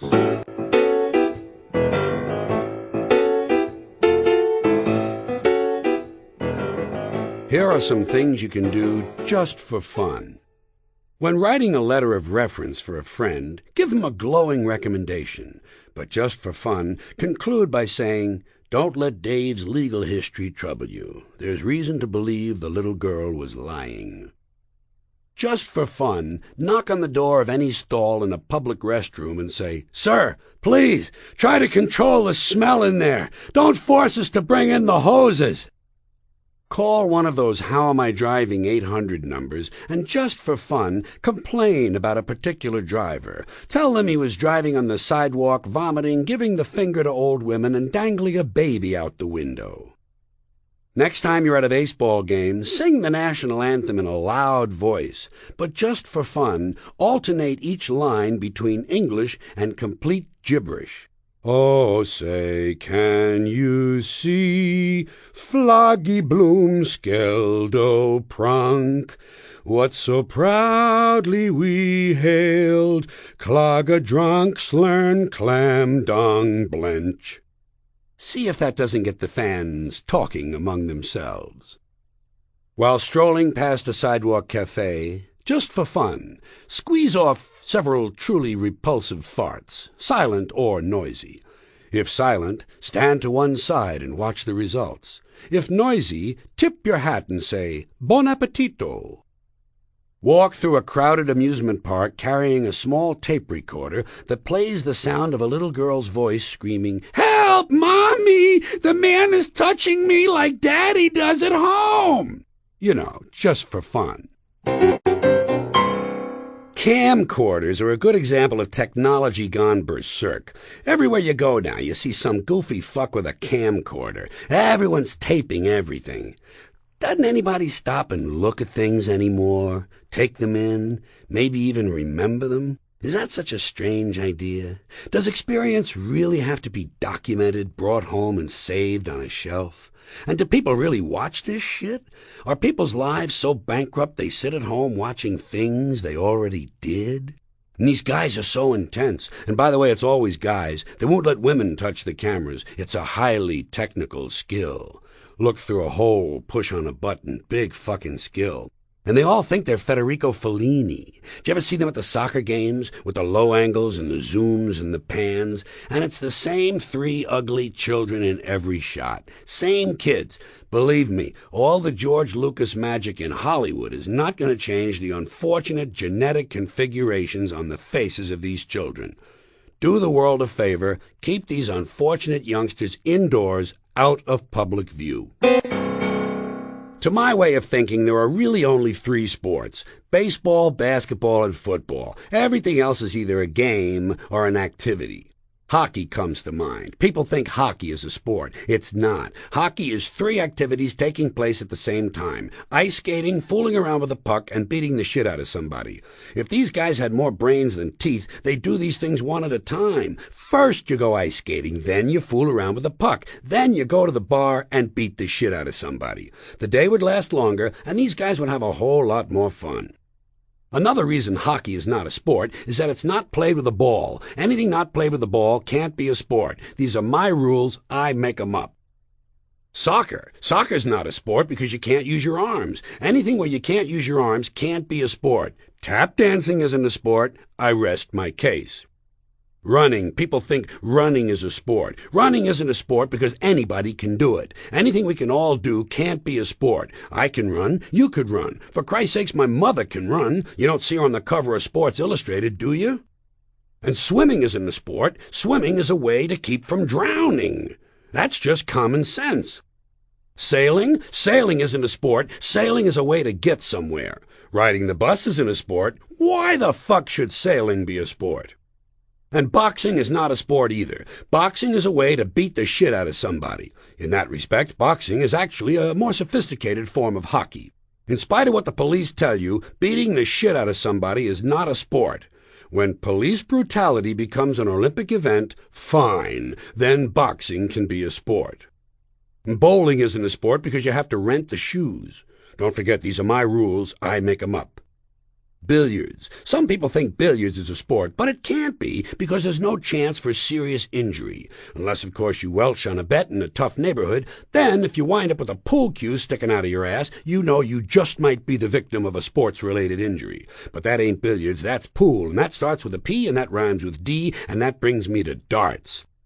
Darts could have been a sport because at least there's a chance to put someone's eye out. But alas, darts will never be a sport because the whole object of the game is to reach zero, which goes against all sports logic. Lacrosse is not a sport. Lacrosse is a faggoty college activity.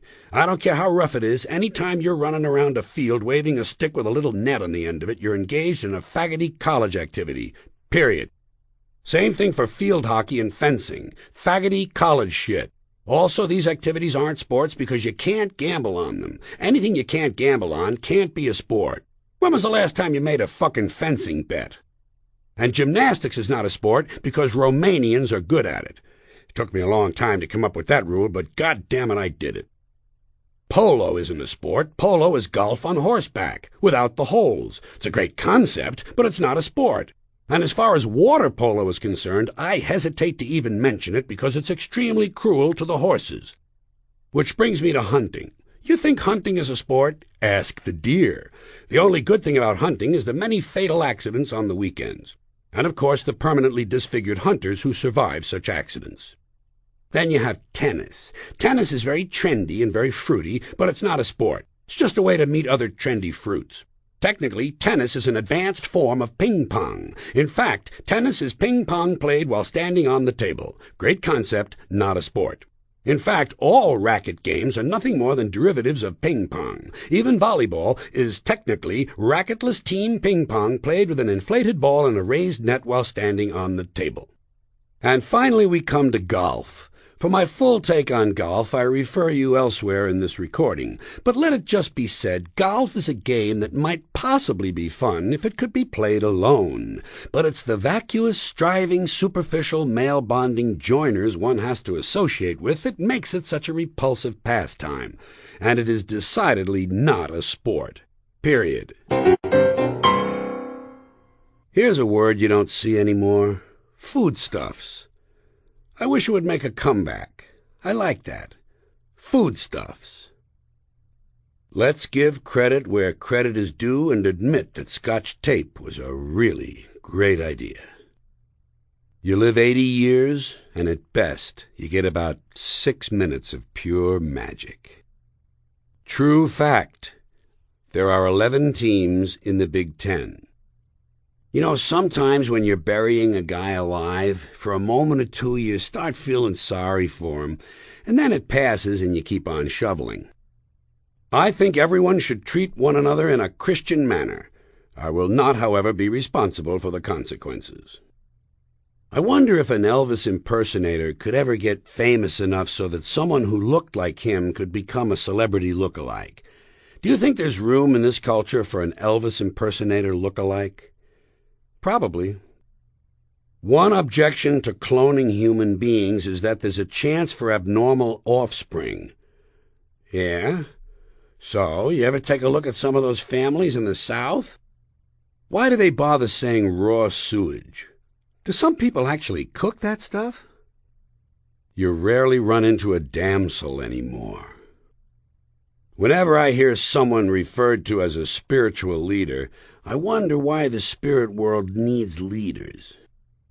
Here's more bullshit middlebrow philosophy. That which doesn't kill me makes me stronger. I got something a little more realistic for you. That which doesn't kill me still may sever my spinal cord, crush my rib cage, cave in my skull, and leave me helpless and paralyzed, soaking in a puddle of my own waste. Put that on your T-shirt, touchy-feely New Age asshole. These days, many politicians are demanding change, just like the homeless people. Live and let live, that's what I always say. Anyone who can't understand that should be killed. It's a simple philosophy, but it's always worked well in our family. Hey, isn't it time we stopped wasting valuable land on cemeteries? Talk about an idea whose time has passed. Let's put all the dead people in boxes and keep them in one part of town. What kind of medieval bullshit is that? I say plow these motherfuckers up and throw them away, or melt them down. We need that phosphorus for farming. If we're going to recycle, let's get serious. Did you notice Joan Rivers has turned into one of those people she used to make fun of? Something I really don't like is that claymation, you know, that stop-action animation junk. Why don't they can that shit? It's fake-looking, and it detracts from the story. Every time you're exposed to advertising in America, you're reminded that this country's most profitable business is still the manufacture, packaging, distribution, and marketing of bullshit. High-quality, grade A, prime-cut, pure American bullshit. And the sad part is that most people seem to believe bullshit only comes from certain predictable sources. Advertising, politics, salesmen, lawyers. Not true. Bullshit is everywhere. Bullshit is rampant. Parents are full of shit, teachers are full of shit, clergymen are full of shit, and law enforcement is full of shit. This entire country is completely full of shit and always has been. From the Declaration of Independence to the Constitution to the Star-Spangled Banner, it's really nothing more than one big steaming pile of red, white, and blue all-American bullshit. Think of how it started. America was founded by slave owners who told us all men are created equal. All men except Indians, niggers, and women.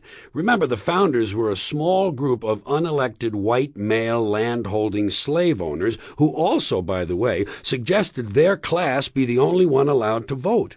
To my mind, that is what's known as being stunningly and embarrassingly full of shit. And everybody bought it. All Americans bought it.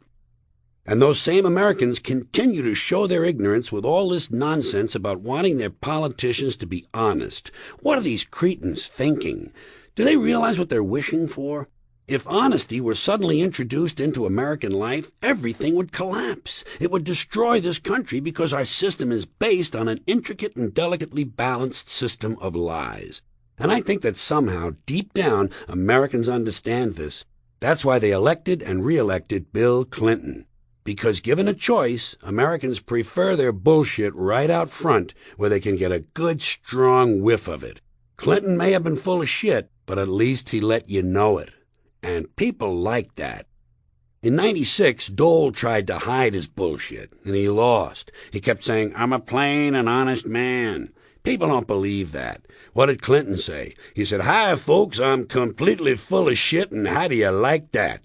And the people said, "You know what? At least he's honest. At least he's honest about being completely full of shit." It's the same in the business world. Everyone knows by now all businessmen are completely full of shit. Just the worst kind of low-life criminal cocksuckers you can expect to meet. And the proof is they don't even trust each other. When a businessman sits down to negotiate with another businessman, the first thing he does is to assume the other guy is a complete lying prick who's trying to fuck him out of his money. So he does everything he can to fuck the other guy a little bit faster and a little bit harder. And he does it with a big smile on his face. That big bullshit businessman smile.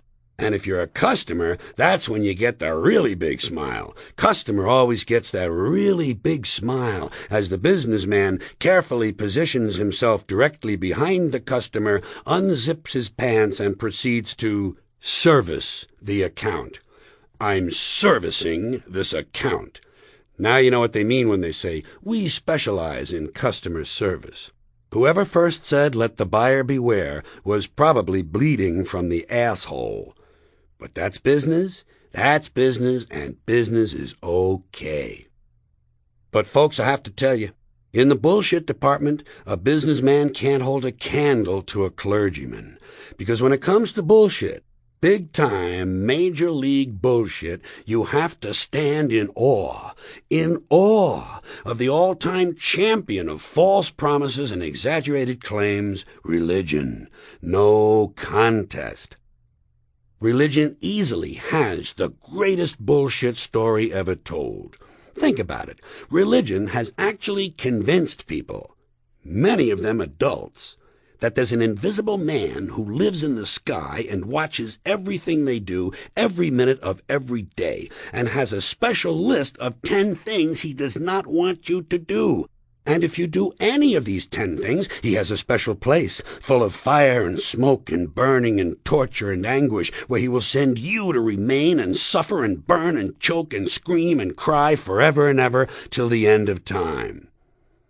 But he loves you. He loves you, and he needs money. He always needs money. He's all-powerful, all-perfect, all-knowing, and all-wise. Somehow, he just can't handle money. Religion takes in billions of dollars, pays no taxes, and somehow they always need a little more. Now, you talk about a good bullshit story. Holy shit. You're all going to die. I hate to remind you, but it is on your schedule. It probably won't happen when you'd like. Generally, it's an inconvenience. For instance, you might have your stamp collection spread out on the dining room table. Now? Now. May I at least put away my commemoratives? No. Inconvenient. Nobody wants to die. Nobody. Well, maybe Evel Knievel. But most other people don't like the idea. Doesn't seem like an enjoyable thing. People figure if being sick is no fun, dying must really be a bother. After all, part of the pleasure of being alive is the knowledge that you're not dead yet. And when you get right down to it, people don't mind being dead. It's getting dead that bothers them. No one wants to get dead, but we're all going to do it. Death is one of the few things that is really, truly democratic. Everybody gets it once, but only once. That's what makes us nervous. No rehearsals. And actually, I think people should look forward to death. After all, it's our next big adventure. At last, we're going to find out where we go. Isn't that what we've all been wondering? Where we go? Where do we go? I don't know. We must go somewhere. True. Phil says he knows. I know he does, but take my word, Phil doesn't know. Where do we go? Maybe it's nowhere. That would be interesting. On the one hand, you'd be nowhere, but on the other hand, you wouldn't know it. So at least you'd have something to think about. Or not. Personally, I think we go wherever we think we're going to go. What you think is what you get. Have you ever heard one of those guys who says, "Don't even bother praying for me, I'm going straight to hell. I'm going to hell and be with all my friends"? Well, he is. He's going to hell, and he'll probably be with all his friends. What you think is what you get. If you keep saying you're going to heaven, chances are you'll get there. But don't look for any of your friends. In my own case, I expect I'll be going to a public toilet in Honduras. And by the way, should you be interested, I can tell you on good authority that when Monty Hall dies, he'll be spending a lot of time behind door number 3. I often wonder why there's no blue food. Every other color is well represented in the food kingdom. Corn is yellow, spinach is green, raspberries are red, carrots are orange, grapes are purple, and mushrooms are brown. So where's the blue food? And don't bother me with blueberries, they're purple. The same is true of blue corn and blue potatoes. They're purple.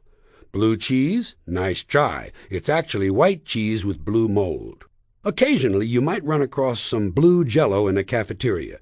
Don't eat it. It wasn't supposed to be blue. Something went wrong.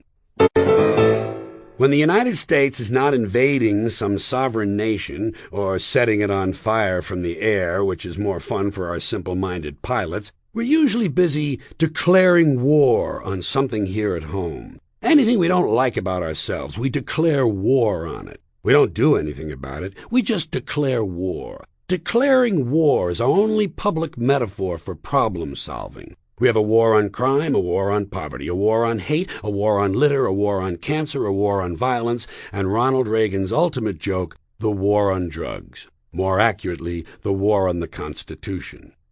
But there's no war on homelessness. You notice that? It's because there's no money in it. If someone could end homelessness and in the process let the corporate swine steal a couple of $1 billion, you'd see the streets of America clear up pretty goddamn quickly. But if you think it's going to be solved through human decency, relax. It's not going to happen.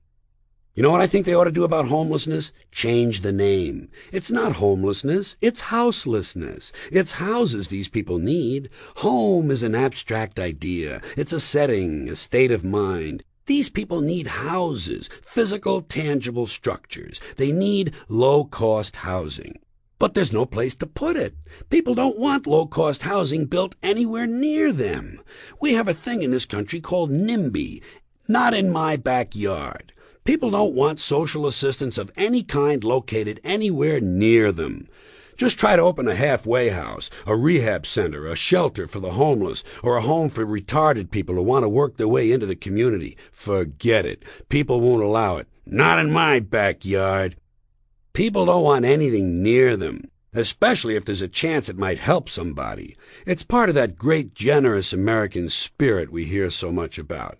You can ask the Indians about that, if you manage to find one. We've made Indians just a little hard to find. Should you need more current data, select any black family at random. Ask them how generous America has been to them.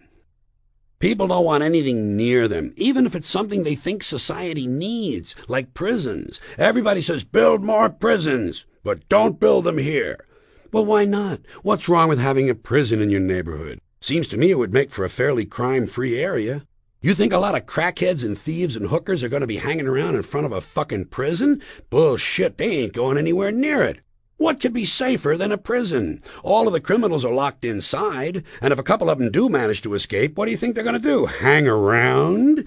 Check real estate prices? Bullshit, they're fucking gone. That's the whole idea of breaking out of prison, to get as far away as you possibly can. Not in my backyard. People don't want anything near them, except military bases. They like that, don't they? Give them an army or a navy base. That makes them happy. Why? Jobs. Self-interest. Even if the base is loaded with nuclear weapons, they don't give a shit. They'll say, well, I don't mind a few mutations in the family if I can get a decent job. Working people have been fucked over so long, that's the kind of decision they make now. But getting back to low-cost housing, I think I might have solved this problem. I know just the place to build housing for the homeless.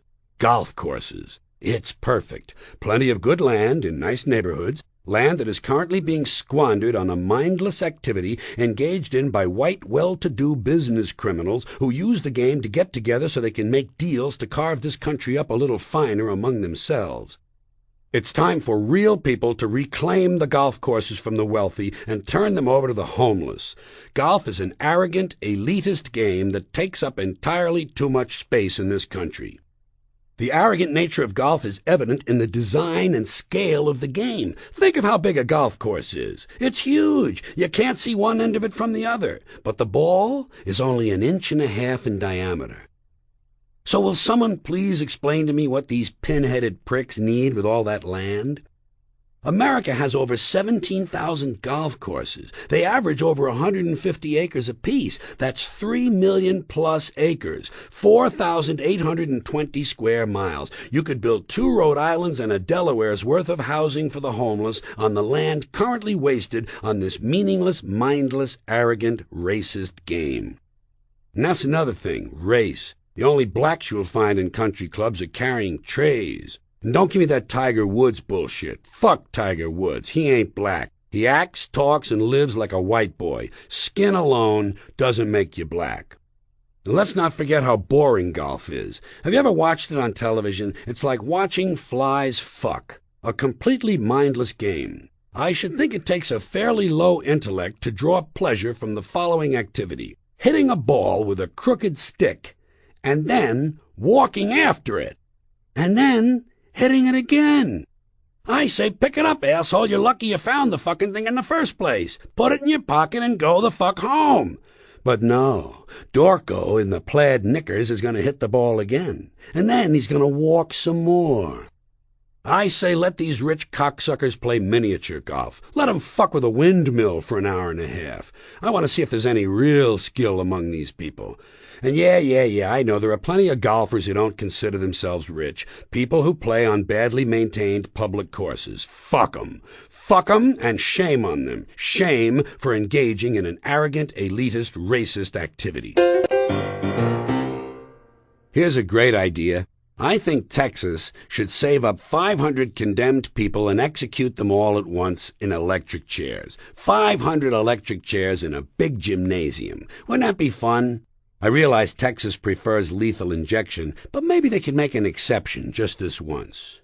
Or how about executing people 5 at a time on electric couches? That would be interesting. Put a coffee table in front of them with magazines and some chips and dip. It'd be fun. Here's another good idea. If a married couple kills their kid, they should be executed in an electric love seat. Force them to hug as you pull the switch. I don't understand why prostitution is illegal. Selling is legal. Fucking is legal. So why isn't it legal to sell fucking? Why should it be illegal to sell something that's legal to give away? I can't follow the logic. Of all the things you can do to a person, giving them an orgasm is hardly the worst. In the Army, they give you a medal for killing people. In civilian life, you go to jail for giving them orgasms. Am I missing something? Hey, wouldn't it be great if you could make a guy's head explode just by looking at him? Guys don't seem to be called lefty anymore. The reason I talk to myself is that I'm the only one whose answers I accept. To my great disgust, the trend of naming children with what until recently had been considered surnames continues unabated. The latest abominations, Walker, Parker, Kendall, Flynn, and McKenna. God help us. I was thinking the other day that they ought to make those handicapped ramps a little steeper, and put a few curves in 'em, too. I could use some laughs. I think we ought to just go ahead and make zillion a real number. Gazillion, too. A zillion could be 10 million trillions, and a gazillion could be a trillion zillions. Seems to me it's time to do this. A long time ago in England, a guy named Thomas Culpeper was hanged, beheaded, quartered, and disemboweled.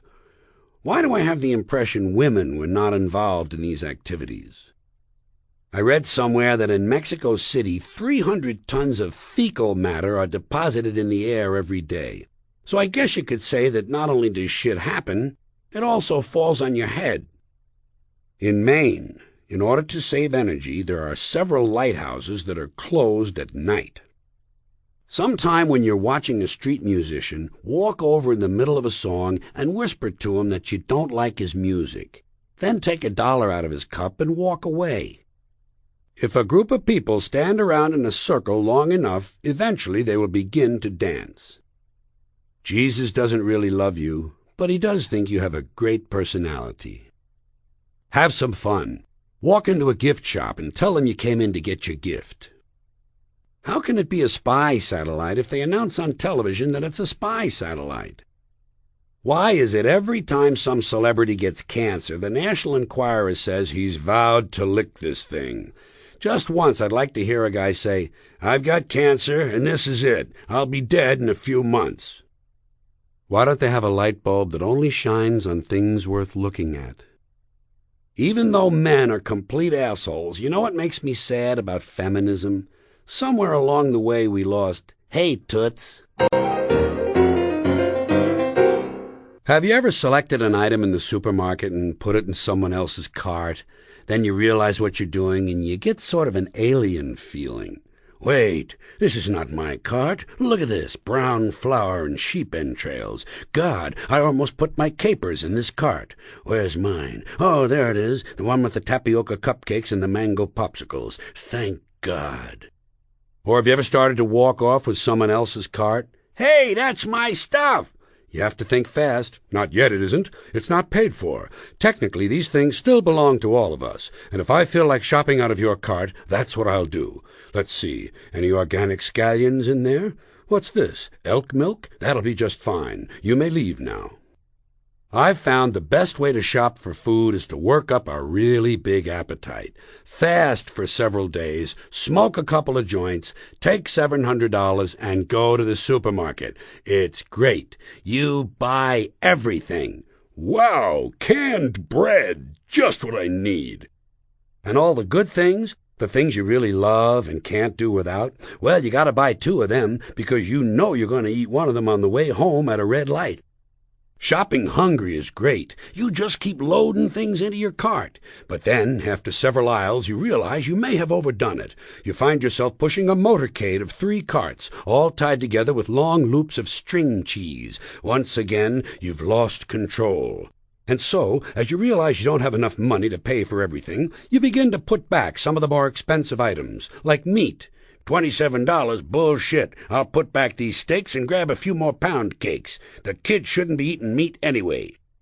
The nicest thing about putting things back in the supermarket is that you can put them anywhere you want. No one cares. You can leave the Robitussin next to the ham hocks. You can stick the marshmallows in with the bacon bits. They don't care. They have people who come around at midnight to straighten that stuff out. And in the morning, everything is back where it belongs. By the way, next time you shop at a supermarket in a neighborhood that has higher than average marijuana use, take a look at the cookie section. Combat zone. Half the packages have been opened, and all the really good cookies are gone. Where the hell are the Malamars? Oh, we can't get Malamars into the store. Folks line up at the loading dock for Malamars. There are always plenty of crappy cookies. You ever notice that? Shitty, low-priced local cookies, like Jim's home-style cookies. 26 varieties. I say, damn, Jim, if you can't make cookies in 25 tries, leave me out.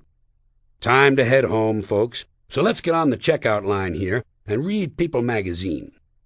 By the way, I must admit I'm a real sucker on the checkout line. I'm an impulse buyer. Anything that's on display, I want it. I even buy things other people leave behind. Wow! Extra spicy diet fudge raisin tartar sauce. Must be a sale. Great, I got the last one. One final thought.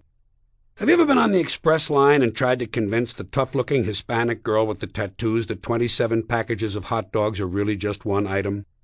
I'm always grateful when she finally gives in. Go ahead, mister. It's quicker than beating the shit out of you. I don't know about you folks, but I think O.J. got screwed. Double jeopardy is just plain wrong. Civil trial, my ass. Not fair. O.J. beat the system, and he should be allowed to enjoy it. Geraldo and Charles Grodin don't like O.J. Simpson. Geraldo and Charles Grodin deal in certitude, you know. Guys like that almost always impress me. But I'm really glad O.J. beat the rap.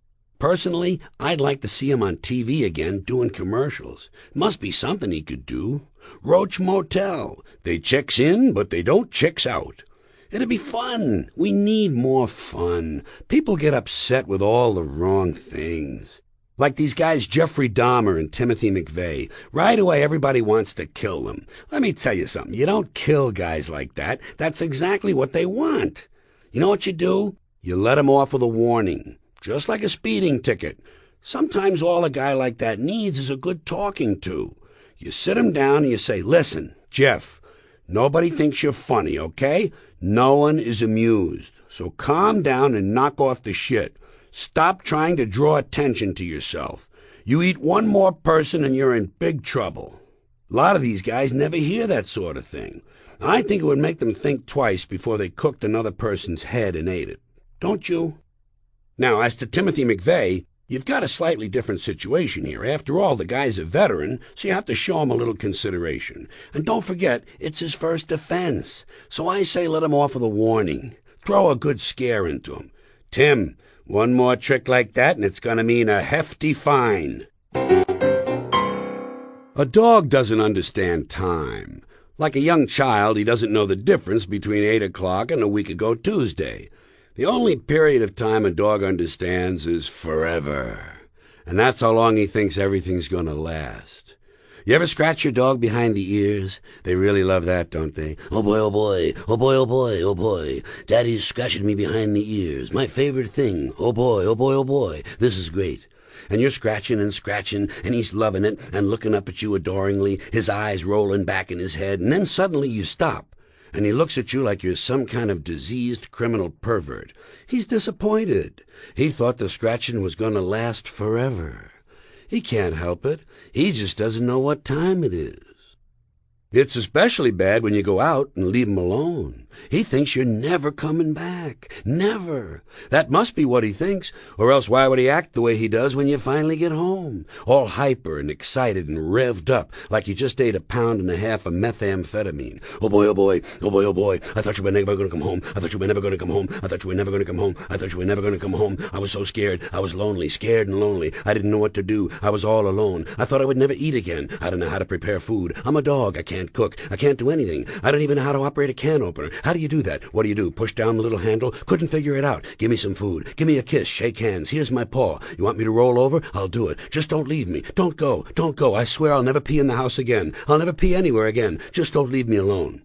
And it doesn't matter how long you've been gone. They go into this speed freak mode even if all you did was forget your hat and come back a few seconds later. Oh boy, oh boy, oh boy, oh boy. I thought you were never going to come home. I thought you were never going to come home, etc., etc. Is that how you say that? Etc. Anyway, I got hungry. Again, the minute you left, I was going to eat the cat. Couldn't find him. Where the fuck's the cat? What did you do? Hide the cat?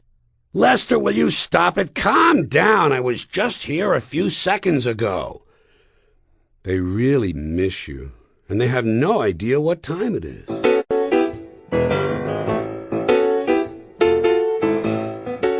At some point in every stage show I do, I take a sip of water and I ask the audience, how's the water here?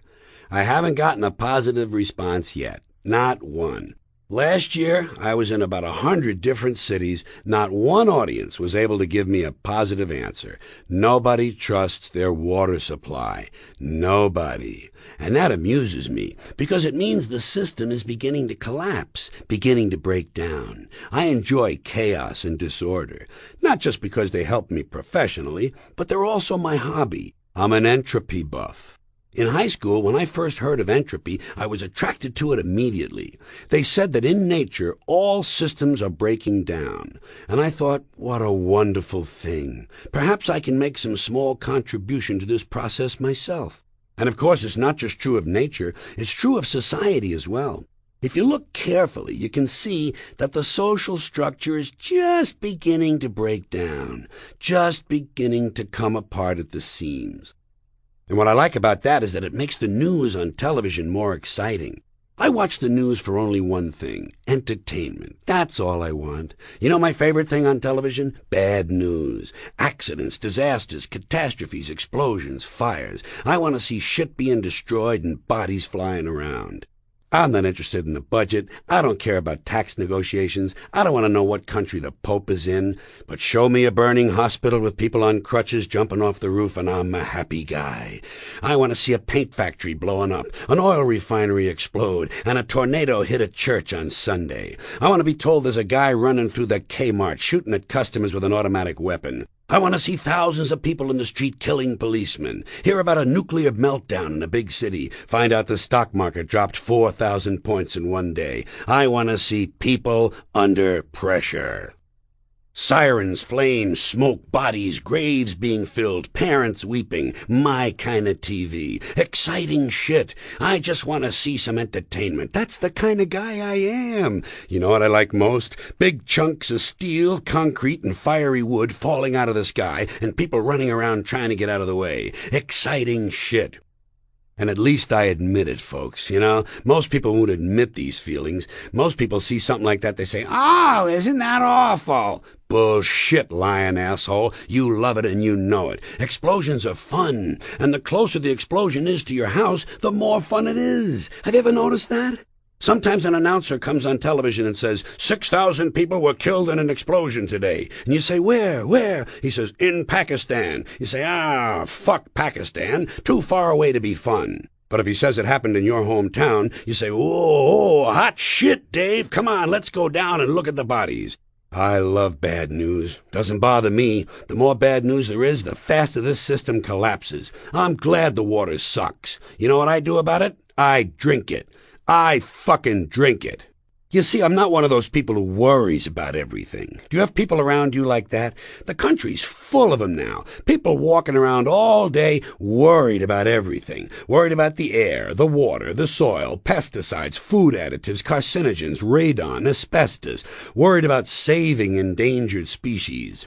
Let me tell you about endangered species. Saving endangered species is just one more arrogant human attempt to control nature. That's what got us in trouble in the first place. Interfering with nature. Meddling. Doesn't anybody understand that? And as far as endangered species are concerned, it's a phony issue. Over 90% of all the species that ever lived on this planet are gone. They're extinct. We didn't kill them. They just disappeared. That's what species do. They appear and they disappear. It's nature's way. Irrespective of our behavior, species vanish at the rate of 25 a day.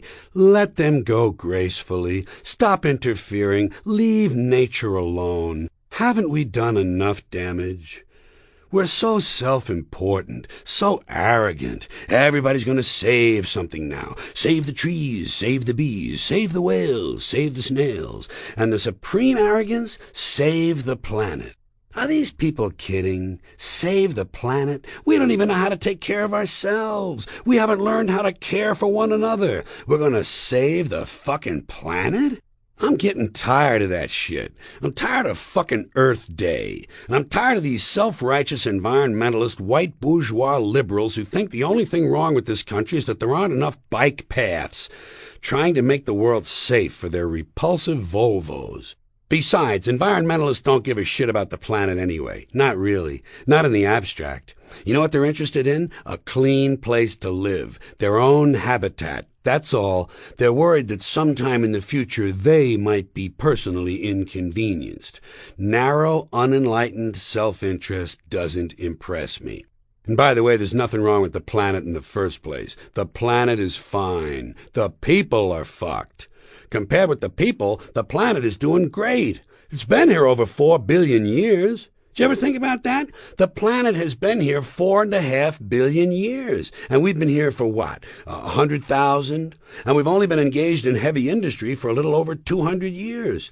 200 versus 4.5 billion. And we have the nerve, the conceit to think that somehow we're a threat? That somehow we're going to put this beautiful little blue-green ball in jeopardy? Believe me, the planet has put up with much worse than us.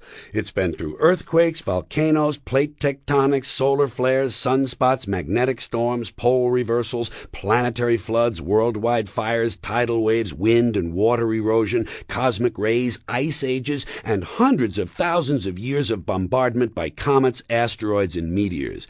And people think a few plastic bags and aluminum cans are going to make a difference? The planet isn't going anywhere, folks. We are. We're going away. Pack your shit. We're going away. And we won't leave much of a trace. Thank God for that. Nothing left. Maybe a little styrofoam. The planet will be here and we'll be gone. Another failed mutation. Another closed-end biological mistake. The planet will shake us off like a bad case of fleas, and it will heal itself, because that's what the planet does. It's a self-correcting system. The air and water and earth will recover and be renewed, and if plastic is really not degradable, well, most likely the planet will incorporate it into a new paradigm. The Earth plus plastic. Earth doesn't share our prejudice against plastic. Plastic came out of the Earth. She probably sees it as one of her many children. In fact, it could be the reason the Earth allowed us to be spawned in the first place. It wanted plastic and didn't know how to make it. It needed us. That could be the answer to our age-old question. Why are we here? Plastic, assholes. And so our job is done. The plastic is here. We can now be phased out. And I think that's already begun, don't you?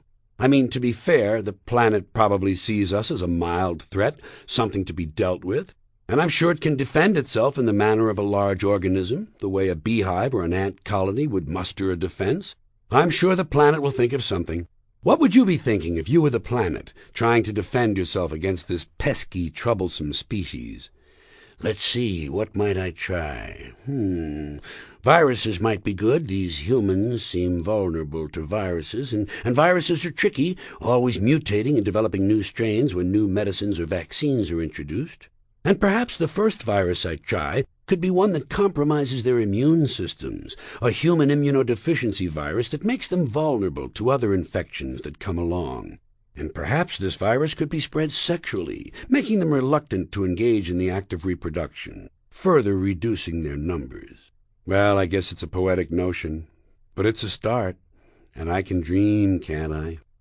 No, folks, I don't worry about the little things, bees, trees, whales, snails. I don't worry about them. I think we're part of a much greater wisdom, greater than we will ever understand, a higher order.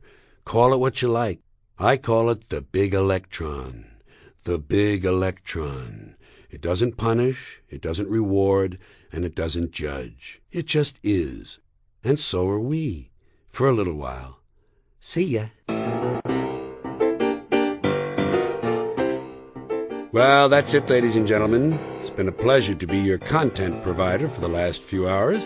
Now you'll have to provide your own content for a while, until I see you again. Have fun doing so, and remember...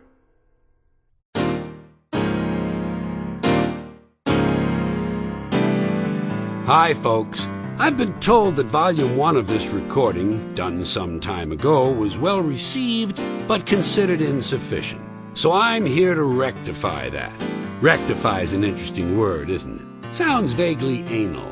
Well, we won't go into that. Let's just go into Volume 2 of Napalm and Silly Putty. Have you notice that quite often when you leave someone, they ask you to relay an affectionate message to someone else? You know, they'll say, "Give my love to Klaus. Tell Klaus Rebecca sends her love." Do you mind that? Do you mind being used that way?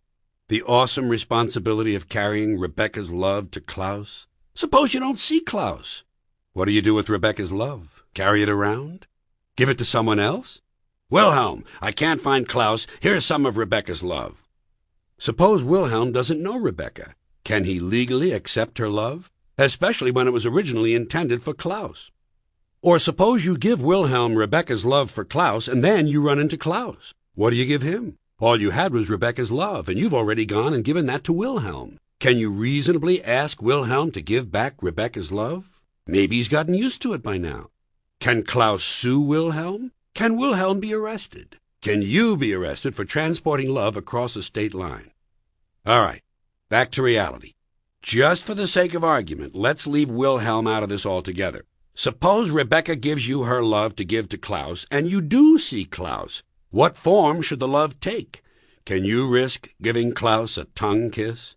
Which brings up another possibility. Maybe Klaus is gay. Klaus doesn't want Rebecca's love. Klaus wants Wilhelm's love.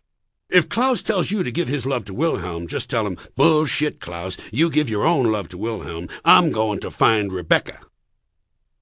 Now, sometimes people don't want you to give their love to someone else. They only want to give their regards. That's all they're sending that day. Regards.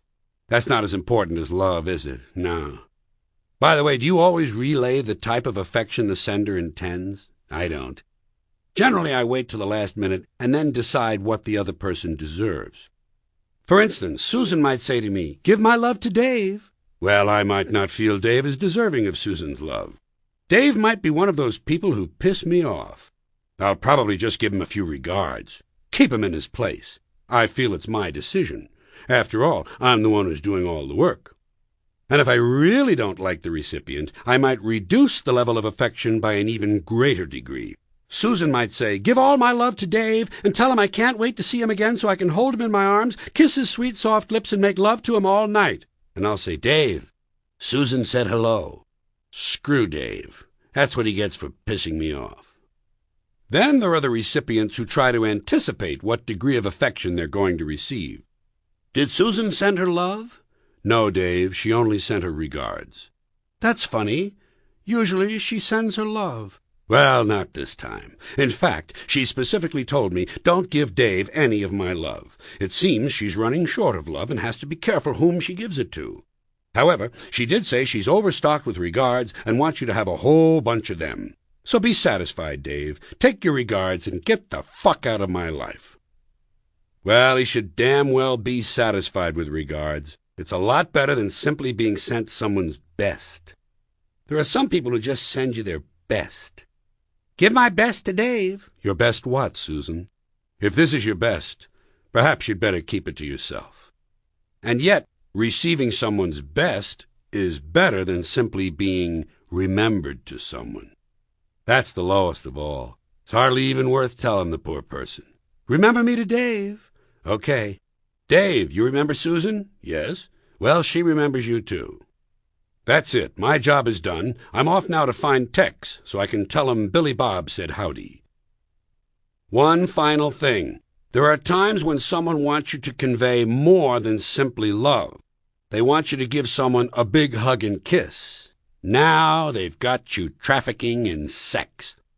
"Give Joaquim a big hug and a kiss for me." Usually it's women. I find that women are a bit more expressive at times like these. And sometimes they're really explicit. "Bye-bye, Elena. Drive carefully. Give Flocko a nice blowjob for me. And don't forget to lick his asshole." "Okay, Belinda, but next time, let's get Klaus to take care of that."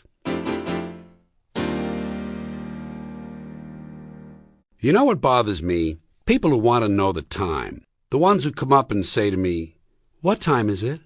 As if I personally were responsible for keeping track of such things. Sometimes they'll phrase it a little differently. They'll say, "Do you have the time?" And I say, "No, I don't believe I do. I certainly didn't have it this morning when I left the house. Could you possibly have left it somewhere?" You know, now that you mention it, I believe the Navy has the time in Washington. They keep it in an observatory or something, and they just let a little of it out each day. Not too much, of course, just enough. They wouldn't want to give us too much time. We might not use it wisely.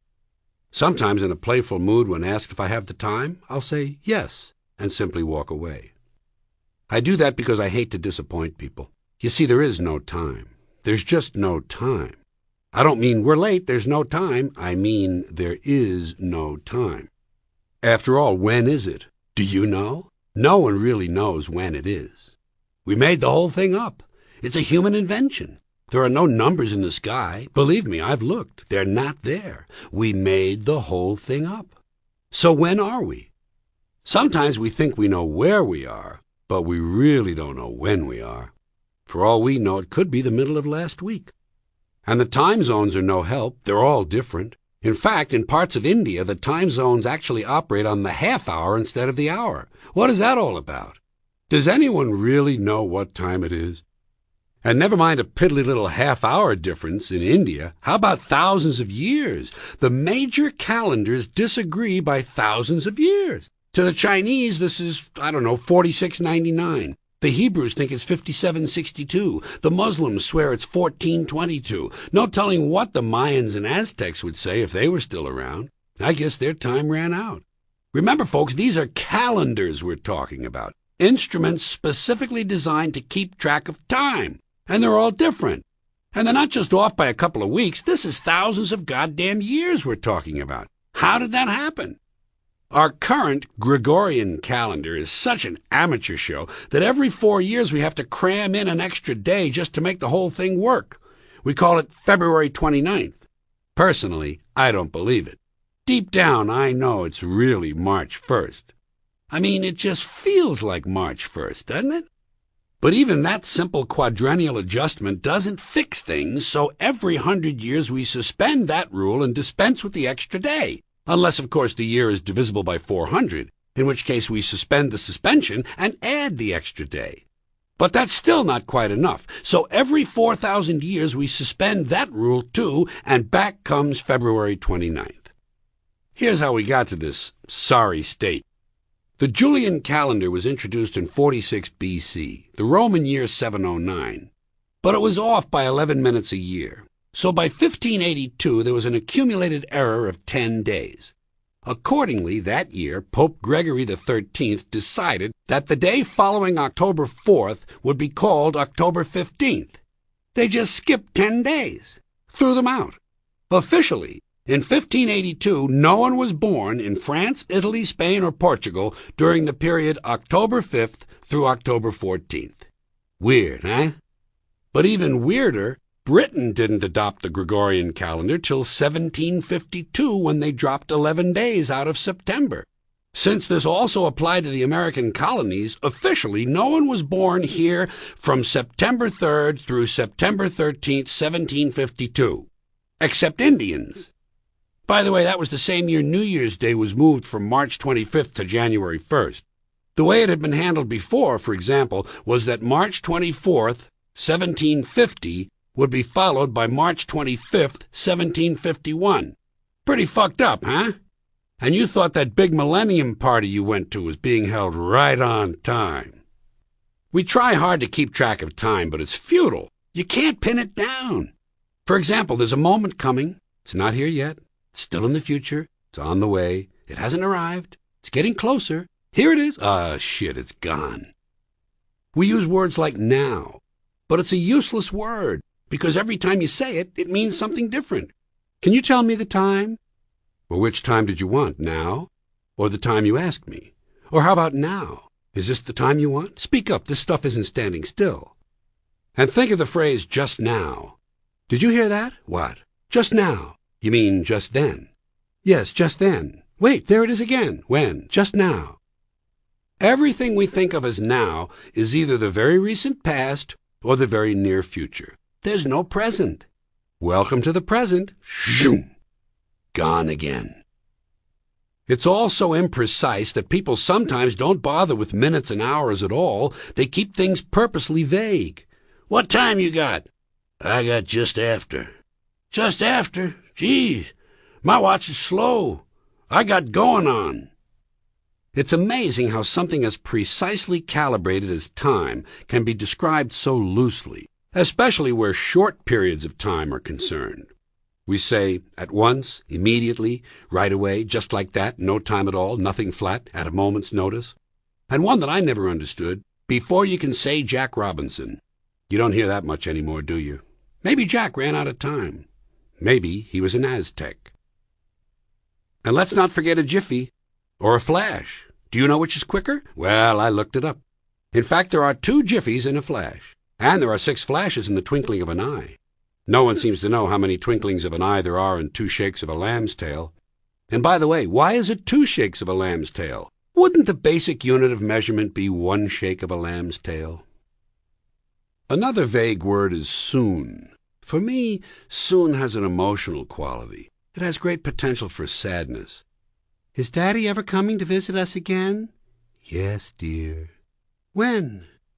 Soon. Here's a spooky one. Sooner than you think. Wow, sooner than I think. That's like before you know it. I'll be back before you know it. Zoom! Holy shit, he did it.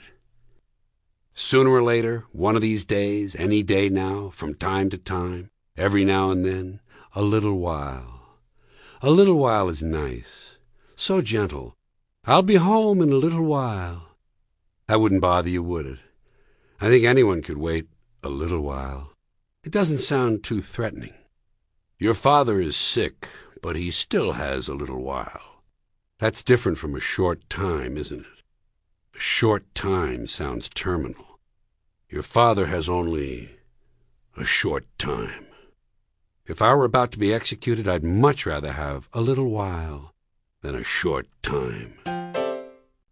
By the way, do you have a favorite period of time? It isn't easy to select a favorite period of time. There are so many appealing ones. I have a few. To me, the most useful period of time is 5 minutes. That seems to be the one most people choose when they're pressed. I'll be there in 5 minutes. Give me 5 minutes, will you?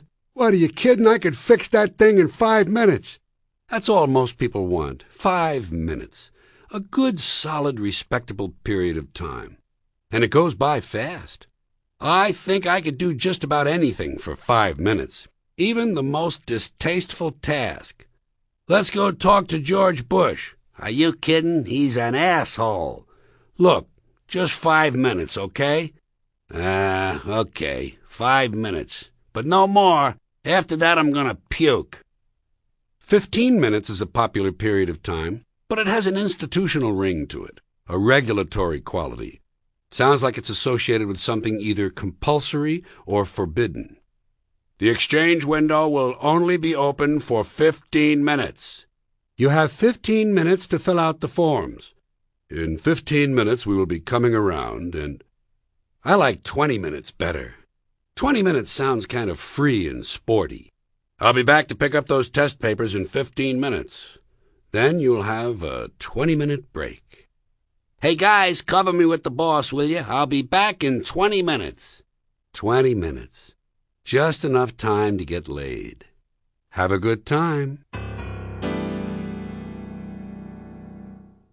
What exactly is wrong with the inmates running the asylum? It seems to me they're in an ideal position to know just what's needed. When it comes to my organs, I've decided to donate only my prostate and testicles, with the stipulation that they go to one of those lovely feminists. Here's something no one ever said before.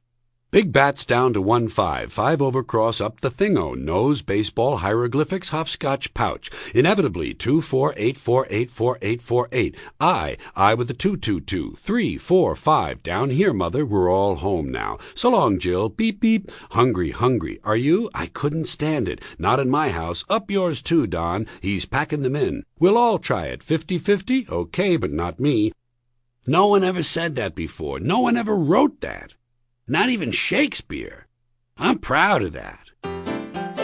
Civilization began its downhill path the day some guy first uttered the words, "A man's gotta do what a man's gotta do." They say that if you live to be 100, your lucky number goes up by 1. As near as I can tell, jack shit and diddly squat are roughly the same amount.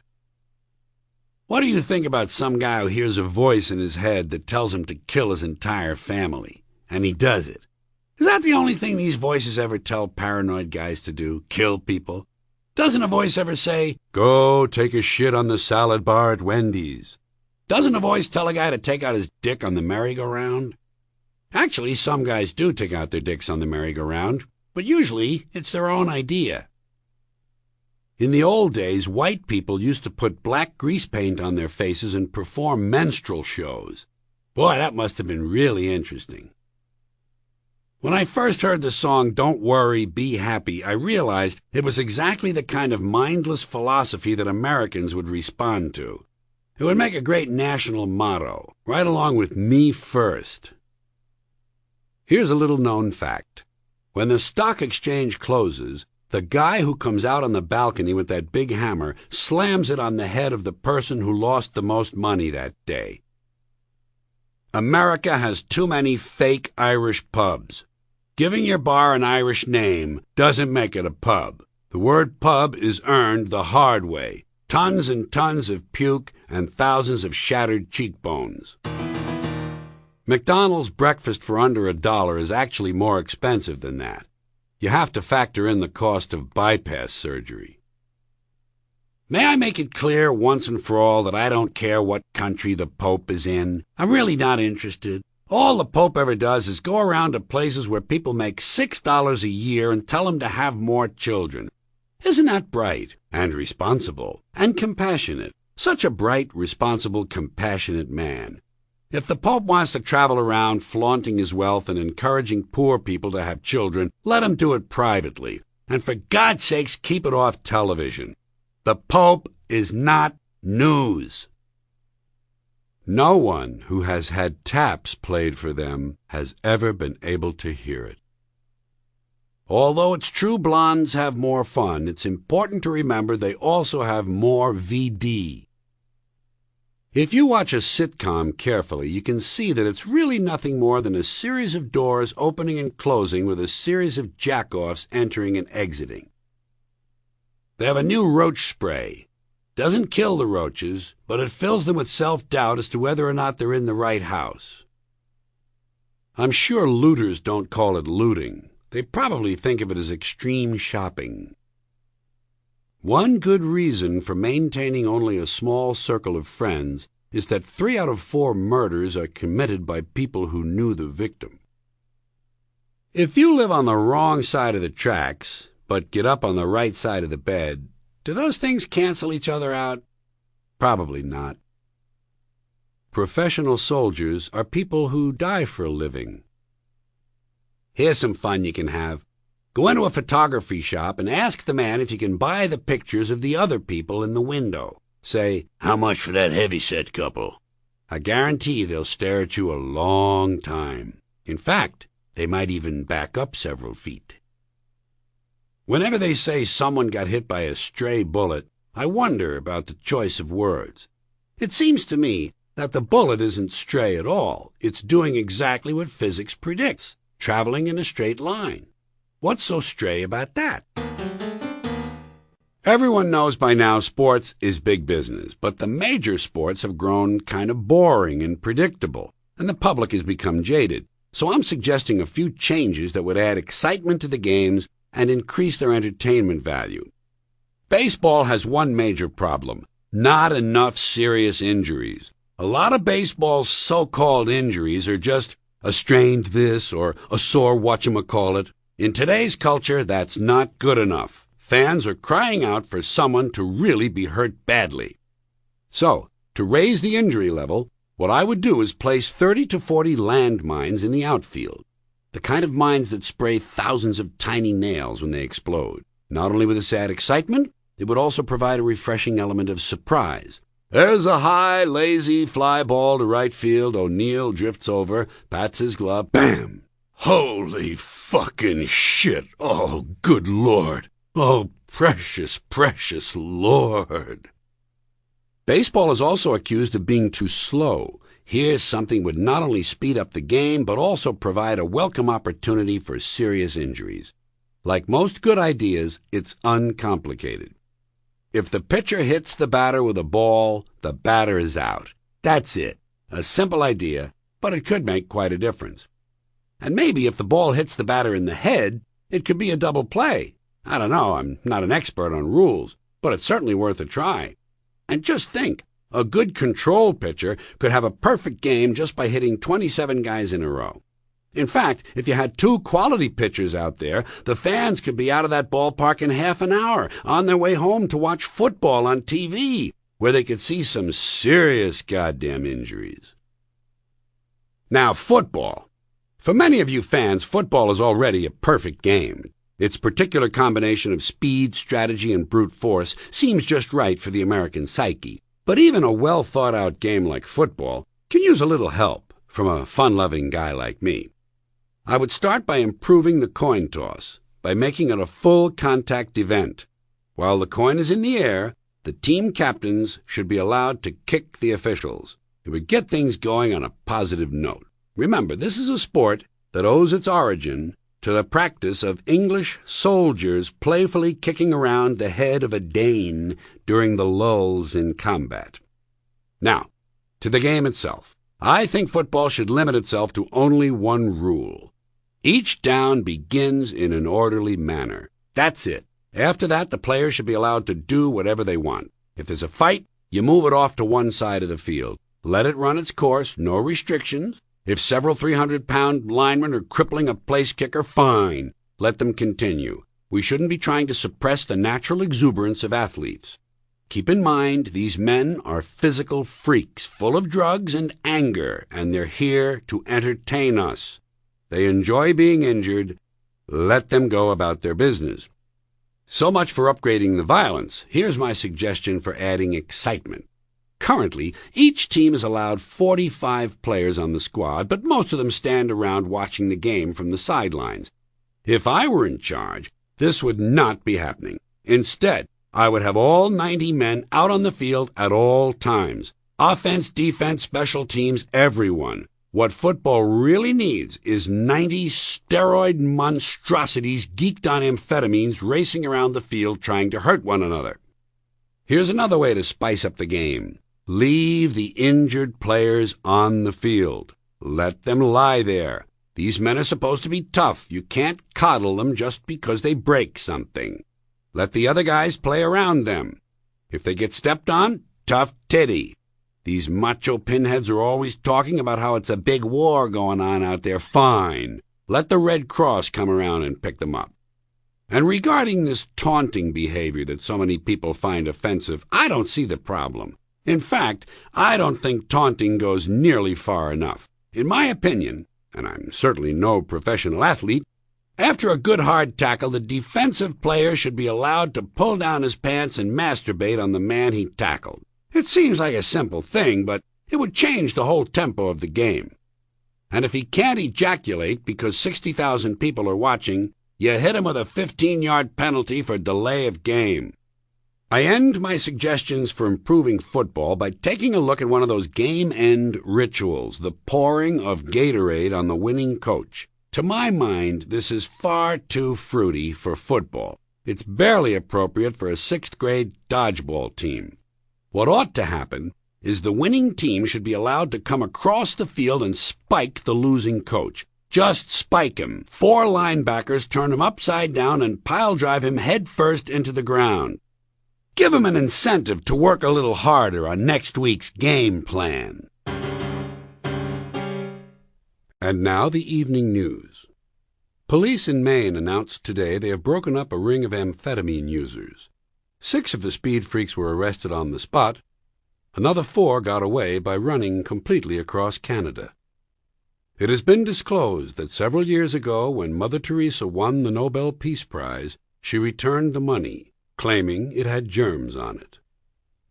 A man who was attempting to walk around the world drowned today on the first leg of his journey, which would have taken him from San Francisco to Honolulu. The owner of a Florida massage parlor has been arrested by police. Quote, "There weren't any serious violations," said the officers. "She just rubbed us the wrong way." Unquote. Doctors treating a 90-year-old pregnant woman claim that because of her advanced age, she will have a grown-up. A Boston man who last year shot and killed all 12 members of a jury that convicted him of murder goes on trial again today.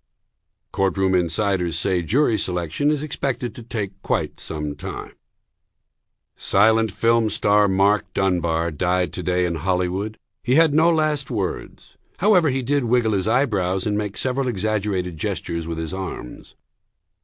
A Cincinnati man has revealed that last month a local hospital, instead of giving him a vasectomy, castrated him. A hospital spokesman explained, "It all started as a joke. The doctors pretended they were going to castrate him, but he got real snotty, so they went ahead and did it to teach him a lesson." The patient, though upset, seemed philosophical. He said, "The way I look at it, it's that much less to wash." A New Hampshire inventor has developed a machine he claims will grant him any wish. Reporters were greeted at his home by hundreds of naked women who said they had been blowing him for the past 6 months. A 65-year-old fitness expert trotting backward from Winnipeg to Chile in an effort to promote backward trotting was killed today when she was hit by a truck head-on from the rear. And finally, on the lighter side, here's a human interest story about man's best friend. It seems 65-year-old James Driscoll was asleep in his downtown hotel room last week when he was awakened by the sound of a dog barking. When he awoke, the room was filled with smoke and he could not see to get out. The dog led him out of the room, down the hall, and into an elevator shaft where he plunged 8 stories to his death. Seems it wasn't his dog.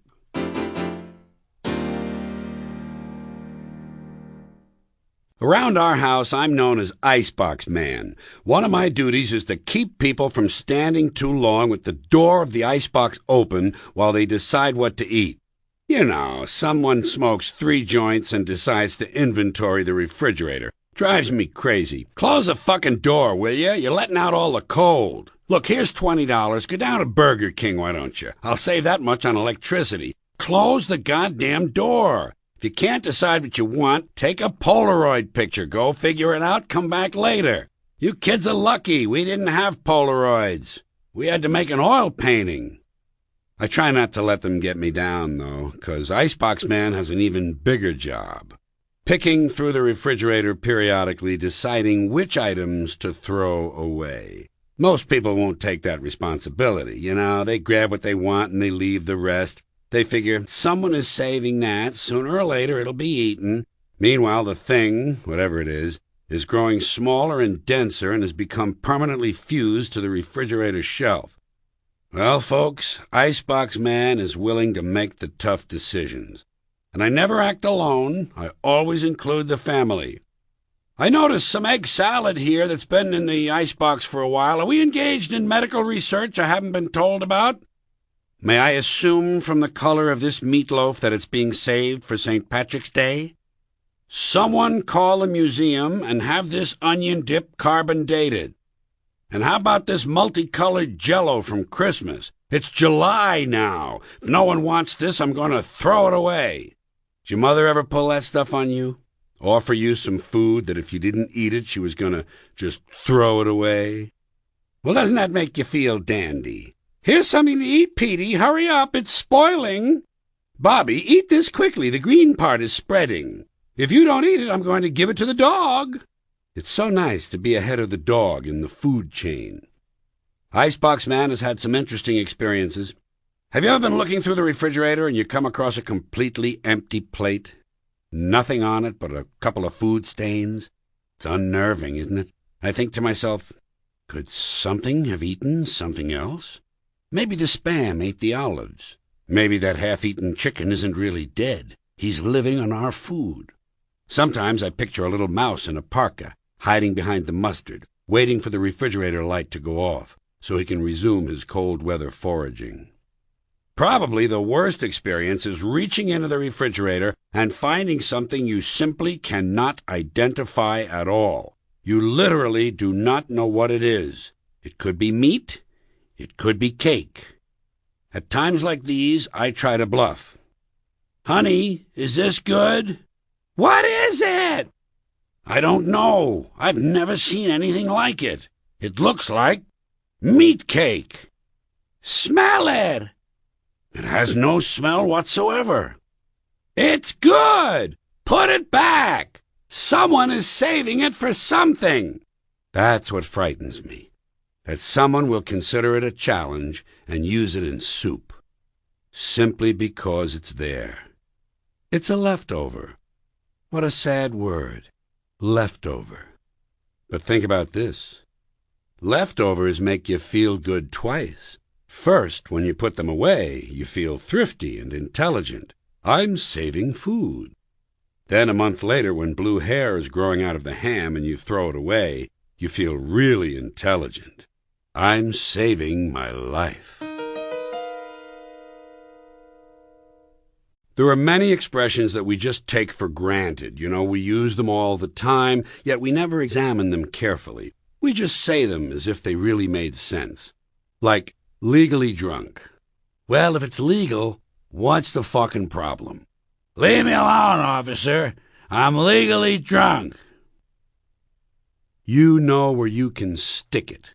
Well, why do we always assume everyone knows where they can stick it? Suppose you don't know. Suppose you're a new guy and you have absolutely no idea where you can stick it. I think there ought to be a government booklet entitled Where to Stick It. Now that I think of it, I believe there is a government booklet like that. They send it to you on April 15th. Undisputed heavyweight champion.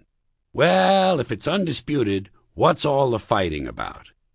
To me, undisputed means we all agree. Here you have two men beating the shit out of one another over something they apparently agree on. Makes no sense. Here's another one. It's the quiet ones you gotta watch. Every time I see a news story about a mass murderer, the guy's neighbor is always saying, well, he was very quiet. And someone I'm sitting with says, it's the quiet ones you gotta watch. This sounds like a very dangerous assumption. I'll bet you anything that while you're busy watching a quiet one, a noisy one will fucking kill you. Suppose you're in a bar and one guy is sitting over on the side reading a book, not bothering anybody, and another guy is standing up at the front banging a machete on the bar screaming, I'm gonna kill the next motherfucker who pisses me off. Who you gonna watch? Lock 'em up and throw away the key. This is one you hear a lot from men. Men like to talk that way. Makes them feel tough. Guy sees a rapist on the TV news. He says, you see that guy? They ought to lock him up and throw away the key. This is really stupid. First of all, every time the guy's got to take a shit, you're going to have to call a locksmith. If he's in prison 30 years, even if he's eating government cheese, it's going to cost you a fortune. Second, where do you throw the key? Right out in front of the jail? His friends'll find it. How far can you throw a key? 50, 60 feet the most. Even if you hold it flat on its side and scale it, what do you get? An extra 10 feet tops. This is a stupid idea that needs to be completely rethought. Down the tubes. That's one you hear a lot, People say, the country is going down the tubes. What tubes? Have you seen any tubes? Where are these tubes? And where do they go? And how come there's more than one tube? It would seem to me, one country, one tube. What, does every state all of a sudden have to have its own tube now? One tube is all you need. But a tube that big, somebody would have seen it by now. Somebody would have said, hey, Joey, look at the fucking tube. Big-ass fucking tube over here. You never hear that. You know why? No tubes. We don't have tube one. We are, sorry to say, tubeless. Takes the cake. Boy, he really takes the cake. Where? Where do you take a cake? To the movies? You know where I would take a cake? Down to the bakery to see the other cakes. And how come he takes the cake? How come he don't take the pie? A pie is easier to carry than a cake. Easy as pie. A cake is not too hard to carry either. Piece of cake. The greatest thing since sliced bread. So this is it? A couple of 100,000 years? Sliced bread? What about the pyramids? The Panama Canal? The Great Wall of China? Even a lava lamp, to me, is greater than sliced bread. What's so great about sliced bread? You got a knife, you got a loaf of bread, slice the fucking thing and get on with your life. Out walking the streets. Here's another one you hear from men. Some guy sees a rapist on the news. Same rapist as before, only this time he's being released. Guy says, you see that? You see that guy? They're letting that guy go. Now, instead of being in prison, he's out walking the streets. How do we know? How do we know he's out walking the streets? Maybe he's home banging the babysitter. Not everyone gets a parole is out walking the fucking streets. A lot of times they steal a car. We ought to be glad. Thank God he stole a car. At least he's not out walking the streets. Fine and dandy. That's an old-fashioned one, isn't it? Yeah. You say to a guy, how are you? He says, fine and dandy. Not me. I never say that. You know why? Because I'm never both of those things at the same time. Sometimes I'm fine, not dandy. Close to dandy, approaching dandy. In the vicinity of dandyhood, not quite fully dandy. Other times I might be indeed highly dandy. However, not fine. One time, 1978, August, for about an hour, I was both fine and dandy at the same time. But nobody asked me how I was. I could have told them, fine and dandy. I consider it a lost opportunity. Walking papers. Some guy gets fired. They say, well, they give him his walking papers today. Let me ask you something. Did you ever get any walking papers? Seriously? Believe me, in my life, I got fired a lot of times. Never got any walking papers. Never got a pink slip either. You know what I would get? A guy would come around to my desk and say, get the fuck out of here! You don't need paper for that. The Riot Act. They keep saying they're going to read that to you. Tell the truth. Have you ever heard this thing at all, this Riot Act, ever? It's a bigger problem when you're a kid. They like to threaten you with that. You wait till your father comes home. He's going to read you the Riot Act. Oh, yeah? Well, tell him I already read it myself, and I didn't like it either. I consider it wordy and poorly thought out. If he wants to read me something, how about the Gentleman's Guide to the Golden Age of Tongue-Kissing? More than happy. I bet you say that sometimes, don't you? I bet you say, oh, I'd be more than happy to do that. How can you be more than happy? To me, this sounds like a dangerous mental condition. We had to put Laszlo under physical restraint. He was more than happy. One more of these expressions, in your own words. You hear that in classrooms a lot, or courtrooms. They'll say, tell us in your own words. Do you have your own words? Personally, I'm using the ones everybody else has been using. Next time they tell you to say something in your own words, say, Nick flat blorny quando floon. Dogs come in all sizes. There are a lot of little dogs, and there are a lot of big dogs. And when I say big dogs, I don't mean just big dogs. I mean big, fucking huge goddamn dogs. Some people have dogs that look more like livestock. Dogs that ought to be wearing commercial license plates. What the hell is that? That's my dog. Jesus, man, he blocked out the sun. That's Tiny. He's a great Alaskan horse moose dog. Say hello, Tiny. No, Tiny. Put the man down. Put him down. Bad dog. Little dogs are different. Little dogs jump all around and their legs move real quick. They got those teeny little legs. They got legs that if you feel around under the fur, it's like a pepperoni stick under there.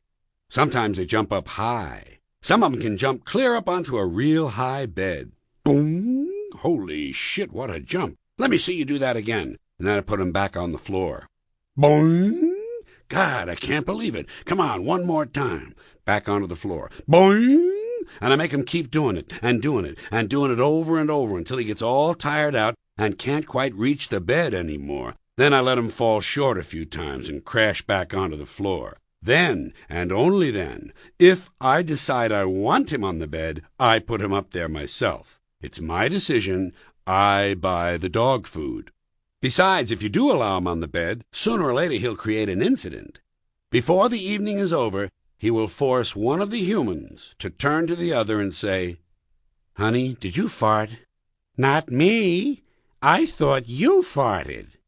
Not me. That's not even one of my farts.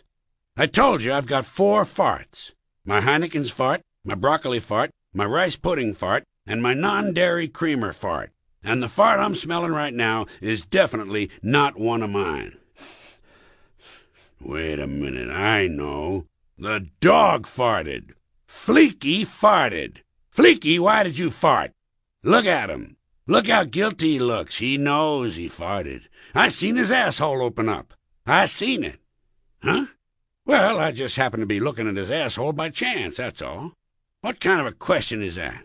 I was simply glancing at his asshole, and I saw it open up. I thought he was doing some kind of deep breathing exercise. I had no idea he was into chemical warfare. Have you noticed that most people who are against abortion are people you wouldn't want to fuck in the first place? Conservatives are physically unattractive and morally inconsistent. They're obsessed with fetuses from conception to 9 months, but after that they have no interest in you. None. No daycare, no Head Start, no school lunch, no food stamps, no welfare, no nothing. If you're preborn, you're fine. If you're preschool, you're fucked. Once you leave the womb, conservatives don't care about you until you reach military age. Then you're just what they're looking for. Conservatives want live babies so they can raise them to be dead soldiers. Pro-life. How can they be pro-life when they're killing doctors? What sort of moral philosophy is that? We'll do anything to save a fetus, but we might have to kill it later on if it grows up to be a doctor. They're not pro-life. They're anti-woman. Simple. They're afraid of women and they don't like them. They believe a woman's primary role is to function as a broodmare for the state. If they think a fetus is more important than a woman, they should try getting a fetus to wash the shit stains out of their underwear. For no pay. Pro-life. You don't see many white anti-abortion women volunteering to have black fetuses transplanted into their uteruses, do you? No. You don't see them adopting any crack babies, do you? No. That's something Jesus would do. And you won't see many pro-lifers dousing themselves with kerosene and lighting themselves on fire. Remember the Buddhist monks in Vietnam? Morally committed religious people in Southeast Asia knew how to stage a protest. Light yourself on fire. Come on, you Christian crusaders. Let's see a little smoke. Let's see if you can match that fire in your bellies. Separate thought here. Why is it when it's a human being it's called an abortion, and when it's a chicken it's called an omelet? Are we so much better than chickens? When did that happen? Name 6 ways we're better than chickens. See? No one can do it. You know why? 'Cause chickens are decent people. You don't see chickens hanging around in drug gangs, do you? No. You don't see chickens strapping someone to a chair and hooking up their nuts to a car battery. Huh? No. And when's the last time you heard about a chicken who came home from work and beat the shit out of his hen? Huh? Doesn't happen. You know why? 'Cause chickens are decent people. Back to abortion. The central question seems to be, are fetuses human beings? Well, if fetuses are human beings, why aren't they counted by the census? If fetuses are human beings, why is it there's no funeral following a miscarriage? If fetuses are human beings, why do people say, we have 2 children and 1 on the way, instead of saying, we have 3 children? Some people say life begins at conception. I say life began 1 billion years ago and it's a continuous process. And actually it goes back farther than that. What about the carbon atoms? Human life could not exist without carbon. So is it possible that maybe we shouldn't be burning all this coal? I don't mean to be picky here. I'm just looking for a little consistency. The hardcore pro-lifers tell us that life begins at fertilization when the sperm fertilizes the egg, which usually occurs a few minutes after the man says, "Sorry, honey, I was going to pull out, but the phone rang and it startled me." But even after fertilization, it's still 6 or 7 days before the egg reaches the uterus and pregnancy begins. And not every egg makes it. 80% of a woman's fertilized eggs are rinsed out of her body once a month during those delightful few days she has. They end up on sanitary napkins, and yet they are fertilized eggs. So what these anti-abortion people are actually telling us is that any woman who's had more than one period is a serial killer. I don't mean to be picky here. I'm just looking for a little consistency. And speaking of consistency, Catholics, which I was until I reached the age of reason, Catholics and other Christians are against abortions, and they're against homosexuals. Well, who has less abortions than homosexuals? Here's an entire class of citizens guaranteed never to have an abortion, and the Catholics and Christians are just tossing them aside. You'd think they'd be natural allies. And regarding the Catholics, when I hear that the Pope and some of his holy friends have experienced their first pregnancies and labor pains and raised a couple of children on minimum wage, I'll be glad to hear what they have to say about abortion. In the meantime, what they ought to do is tell these priests who took a vow of chastity to keep their hands off the altar boys. When Jesus said, "Suffer the little children come unto me," pedophilia is not what he was talking about. He had something else in mind. One phrase that comes up quite a bit in abortion discussions is sanctity of life. Well, what about that? Do you think there's such a thing as sanctity of life? Personally, I think it's a bunch of shit. Who says life is sacred? God? Great. But if you read your history, you know that God is one of the leading causes of death, and has been for thousands of years. Hindus, Muslims, Christians, Jews, all taking turns killing one another because God told them it was a good idea. The sword of God, the blood of the Lamb, vengeance is mine. Millions of dead people, all because they gave the wrong answer to the God question. Do you believe in God? No. Bam! Dead. How about you? Do you believe in God? Yes. Do you believe in my God? No. Bam! Dead. My God has a bigger dick than your God. For thousands of years, all the bloodiest and most brutal wars have been based on religious hatred, which of course is fine with me. Anytime holy people are killing one another, I'm a happy guy. But please, don't kill each other and then give me that shit about sanctity of life. Even if there were such an absurd thing, I don't think you can blame it on God. You know where the sanctity of life comes from? We made it up. You know why? Because we're alive. Self-interest. Living people have a strong incentive to promote the idea that somehow life is sacred. You don't see Bing Crosby running around talking about this shit, do you? You don't hear much from Mussolini on the subject. And what's the latest from JFK? Not a goddamn thing. You know why? Because JFK, Mussolini, and Bing Crosby are all fucking dead. They're fucking dead, and dead people give less than a shit about the sanctity of life. The only people who care about it are the living. So the whole thing grows out of a biased point of view. It's a self-serving, man-made bullshit story. One of those things we tell ourselves in order to feel noble. Life is sacred. Makes us feel good. But let me ask you this. If everything that ever lived is dead, and everything alive is going to die, where does the sacred part come in? Can you help me on that? Because even with all we preach about the sanctity of life, we don't practice it. Look at what we kill. Mosquitoes and flies because they're pests. Lions and tigers because it's fun. Chickens and pigs because we're hungry. And people. We kill people because they're pests. And because it's fun. And here's something else I noticed. Apparently the sanctity of life doesn't apply to cancer cells, does it? You rarely see a bumper sticker that says, "Save the tumors," or "I break for advanced melanoma." No. Viruses, molds, mildew, maggots, fungus, weed, intestinal worms, E. coli, the crabs, nothing sacred about those things. Just us. So at best, the sanctity of life is a selective thing. We choose which forms of life we feel are sacred, and we get to kill the rest. Pretty neat deal. You know how we got it? We made the whole thing up. Same way we made up the death penalty. The sanctity of life and the death penalty. We're such a versatile species. People often say, "That's a fine how do you do," when deep in their hearts they know it's really only a fairly good how do you do. There's actually such a thing as disposable douche. And I wonder, why would you want to keep it in the first place? When I was a little boy, I used to read about the decline of Western civilization, and I decided it was something I'd like to make a contribution to. Have you noticed when you look in the top drawer of someone else's desk, there are always a few pennies in the pencil tray? I take them.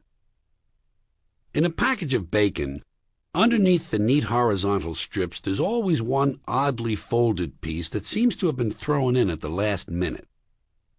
You rarely see one oat all by itself. The best thing about living at the seashore is that you only have assholes on 3 sides of you, and if they come at you from the water, you can hear them splash. Although it's untrue that rubbing a toad causes warts, it does give the toad a hard-on. We'll never be an advanced civilization as long as rain showers can delay the launching of a space rocket. I never worry that all hell will break loose. My concern is that only part of hell will break loose and be a lot harder to detect. What is all this dinner and a movie shit? Why can't people just go somewhere and fuck for 3 or 4 hours? In a restaurant where they serve frog's legs, what do they do with the rest of the frog? Do they just throw it away? You never see frog torsos on the menu. Is there actually a garbage can full of frog bodies in the alley? I wouldn't want to be a homeless guy looking for an unfinished cheeseburger and open the lid on that. Boy, I hope no one asks me to show them the ropes. I have no idea where they are. Maybe I could pull some strings and find out. If you practice throwing the discus alone, you have to go get it yourself. You know what's a lot of fun? Go in the hospital room of a terminal patient and whisper to him, "Hang on, we're working on a miracle drug. It'll be ready in about 5 years." One thing nice about being dead is that you immediately become eligible to appear on stamps and money. Cats thought, "I sure could do with a nice rat." Oxen can be trained to genuflect and whistle softly in the moonlight. Have you ever noticed that the escalator handrail and the part you're standing on don't move at the same speed? You know what you rarely see? A 93-year-old guy working on his resume. I don't mind government regulation, but requiring people to wear helmets during intercourse is a bit much. Who does a male ladybug dance with? Did you ever notice that apparently the Lone Ranger and Tonto never got their laundry done? Believe it or not, someone has actually gone to the trouble of determining that Columbus, Ohio has the best-dressed police force. This is a sign of having very little to do. You know how you get rid of counterfeit money? Put it in the collection plate at church.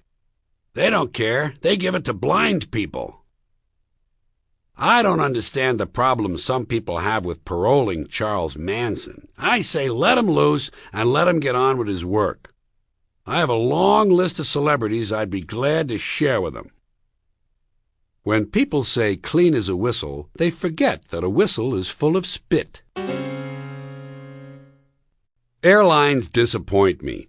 Why can't they have a flight attendant whose job it is to hand out drugs? They're certainly aggressive enough when it comes to alcohol. Even before the meal begins, they're in the aisles. Champagne, red wine, white wine.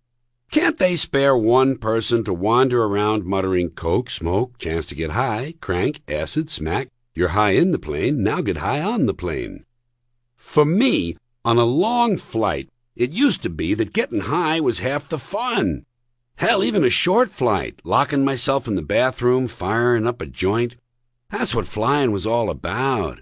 Now you can't smoke anything at all, not even a good old-fashioned ready roll. They have smoke detectors. Jesus, the people in this country have really become a pack of fearful, ignorant sheep. Everybody's a God-fearing, law-abiding asshole now. Fair warning, my friend. If you're going to smoke a joint on the airplane these days, you better be an old pro. In the old days, I always did my pot smoking in the forward lavatory because I fantasized that the mirror was two-way and the crew could see me. I can't help it, I just like an audience, you know. But I knew my manners. I always offered the crew a hit or two. I'd make little gestures with the joint toward the mirror. Come on, boys, lighten up. Life isn't all azimuth indicators. Never any takers. Real straight folks up there. Now, I'm sure all of you high-minded non-chance takers out there are thinking, what about the smell? Doesn't the bathroom fill up with pot smoke? Well, folks, this is where a little background in physics comes in handy. Follow me closely on this. Before the airlines introduced these fancy new toilets, the ones that tear your genitals off when they flush, the old toilets, in order to control odors, had a slow, steady stream of air that flowed from the lavatory itself down into the bowl, and you could increase the speed of that airflow by simply sitting on the toilet, thereby reducing the size of the air passage down to that little wedge-shaped space between your thighs. Narrower channel, stronger flow, and your cheeks acted as a gasket, sealing off the rest of the opening. Then, if you carefully pointed a lit cigarette down into the toilet between your thighs, by the way, I cannot overemphasize the importance of the word carefully in the above sentence.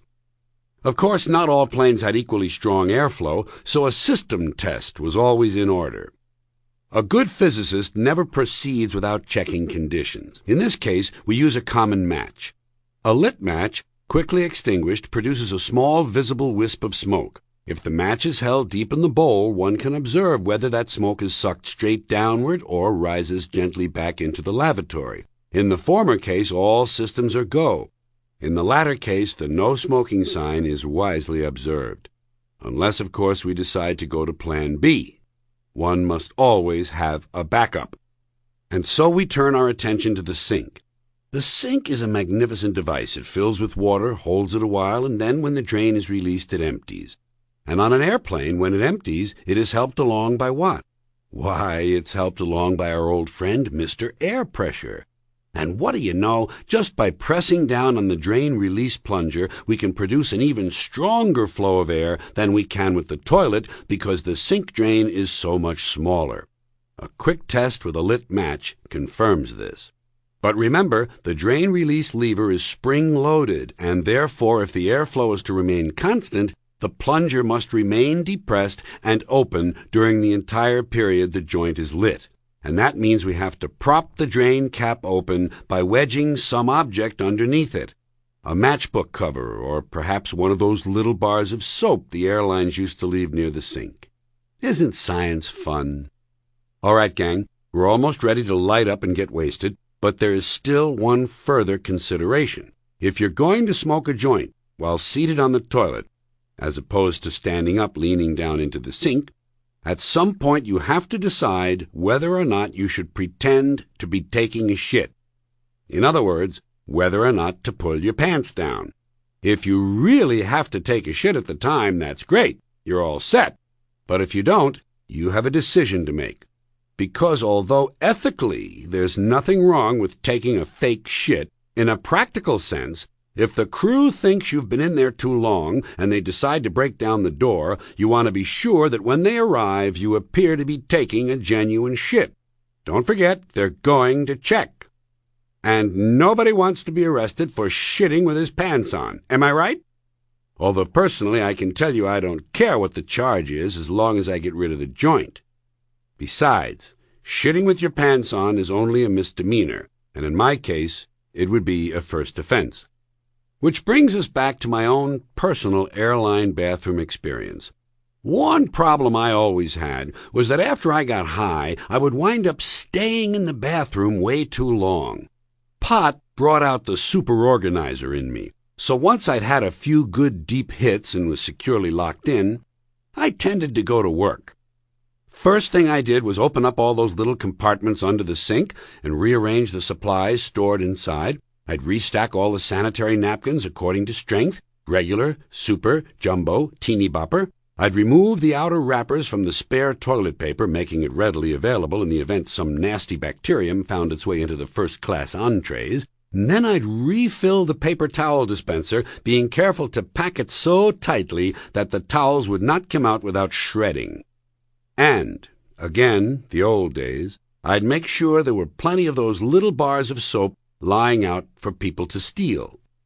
In the occasional instance when cologne, aftershave, and other amenities were made available, I would be sure to take them home for further quality control testing. Ford is not the only place where quality is job one. Then, my chores done, I would relax somewhat and reflect on the environment around me. I'd become fascinated by the little slot they had for used razor blades, and I wondered whether or not the blades actually dropped out of the airplane and fell on people's houses, or if they just rusted and rotted somewhere behind the wall. I'd read the various signs posted in 3 languages and try to translate precisely the corresponding words in each language. Then, finally, a long, lingering look in the mirror, usually resulting in the discovery of some hideous facial flaw previously undetected. And then, suddenly, the little lighted sign would flash on telling me to return to cabin. Return to cabin. Return to cabin. I'd think, oh shit, trouble in the cabin. They need me. I should never have left them alone. I'd better see what's up. And then on my way out, I'd spot one last sign. Please leave lavatory clean for the next passenger. Well, that's all I needed to hear. And because I'm really into detail now, and even though I didn't make a mess of my own, I'm experiencing felon's guilt, and I decide to clean up for the next person. I rinse and dry and thoroughly polish the entire sink area, scouring all the burst pimple residue off the mirror, and I even wash off the dried gray dirt bubbles left on the soap by the previous person. Now I'm really getting into it. Pretty soon I find myself washing the walls and ceiling, throwing open the door and yelling, "You people got some spick and span and a hard bristle brush out there? I think I can get these blue stains off the toilet." And suddenly I realize my fantasy world has collapsed. The real world is watching. Adjusting quickly and relying on my identity as a comedian, I chuckle weakly and say, "Well, you gotta clean up for the next person." Then, as the fat woman waiting to take a shit passes me on her way into the john, I hiss at her, "Don't fuck it up, lady. I worked my ass off in there." And back to my seat I go, secure in the knowledge that once again, thanks to my highly developed work ethic, along with some great Humboldt weed, I've managed to make the skies a little friendlier. The 20th Century World Hostility Scoreboard. The following is a list of hostilities that took place in the 20th century among the civilized peoples of the world. The uncivilized were unable to provide reliable statistics.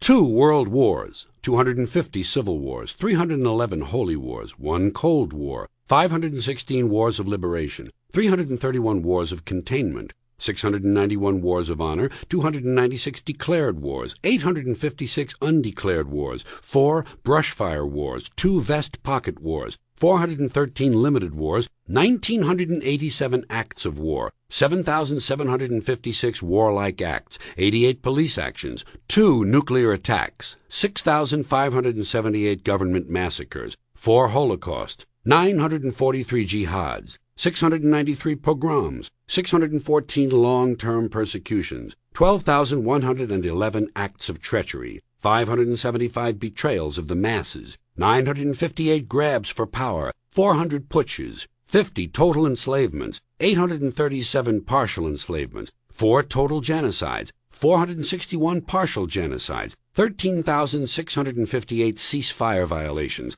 3,115 boundary disputes, 1,432 border clashes, 3,047 social conflicts, 798 sectarian rivalries, 13,678 civil disturbances, 946 carpet bombings, 4,288 threats to security, 286 popular uprisings, 1,877 areas of unrest, 622 strife-torn regions, 165 internal upheavals, 745 political repressions, 12,194 acts of sabotage, 1,633 swift reprisals, 818 armed resistances, 639 repressive measures, 1,126 violent outbursts, 9,876 mass detentions. 11,904 guerrilla operations, 3,466 suicide missions, 823 slaughters, 1,200 bloodbaths, 43,096 atrocities, 106 reigns of terror,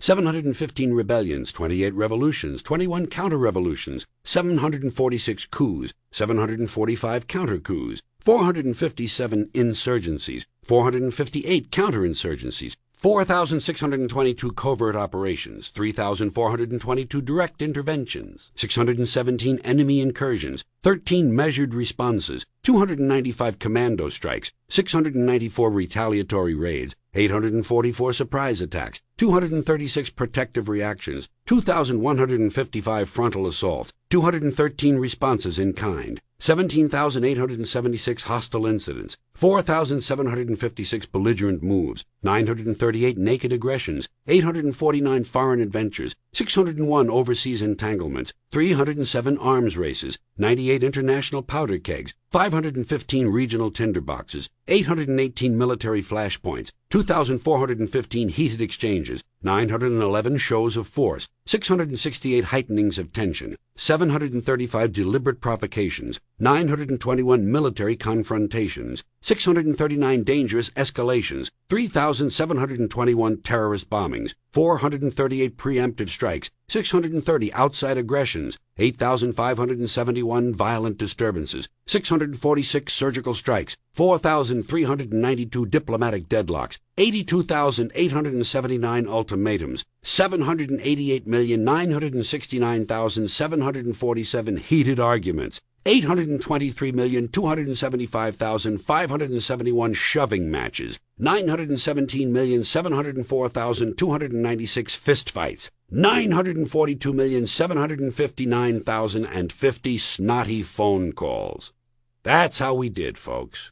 All in all, not a bad record, considering the number of fools in our ranks. I remember when they tried to teach me to tell time as a little boy. What they didn't know, of course, was that you don't tell time. Time tells you. Still, they tried. Now, George, the big hand is on. I don't have a big hand. Both my hands are little. Never mind, just look at the clock. And I did. And it was wonderful. I love the face of a clock. To me, there is great emotion attached to the face of a clock, a conventional analog clock. Digital clocks are all right in their place, I suppose, but they lack the friendly spatial relationships that exist between the hands and the numerals on an analog clock. There's a psychological component. To me, the first half of any hour, as the minute hand falls from 12 to 6, passes a lot more quickly than the second half, when it has to struggle upward, fighting gravity all the way. I'll say this much. If I only had half an hour to live, I'd want it to be the second half. I just know it would last a little longer. Life is full of little moments that we never seem to mention to each other. Do you ever look at your watch and immediately forget the time, so you have to look again? And still it doesn't register, so you have to look a third time? And then someone asks you what time it is, and you actually have to look at your watch for the fourth time in 3 minutes? Don't you feel stupid? Do you ever find yourself standing in a room and you can't remember why you went in there? And you think to yourself, maybe if I go back where I was, I'll see something that reminds me of it. Or maybe it would be quicker if I just stand here and hope it comes back to me. Usually, as you're weighing those two options, 2 words float across your mind. Alzheimer's disease. Do you ever have to sneeze while taking a piss? It's frightening, isn't it? Deep down, you're afraid you'll release all sorts of bodily fluids into your pants. What people don't realize is that it's physically impossible to sneeze while pissing. Your brain won't allow it, because your brain knows you might blow your asshole out and wind up having to repaint the entire apartment. Have you ever noticed how sometimes all day Wednesday you keep thinking it's Thursday? Then the next day when you're back to normal, you wonder why you don't think it's Friday. Have you ever been sitting on a railroad train in the station, and another train is parked right next to you, and one of them begins moving, but you can't tell which one, and then it becomes obvious, and all the magic is gone? Wouldn't it be nice if we could spend our whole lives not knowing which train is moving? Actually, we do. Do you ever fall asleep in the late afternoon and wake up after dark, and you can't figure out which day it is?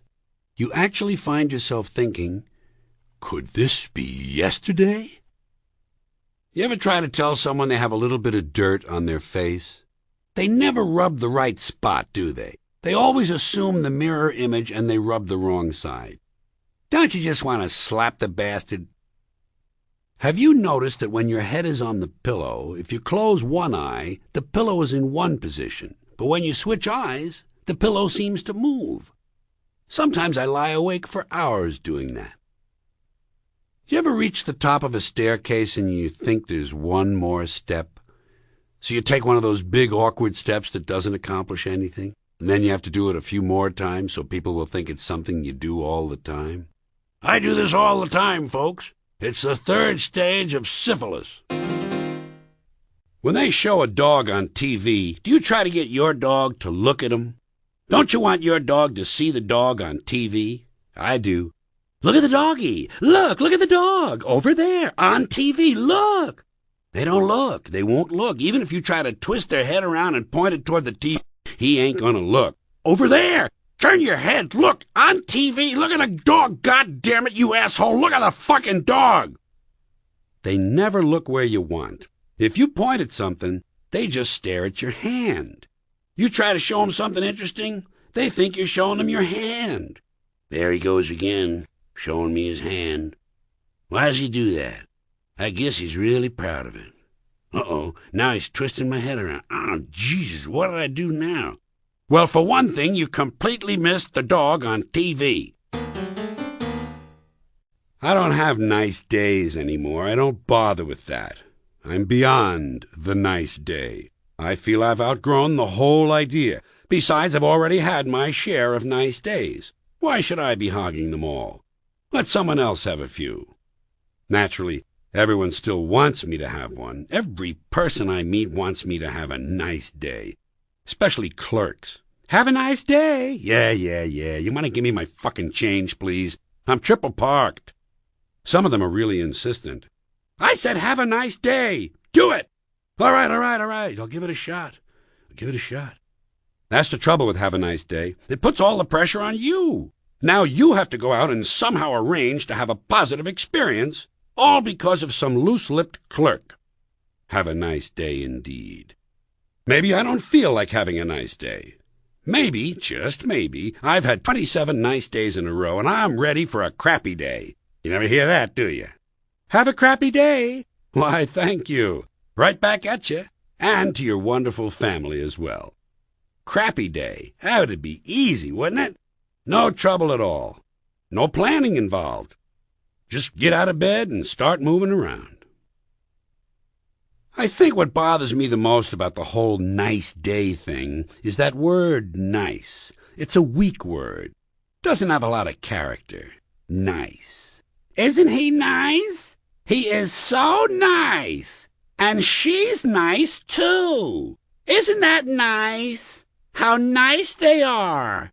I don't care for that. It's like fine. Another weak word. How are you? Fine?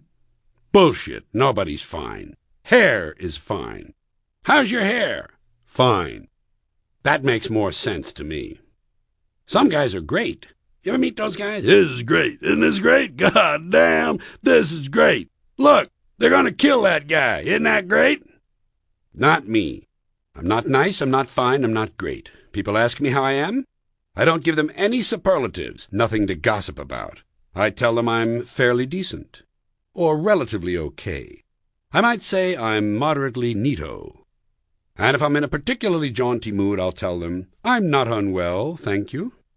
That one always pisses them off, because they have to figure that one out for themselves.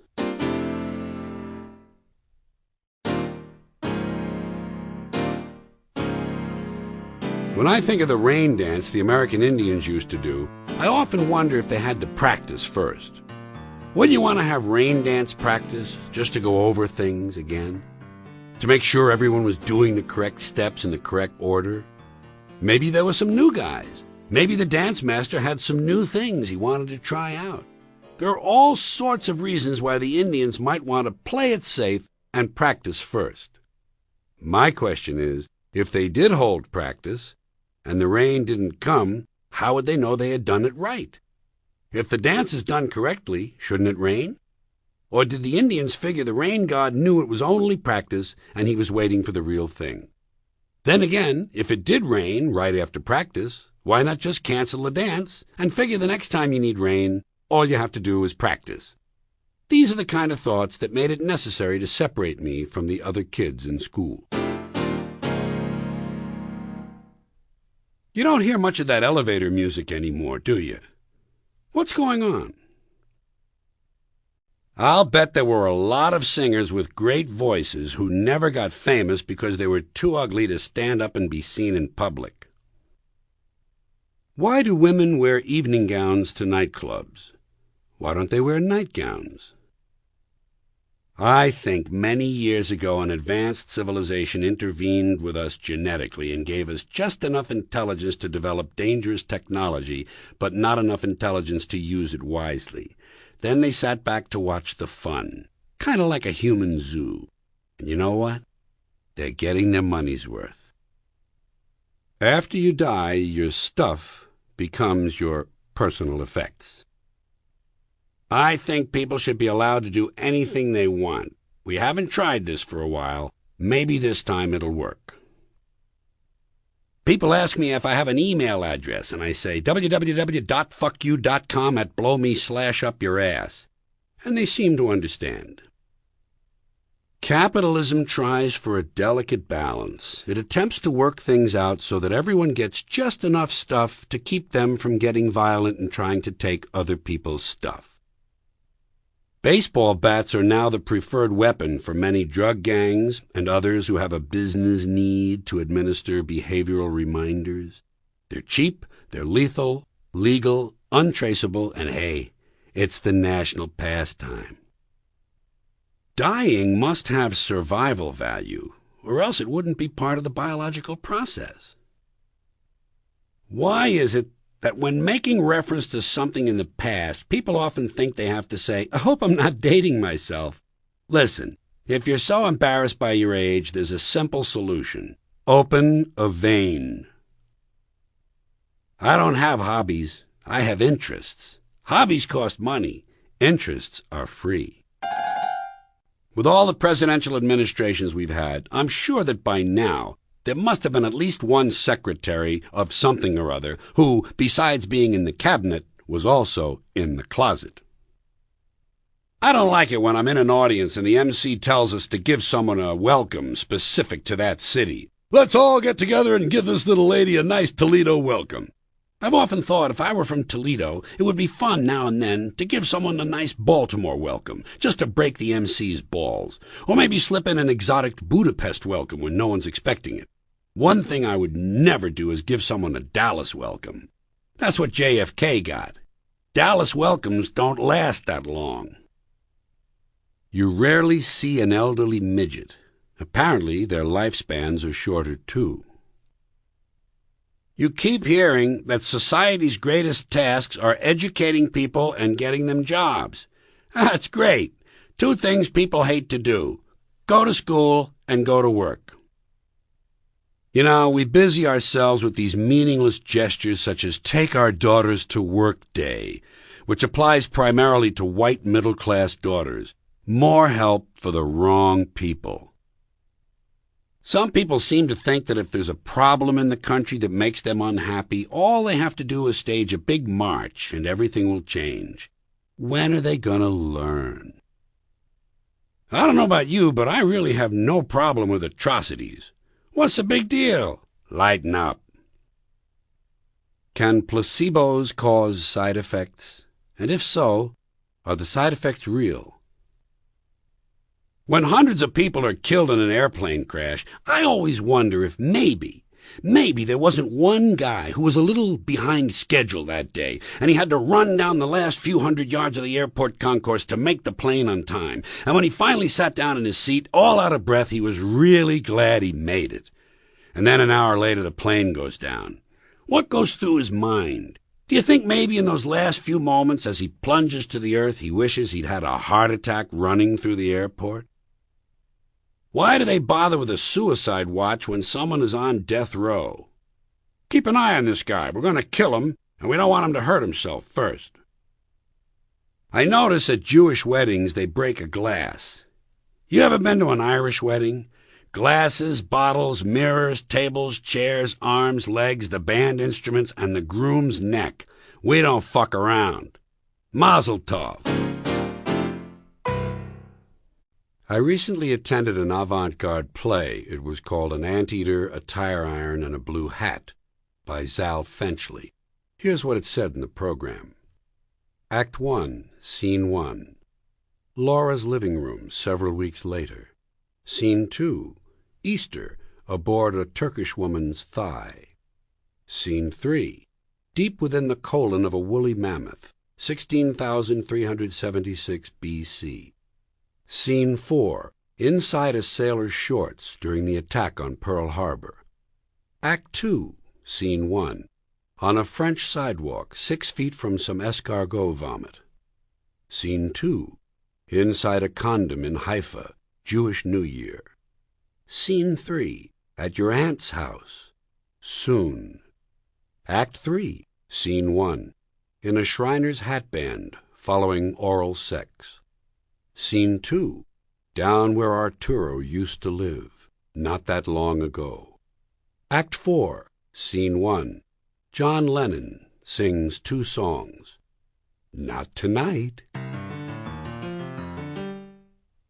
I love my dog. I love all my dogs. Every dog I ever had, I still love 'em. And in my life, believe me, I have had me a bunch of goddamn dogs. 'Cause you keep on getting a new one, don't you? It's true. As life goes on, you keep getting one new dog after another. That's the whole secret of life. Life is a series of dogs. Sometimes you can get a dog that looks exactly like the one you had before. It's true. If you shop around a little, you can find a dog identical to your former dog. You just bring the dead one into the pet shop, throw him up on the counter and say, "Give me another one of these." And by God, they'll give you a carbon copy of your ex-goddamn dog. And that's real handy, 'cause then you don't have to go around the house changing all the pictures.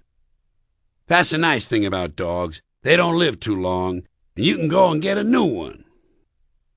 Most people know the best-sized dog to have is a knee-high, mid-sized dog. It's the ideal pet because whenever some nice lady comes to visit you, the first thing that dog does is put his nose right in her crotch. "Hi, Mrs. Effington." "Hi, Stuart. How's the—" "Ooh, what a friendly dog. Ooh, I'll bet he smells my dog." "I'm not sure, Mrs. Effington. Judging by where he's putting his nose, I'd say he's got a completely different animal in mind." "You don't by any chance own a pussy, do you?" "No, no." Some people get embarrassed, by that nose-crotch behavior. The dog owner will often fall all over himself trying to save face. "Stop that, Bongo. Stop it. I'm awfully sorry, Marzell. He's usually so polite. You must have not bathed." Not me, folks. I never apologize. I'm a fun-loving guy. I say, "Get in there, Bongo. Get yourself some of that. Sniff it out. Listen, Marzell, would you mind spreading your legs a little bit so he can get some sniffing room? Plant your feet about 3 feet apart, would you? That's it. Good. Air that thing out. Okay. So how's everything going down at the church? Good. All right, Bongo, now go around the back and sniff that other thing. Sorry, Marzell, there's 2 smells he likes, and one of 'em's in the back." "What's that? You gotta go? Well, I'm awfully sorry. Listen, before you go, you wouldn't be willing to let Bongo have about 30 seconds on your leg, would you?" "Nah, I didn't think so." "Okay, no problem. You take care and tell the Reverend Bongo says hello." Those dogs are really great. They help break the ice when a new neighbor comes to call. "Hi, we're the Belchingtons. Ooh, what's his name?" "Ball Sniffer. He's a crotch hound. Let me know if you want to get circumcised. He's on duty around the clock." We have so many ways of saying hello. Howdy, hi there, how are you, how you doing, how's it going, how do you do, what's new, what's going on, what do you think, what do you hear, what do you say, what do you feel, what's happening, what's shaking, que pasa, what's going down, and what it is. You know my favorite? How's your hammer hanging? That's a good one, isn't it? Doesn't work too well with women, though. Unless you're talking to a lady carpenter, then it's perfectly acceptable. I've always wanted to use that one on a high church official. Good evening, Your Holiness. How hangs thy hammer? So far, I haven't had that opportunity. There's one form of saying hello that bothers me. It's when a guy says to you, "Are they keeping you busy?" It's like he thinks someone has the right to come around and give me odd jobs. Whenever a guy says to me, "Are they keeping you busy?" I always tell him, "Well, your wife is keeping me pretty busy." And that seems to hold him for about a half an hour. Of course, we also have a lot of ways to say goodbye. Bye-bye, so long, see you later, ta-ta, be cool, take it easy, stay loose, hang in, take care, keep on trucking. You know my favorite? Don't get run over. Well, I find some people need practical advice. Occasionally someone will say to me, "Have a good one." I just laugh and say, "I already have a good one. Now I'm looking for a longer one." And that seems to hold them for about a half an hour. Then there are all the foreign ways we say goodbye. Some people, when they leave you, they think they have to get fancy. You know, they'll whip an arrivederci on you, or an au revoir. Some guys say adios, or the American version, "Adios, motherfucker." In Hawaii, they say aloha. That's a nice one. Means both hello and goodbye, which just goes to show, if you spend enough time in the sun, you don't know whether you're coming or going. Did you ever get in a rut with your manner of saying goodbye, and you find yourself using the same phrase over and over, and you begin to feel a little stupid? For instance, like if you're leaving a party, and you have to say goodbye to 5 or 6 people standing in a group, and you say, "Okay, hey, take it easy, okay, hey, take it easy, okay, hey, take it easy, okay, hey, take it easy, okay, hey, take it easy, okay, hey, take it easy," and you feel like a goddamn moron. You know what I do? Every month, whether I need to or not, I change the way I say goodbye. I start using a different phrase. People like that. They notice that little extra effort. They'll say to me, "Pardon me, but didn't you used to say, 'Okay, hey, take it easy'?" And I say, "Yes, I did, but not anymore. Now I say, 'Farewell. Farewell till we meet again. May the forces of evil become confused on the way to your house.'" That's a strong one, isn't it? Yeah. People will remember you if you talk like that. Sometimes for a joke, you can combine several ways of saying goodbye that don't seem to go together. Like, "Toodaloo, go with God and don't take any wooden nickels." Then people don't know what the fuck you're talking about. Or you can choose to say goodbye in a realistic manner. "So long, Steve. Don't let self-doubt interfere with your plans to improve your life." Well, some people need practical advice. In the midst of all my bitching, you might have noticed that I never complain about politicians. I leave that to other people. There's no shortage of volunteers. Everyone complains about politicians. Everyone says they suck. But where do people think these politicians come from? They don't fall out of the sky. They don't pass through a membrane from a separate reality. They come from American homes, American families, American schools, American churches, and American businesses, and they're elected by American voters. This is what our system produces, folks. This is the best we can do. Let's face it, we have very little to work with in this country. Garbage in, garbage out. Ignorant citizens elect ignorant leaders. It's as simple as that. And term limits don't help. All you do is get a brand new bunch of ignorant leaders. So maybe it's not the politicians who suck. Maybe it's something else. Like the public. That would be a nice realistic campaign slogan for somebody, wouldn't it? The public sucks. Elect me. Put the blame where it belongs. On the people. Because if everything is really the fault of politicians, then where are all the bright, honest, intelligent Americans who are ready to step in and replace them? Where are these people hiding? The truth is, we don't have people like that. Everyone's at the mall scratching his balls and buying sneakers with lights in them and complaining about the politicians. For myself, I've solved this political dilemma in a very direct way. On Election Day, I stay home. 2 reasons. First of all, voting is meaningless. This country was bought and paid for a long time ago. That empty shit they shuffle around and repackage every 4 years doesn't mean a thing. Second, I don't vote because I firmly believe that if you vote, you have no right to complain. I know some people like to twist that around. They say, if you don't vote, you have no right to complain. But where's the logic in that? Think it through. If you vote and you elect dishonest, incompetent politicians and they screw things up, then you're responsible for what they've done. You voted them in. You caused the problem. You have no right to complain. I, on the other hand, who did not vote, who in fact did not even leave the house on election day, am in no way responsible for what these politicians have done and have every right to complain about the mess you created, which I had nothing to do with. Why can't people see that? Now, I realized recently you folks had another one of those really swell presidential elections that you treasure so much. That was nice. I'm sure you had a good time, and I'm sure that everyone's life has now improved. But I'm happy to tell you that on election day, I stayed home. And I did essentially what you did. The only difference is when I got finished masturbating, I had something to show for it. Why was brown excluded from the rainbow? And where did indigo come from? I was taught there were 3 primary colors and 3 secondary colors. What's with this indigo shit? After the hurricane is gone, where do people put all that plywood? Standing ovations have become far too commonplace. What we need are ovations where the audience members all punch and kick one another. Watching television these days, I often wonder what happened to the vertical hold knob. I miss that. Don't you hate it when a rock band comes on stage and apparently the drummer has decided that somehow it's cool to wear a funny hat?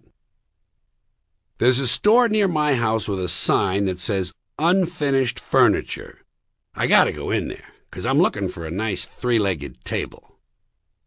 If you live long enough, sooner or later, everyone you know has cancer. I was dancing with a woman the other night. She told me she had a yeast infection. I said, well, bake me a fucking loaf of bread. Couple of corn muffins, jelly donut, I don't give a shit. I'm in the market for quality baked goods. Why don't these people who live in hurricane-prone areas just keep some batteries on hand at home? Seems like a simple thing to me. I'm always relieved when someone is delivering a eulogy and I realize I'm listening to it. Why don't network TV shows have a warning that says, caution, you are about to watch a real piece of shit? Actually, they could just leave it on the screen all the time. All music is the blues. All of it. Electricity is nothing more than organized lightning. When you rub your eyes real hard, do you see sort of a checkerboard pattern? What is that? Coming soon to a theater near you. Actually, there is no theater near you. Look around your street. Is there a theater near you? Attention, certain women. Transporting children is not a license to drive slowly. I saw a sign that said, coming soon, a 24-hour restaurant. And I thought, well, that's unusual. Why would they open and close it so quickly? At least try it for a week or two and see if you can build a clientele. Why is it when the 2 main characters in an action movie have their big climactic fight, it always turns out that both of them are really good fighters? Just once, wouldn't you like to see a fight between 2 leading male characters where one of them gets the shit completely beat out of him in about 8 seconds? Especially the hero. Would someone please explain to me the supposed appeal of having grandchildren? People ask me, are you a grandfather yet? As if it's some great thing. I'm sure it has its charms, and I imagine some dull-witted people want to see their genes passed along just for the sheer novelty of the idea. But overall, I don't get it. Hey, it's been on my mind for some time, but I've never said it publicly, so here goes. Vo-do-de-o-do and a scotty-waddy-doo-dah-day. Thank you. Masturbation is not illegal, but if it were, people would probably take the law into their own hands. It used to be you got a tattoo because you wanted to be one of the few people who had a tattoo. Now you get a tattoo because you don't want to be one of the few people who don't have a tattoo. Just when I discovered the meaning of life, they changed it. People in Washington say it's not the initial offense that gets you in trouble, it's the cover-up. They say you should admit what you did, get the story out, and move on. What this overlooks is the fact that most of the time the cover-up works just fine and nobody finds out a thing. I would imagine that's the rule rather than the exception. My advice? Take a chance. Lie. Here's some fun you can have in a hotel. Smoke a big fat joint and then watch a complex spy movie with a lot of characters and plot twists. Then, a few weeks later, at a different hotel, smoke another joint and watch the same movie. It's like seeing a whole new film. But the real fun is that about every 15 minutes, something happens in the plot that you seem to know already. It's an odd feeling. By the way, this exercise can probably be repeated indefinitely with the same movie, as long as the grass holds out. This is just one more way of starting a sentence with the word this and ending it with the word that. Here's an odd piece of slang I ran across. A woman who fucks a priest is said to have taken a ride on the holy pole.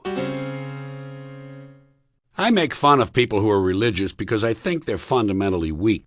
But I want you to know that on a personal level, when it comes to believing in God, I tried. I really, really tried. I tried to believe that there's a God who created us in his own image, loves us very much, and keeps a close eye on things. I tried to believe it.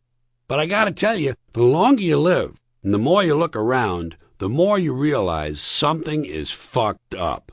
Something is wrong. War, disease, death, destruction, hunger, filth, poverty, torture, crime, corruption, and the ice-capades. Something is definitely wrong.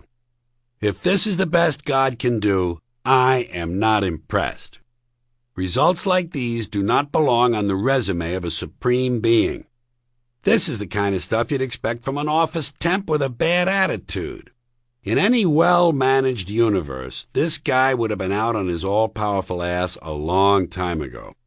So if there is a God, if there is, I think reasonable people might agree he's at least incompetent, and maybe, just maybe, he doesn't give a shit, which I admire in a person, and which would explain a lot of his results.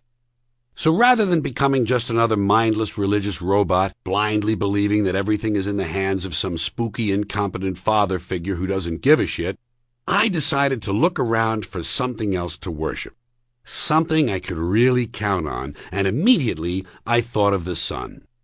It happened in an instant. Overnight, I became a sun worshiper.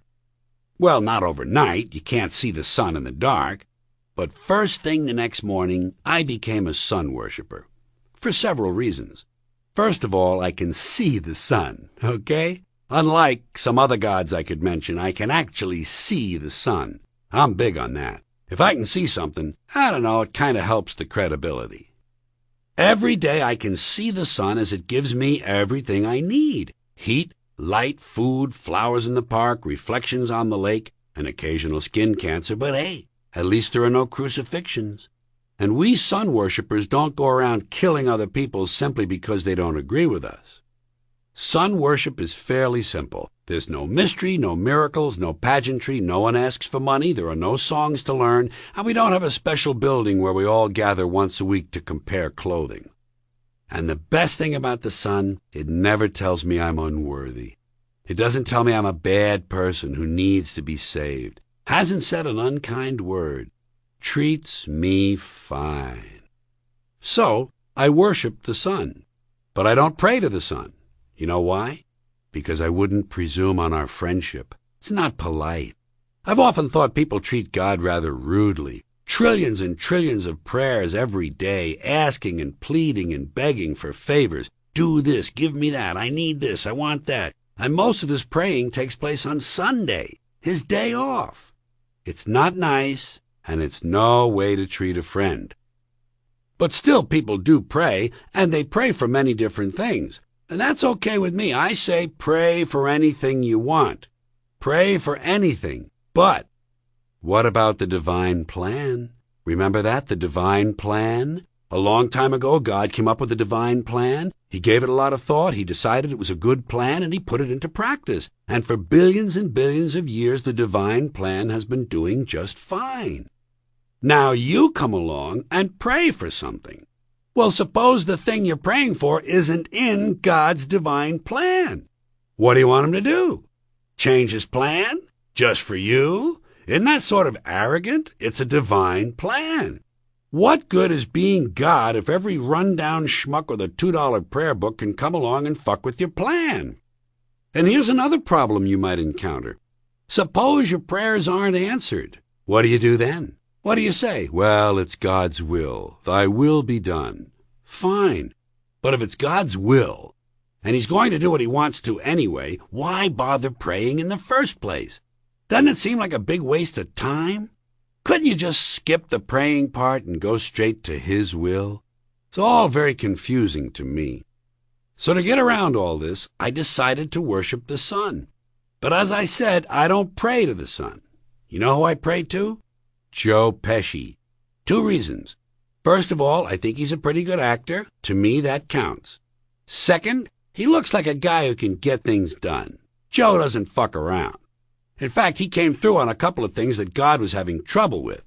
For years, I asked God to do something about my noisy neighbor's barking dog. Nothing happened. But Joe Pesci, he straightened that shit out with one visit. It's amazing what you can accomplish with a simple piece of athletic equipment. So I've been praying to Joe for a couple of years now, and I've noticed something. I've noticed that all the prayers I used to offer to God and all the prayers I now offer to Joe Pesci are being answered at about the same 50% rate. Half the time I get what I want, half the time I don't. Same as God, 50-50. Same as the 4-leaf clover, the horseshoe, the wishing well, and the rabbit's foot. Same as the mojo man or the voodoo lady who tells you your fortune by squeezing a goat's testicles. It's all the same, 50-50. So just pick a superstition you like, sit back, make a wish, and enjoy yourself. And for those of you who look to the Bible for its moral lessons and literary qualities, I have a couple of other stories I'd like to recommend. You might want to try The 3 Little Pigs. That's a good one. It has a nice happy ending. And there's always Little Red Riding Hood, although it does have that one X-rated part where the big bad wolf actually eats the grandmother, which I didn't care for. And finally, I've always drawn a great deal of moral comfort from Humpty Dumpty. The part I like best: all the king's horses and all the king's men couldn't put Humpty Dumpty back together again. That's because there is no Humpty Dumpty, folks, and there is no God. None, not one, never was, no God. Sorry. You know, they say that just before you die, your life flashes before your eyes, especially if it's a sudden death. It's like a little personal movie of your own. But it doesn't make sense to me. I mean, mathematically, how would that work? Let's say you're swimming at the beach, and you get caught in a riptide and it pulls you out to sea, and you panic and begin swallowing water. Since you're about to die, the flashback movie begins to roll. Well, it seems to me that if it's really a flashback of your entire life, you'd have to watch the whole thing. And that would include the ending, which means seeing yourself arrive at the beach, walk into the surf, start to drown, and have the movie start all over again. Therefore, you'd have to watch it a second time, which would include arriving at the beach, walking into the surf. You get what I mean? Thanks to the flashback, you can never die. The movie runs forever. I don't like euphemistic language, words that shade the truth. American English is packed with euphemism because Americans have trouble dealing with reality, and in order to shield themselves from it, they use soft language, and somehow it gets worse with every generation. Here's an example. There's a condition in combat that occurs when a soldier is completely stressed out and is on the verge of nervous collapse. In World War I, it was called shell shock. Simple, honest, direct language. 2 syllables. Shell shock. It almost sounds like the guns themselves. That was more than 80 years ago. Then a generation passed, and in World War II, the same combat condition was called battle fatigue. 4 syllables now. Takes a little longer to say. Doesn't seem to hurt as much. Fatigue is a nicer word than shock. Shell shock. Battle fatigue. By the early 1950s, the Korean War had come along, and the very same condition was being called operational exhaustion. The phrase was up to 8 syllables now, and any last traces of humanity had been completely squeezed out of it, like something that might happen to your car. Then, barely 15 years later, we got into Vietnam, and thanks to the deceptions surrounding that war, it's no surprise that the very same condition was referred to as post-traumatic stress disorder. Still 8 syllables, but we've added a hyphen, and the pain is completely buried under jargon. Post-traumatic stress disorder. I'll bet if they'd have been calling it shell shock, some of those Vietnam veterans might have received the attention they needed. But it didn't happen, and one of the reasons is that soft language. The language that takes the life out of life. And somehow, it keeps getting worse. Here are some more examples. At some point in my life, toilet paper became bathroom tissue. Sneakers became running shoes. False teeth became dental appliances. Medicine turned into medication. Information became directory assistance. The dump became the landfill. Motels turned into motor lodges. House trailers into mobile homes. Used cars into previously owned vehicles. Room service became guest room dining. Riots became civil disorders. A strike was a job action. A zoo turned into a wildlife park. The jungle became a rainforest. The swamp became a wetlands. Glasses became prescription eyewear. Garages became parking structures. Drug addiction became substance abuse. Soap operas turned into daytime dramas. A gambling joint became a gaming resort. A prostitute became a sex worker. Theaters became performing arts centers. Wife-beating became domestic violence, and constipation became occasional irregularity. When I was a little boy, if I got sick, I went to a doctor, who sent me to a hospital to be treated by other doctors. Now I go to a family practitioner who belongs to a health maintenance organization which sends me to a wellness center to be treated by health care delivery professionals.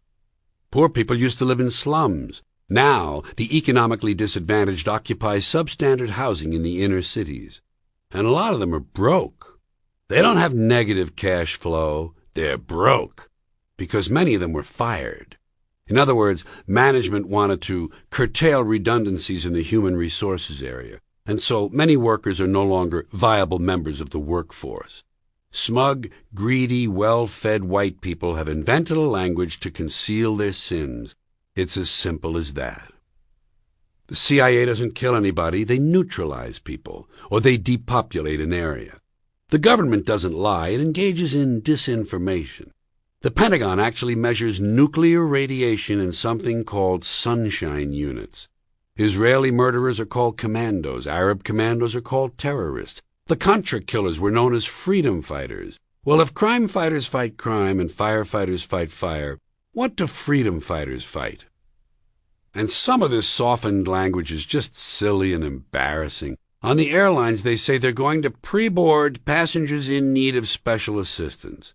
Cripples. Simple, honest, direct language. There's no shame attached to the word cripple. No shame. It's a word used in Bible translations. Jesus healed the cripples. It doesn't take 6 words to describe that condition. But we don't have cripples anymore. Instead, we have the physically challenged. Is that a grotesque enough evasion for you? How about differently abled? I've actually heard cripples referred to as differently abled. You can't even call them handicapped anymore. They'll say, we're not handicapped, we're handy-capable. These poor suckers have been bullshitted by the system into believing that if you change the name of the condition, somehow you'll change the condition. Well, it doesn't work that way. I'm sure you've noticed we have no deaf people in this country, hearing impaired. And no one's blind, partially sighted, or visually impaired. And thank God we no longer have stupid children. Today's kids all have learning disabilities. Or they're minimally exceptional. How would you like to be told that about your child? Actually, it sounds faintly positive. Your son is minimally exceptional. Oh, thank God for that, I guess. Best of all, psychologists now call ugly people those with severe appearance deficits. Things are so bad that any day I expect to hear a rape victim referred to as an unwilling sperm recipient. Of course, it's been obvious for some time that there are no old people in this country anymore. They all died, and what we have now are senior citizens.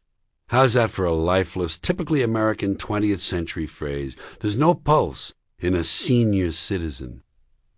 But that's a term I've come to accept. That's what old people are going to be called. But the phrase I will continue to resist is when they describe an old person as being 90 years young. Imagine how sad the fear of aging that is revealed in that phrase, to be unable even to use the word old, to have to use its antonym. And I understand the fear of aging is natural. It's universal, isn't it? No one wants to get old. No one wants to die. But we do. We die. And we don't like that. So we bullshit ourselves. I started bullshitting myself when I reached my 40s. I'd look in the mirror and say, well, I guess I'm getting older. Older sounds better than old, doesn't it? Sounds like it might even last a little longer. Bullshit. I'm getting old, and it's okay. But the baby boomers can't handle that. And remember, the boomers invented most of this soft language. So now they've come up with a new life phase, pre-elderly. They say they're pre-elderly. How sad. How relentlessly sad. But it's all right, folks, because thanks to our fear of death, no one has to die. They can all just pass away. Or expire like a magazine subscription. If it happens in the hospital, it'll be called a terminal episode. The insurance company will refer to it as negative patient care outcome. And if it's the result of malpractice, they'll say it was a therapeutic misadventure. To be honest, some of this language makes me want to vomit. Well, perhaps vomit is too strong a word. It makes me want to engage in an involuntary personal protein spill. You know one of the biggest rip-offs in the world? Flowers. They grow free all over the world, and yet we pay for them. And then they die. That seems strange. Flowers are one of the few things we buy, bring home, watch die, and we don't ask for our money back. Normally we'd be screaming at a merchant over something like that. Hey, what kind of shit is this? Give me my money back. The fucking thing's keeled over right on the piano. The caterpillar does all the work, but the butterfly gets all the publicity. Tits always look better in a pink sweater. You know what you don't see enough of on television? A good parachute accident. It's kind of fun. Ask your dry cleaner if he can remove the stains from one pair of pants and put them in another. He should be able to do that for the same amount of money. While you're in there, ask him if he can remove semen from a wedding veil. That's the test of a really good dry cleaner. To me, fast food is when a cheetah eats an antelope. That's fast. Two men whose names you see a lot on air conditioner dials. Norm and Max. Who are they? Have you ever been kissing someone and one of you has a snot that's whistling? It takes your mind off the sex, because it requires a 3-step solution. First of all, you have to figure out whose nose it's in. Then you have to determine which nostril. Finally, someone has to dig in there, and if not completely remove it, at least push it to one side so it doesn't whistle anymore. By the way, during all this activity, the man usually loses his heart-on. A crumb is a great thing. If you break a crumb in half, you don't get 2 half crumbs, you get 2 crumbs. Doesn't that violate some law of physics? I think I am, therefore I am. I think. Have you ever noticed that when you're torturing a guy, after a while you get real tired and you don't know what to do to him next? Then you think of something and you sort of get your energy back. Any man with a small mustache wearing a bow tie and a loud vest is an asshole. A cat will blink when struck with a hammer. I think reception lines would be a lot more interesting if instead of shaking hands, people greeted each other with a kick in the groin. The reason the mainstream is thought of as a stream is because it's so shallow. Here's a bumper sticker I actually saw. Horn broke, watch for finger. Here's some fun you can have at the ballpark. Did you ever notice a lot of guys bring a glove to the ball game to catch a foul ball? Never mind that, bring a bat.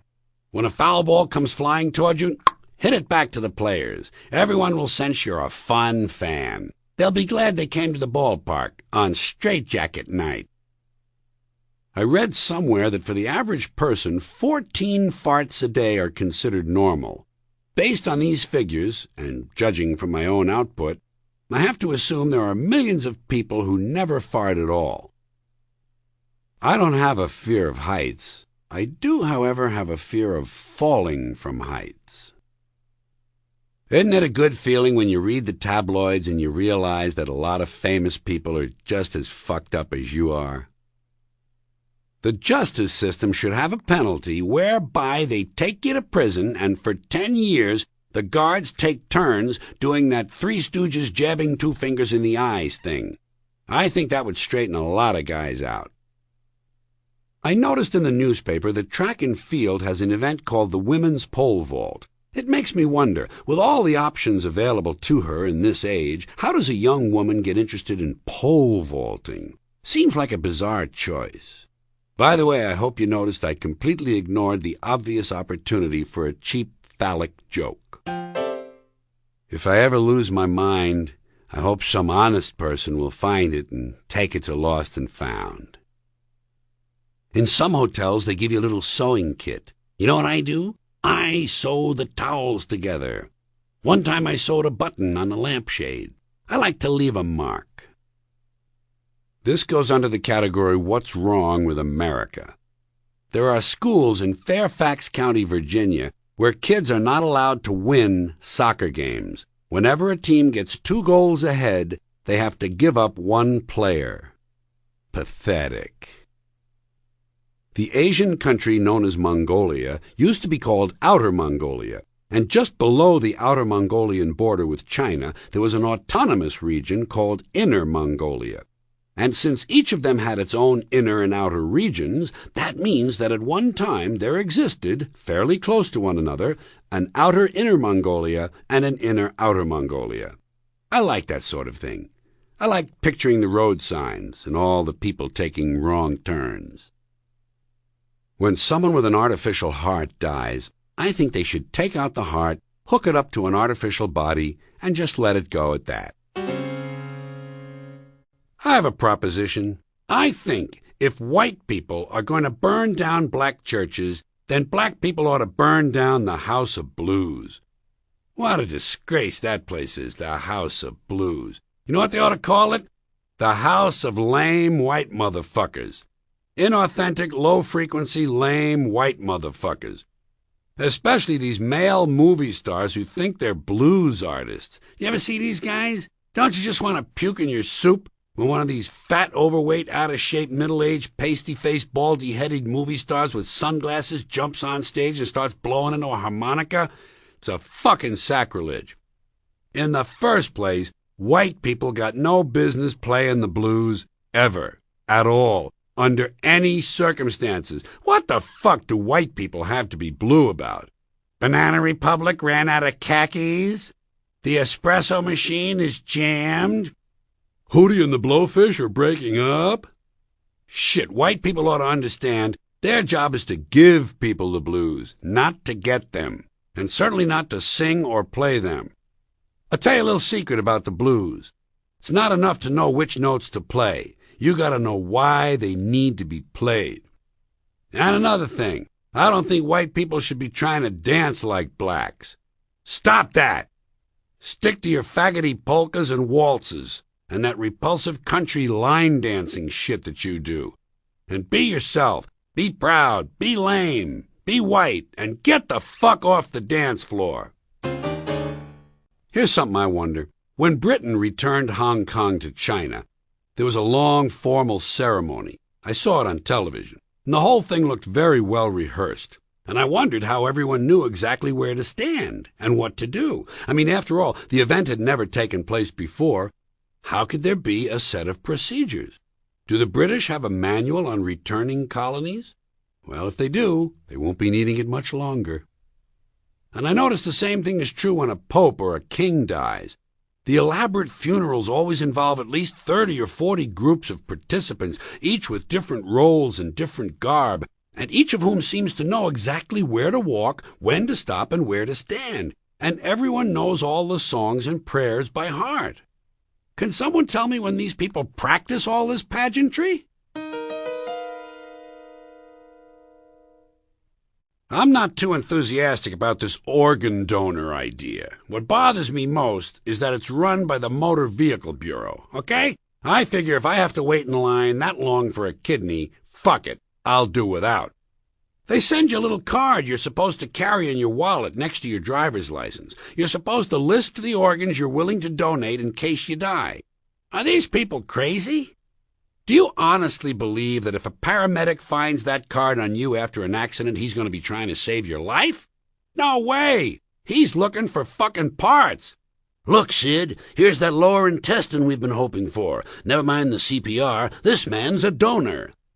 Fuck that. If these people want something of mine, they can have my appendix. That's it. That's all I'm giving. Put it in the cooler and get the fuck out of here. And don't go pulling any plugs on me either. That's another bunch of macho bullshit floating around. People talking about, just pull the plug on me. If I'm comatose, lying there like a vegetable, just go ahead and pull the plug. And I say, fuck you. Leave my plug alone. Get an extension cord for my plug. I want everything you got. Tubes, cords, plugs, probes, electrodes, IVs. You find I got an orifice that's not being used, stick a fucking tube in it. Vegetable shit. I don't care if I look like an artichoke. Save my ass.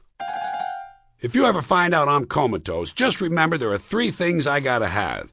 Ice cream, morphine, and TV. Give me that ice cream about every 2 hours. Give me that morphine about, every 10 minutes. And turn on the fucking TV. I want to watch Survivor. And don't be coming to visit me either. I got no time for live people. I'm brain dead here. Ain't you got no respect for the brain dead? Hey, you got to be brain dead to watch Survivor in the first place. Might as well watch it when you're clinically brain dead. One more thought concerning this comatose stuff, and this might come in handy for you someday. If you know a homosexual who is comatose, remember you can always comfort his family by saying, "Look at it this way, folks. He was a fruit. Now he's a vegetable. At least he's still in the produce section." Long time ago, I had a little dog named Tippy. And one time when I was doing drugs, I fed Tippy a whole bunch of Cracker Jack, 'cause that's what I was having. Cracker Jack and tap water. Seemed like a reasonable meal to me. And even though Tippy was a little dog, she ate about 2 boxes of Cracker Jack. And the next day when I took her out for a walk, she squatted and strained and grunted and shook, and you know what? By God, instead of taking a shit, she took a Cracker Jack. Right in front of my eyes, I saw a fully formed, undigested Cracker Jack coming out of my dog. Well, you know me, I'm a practical guy. I kept waiting for the little surprise to come out, hoping it wouldn't be a whistle or a bird call. I figure there's a certain amount of basic hygiene you just don't want to ignore. A lot of people in this country want to tell you what you can and can't talk about. Or sometimes they'll tell you can talk about something, but you can't joke about it, like rape. People say you can't joke about rape. They say rape's not funny. And I say, fuck you, I think it's hilarious. How do you like that? I can prove rape is funny. Picture Porky Pig raping Daisy Duck. See? Hey, why do you think they call him Porky? And I know what men are going to say. Daisy was asking for it. She was coming on to Porky. She had on tight feathers. Porky got horny and he lost control. A lot of men talk like that. They blame it on the woman, you know. They say, she had it coming. She was wearing a short skirt. Doesn't seem fair to me. Doesn't seem right. But I believe you can joke about it. I believe you can joke about anything. Just depends on how you construct the joke, what the exaggeration is. Every joke needs one exaggeration. Every joke needs one thing to be way out of proportion. I'll give you an example. Have you ever seen a news story like this? Some burglar breaks into a house, steals some things, and while he's in there, he rapes an 81-year-old woman. And you think to yourself, why? What the fuck kind of social life does this guy have? I want to ask him, why did you do that? But I know what I'd hear. Hey, she was coming on to me. She had on a tight bathrobe. And I'm thinking, next time be a little more selective, will you? Now, speaking of rape, but changing the subject slightly, you know what I wonder? I wonder, is there more rape at the equator or the North Pole? I mean, per capita. I know the populations are different. I think it's the North Pole. Most people think it's the equator. Because it's hot down there, people don't wear a lot of clothing, guys can see women's tits and they get horny, and there's a lot of rape and a lot of fucking in general. But that's exactly why there's less rape at the equator. Because there's a lot of fucking in general. You can tell the equator has a lot of fucking. Look at the population figures. Billions of people live near the equator. How many Eskimos we got? 30? 35? No one's getting laid at the North Pole. It's too cold. An Eskimo says to his wife, "Hey, honey, how about some pussy?" She says, "Wally, are you crazy? The wind chill is 150 below. Eskimo guys are deprived, they're horny, they get pent up, and every now and then they gotta rape somebody. Now, the biggest problem an Eskimo rapist has is trying to get wet leather leggings off a woman who doesn't want to take them off. Have you ever tried to pull leather pants off someone who's trying to kick you in the nuts? Takes a lot of effort. And in the process, you'd lose your hard-on. In fact, at the North Pole, your dick would shrivel up like a stack of dimes. That's another thing I wonder. Does a rapist have a hard-on when he leaves the house in the morning? Or does it develop during the day while he's walking around checking out the gals? Just wondering. I've figured out how to commit the perfect double murder. You pick one person up by the ankles and beat the other person to death with him. They both die, and there's no murder weapon.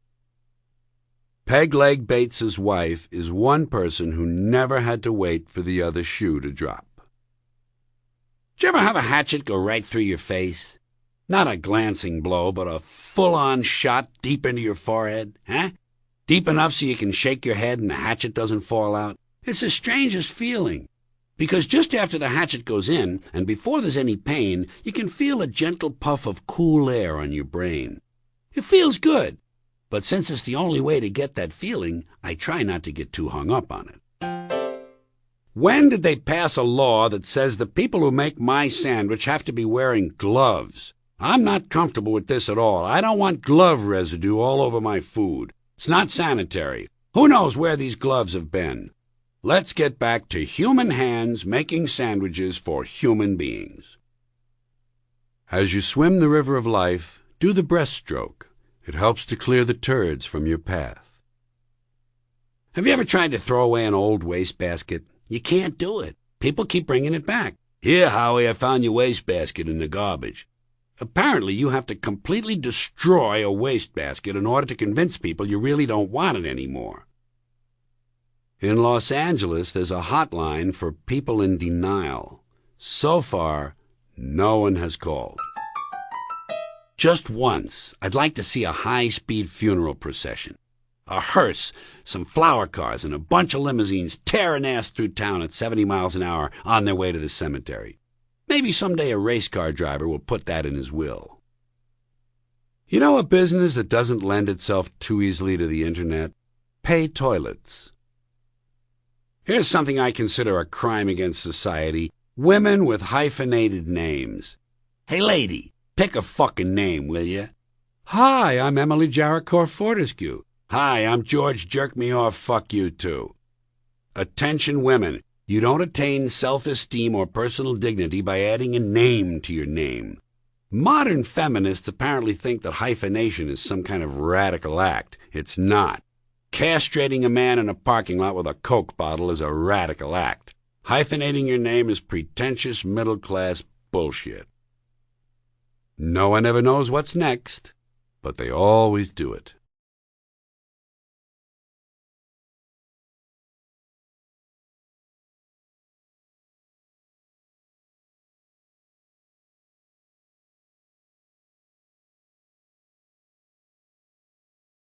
Audible hopes you have enjoyed this program.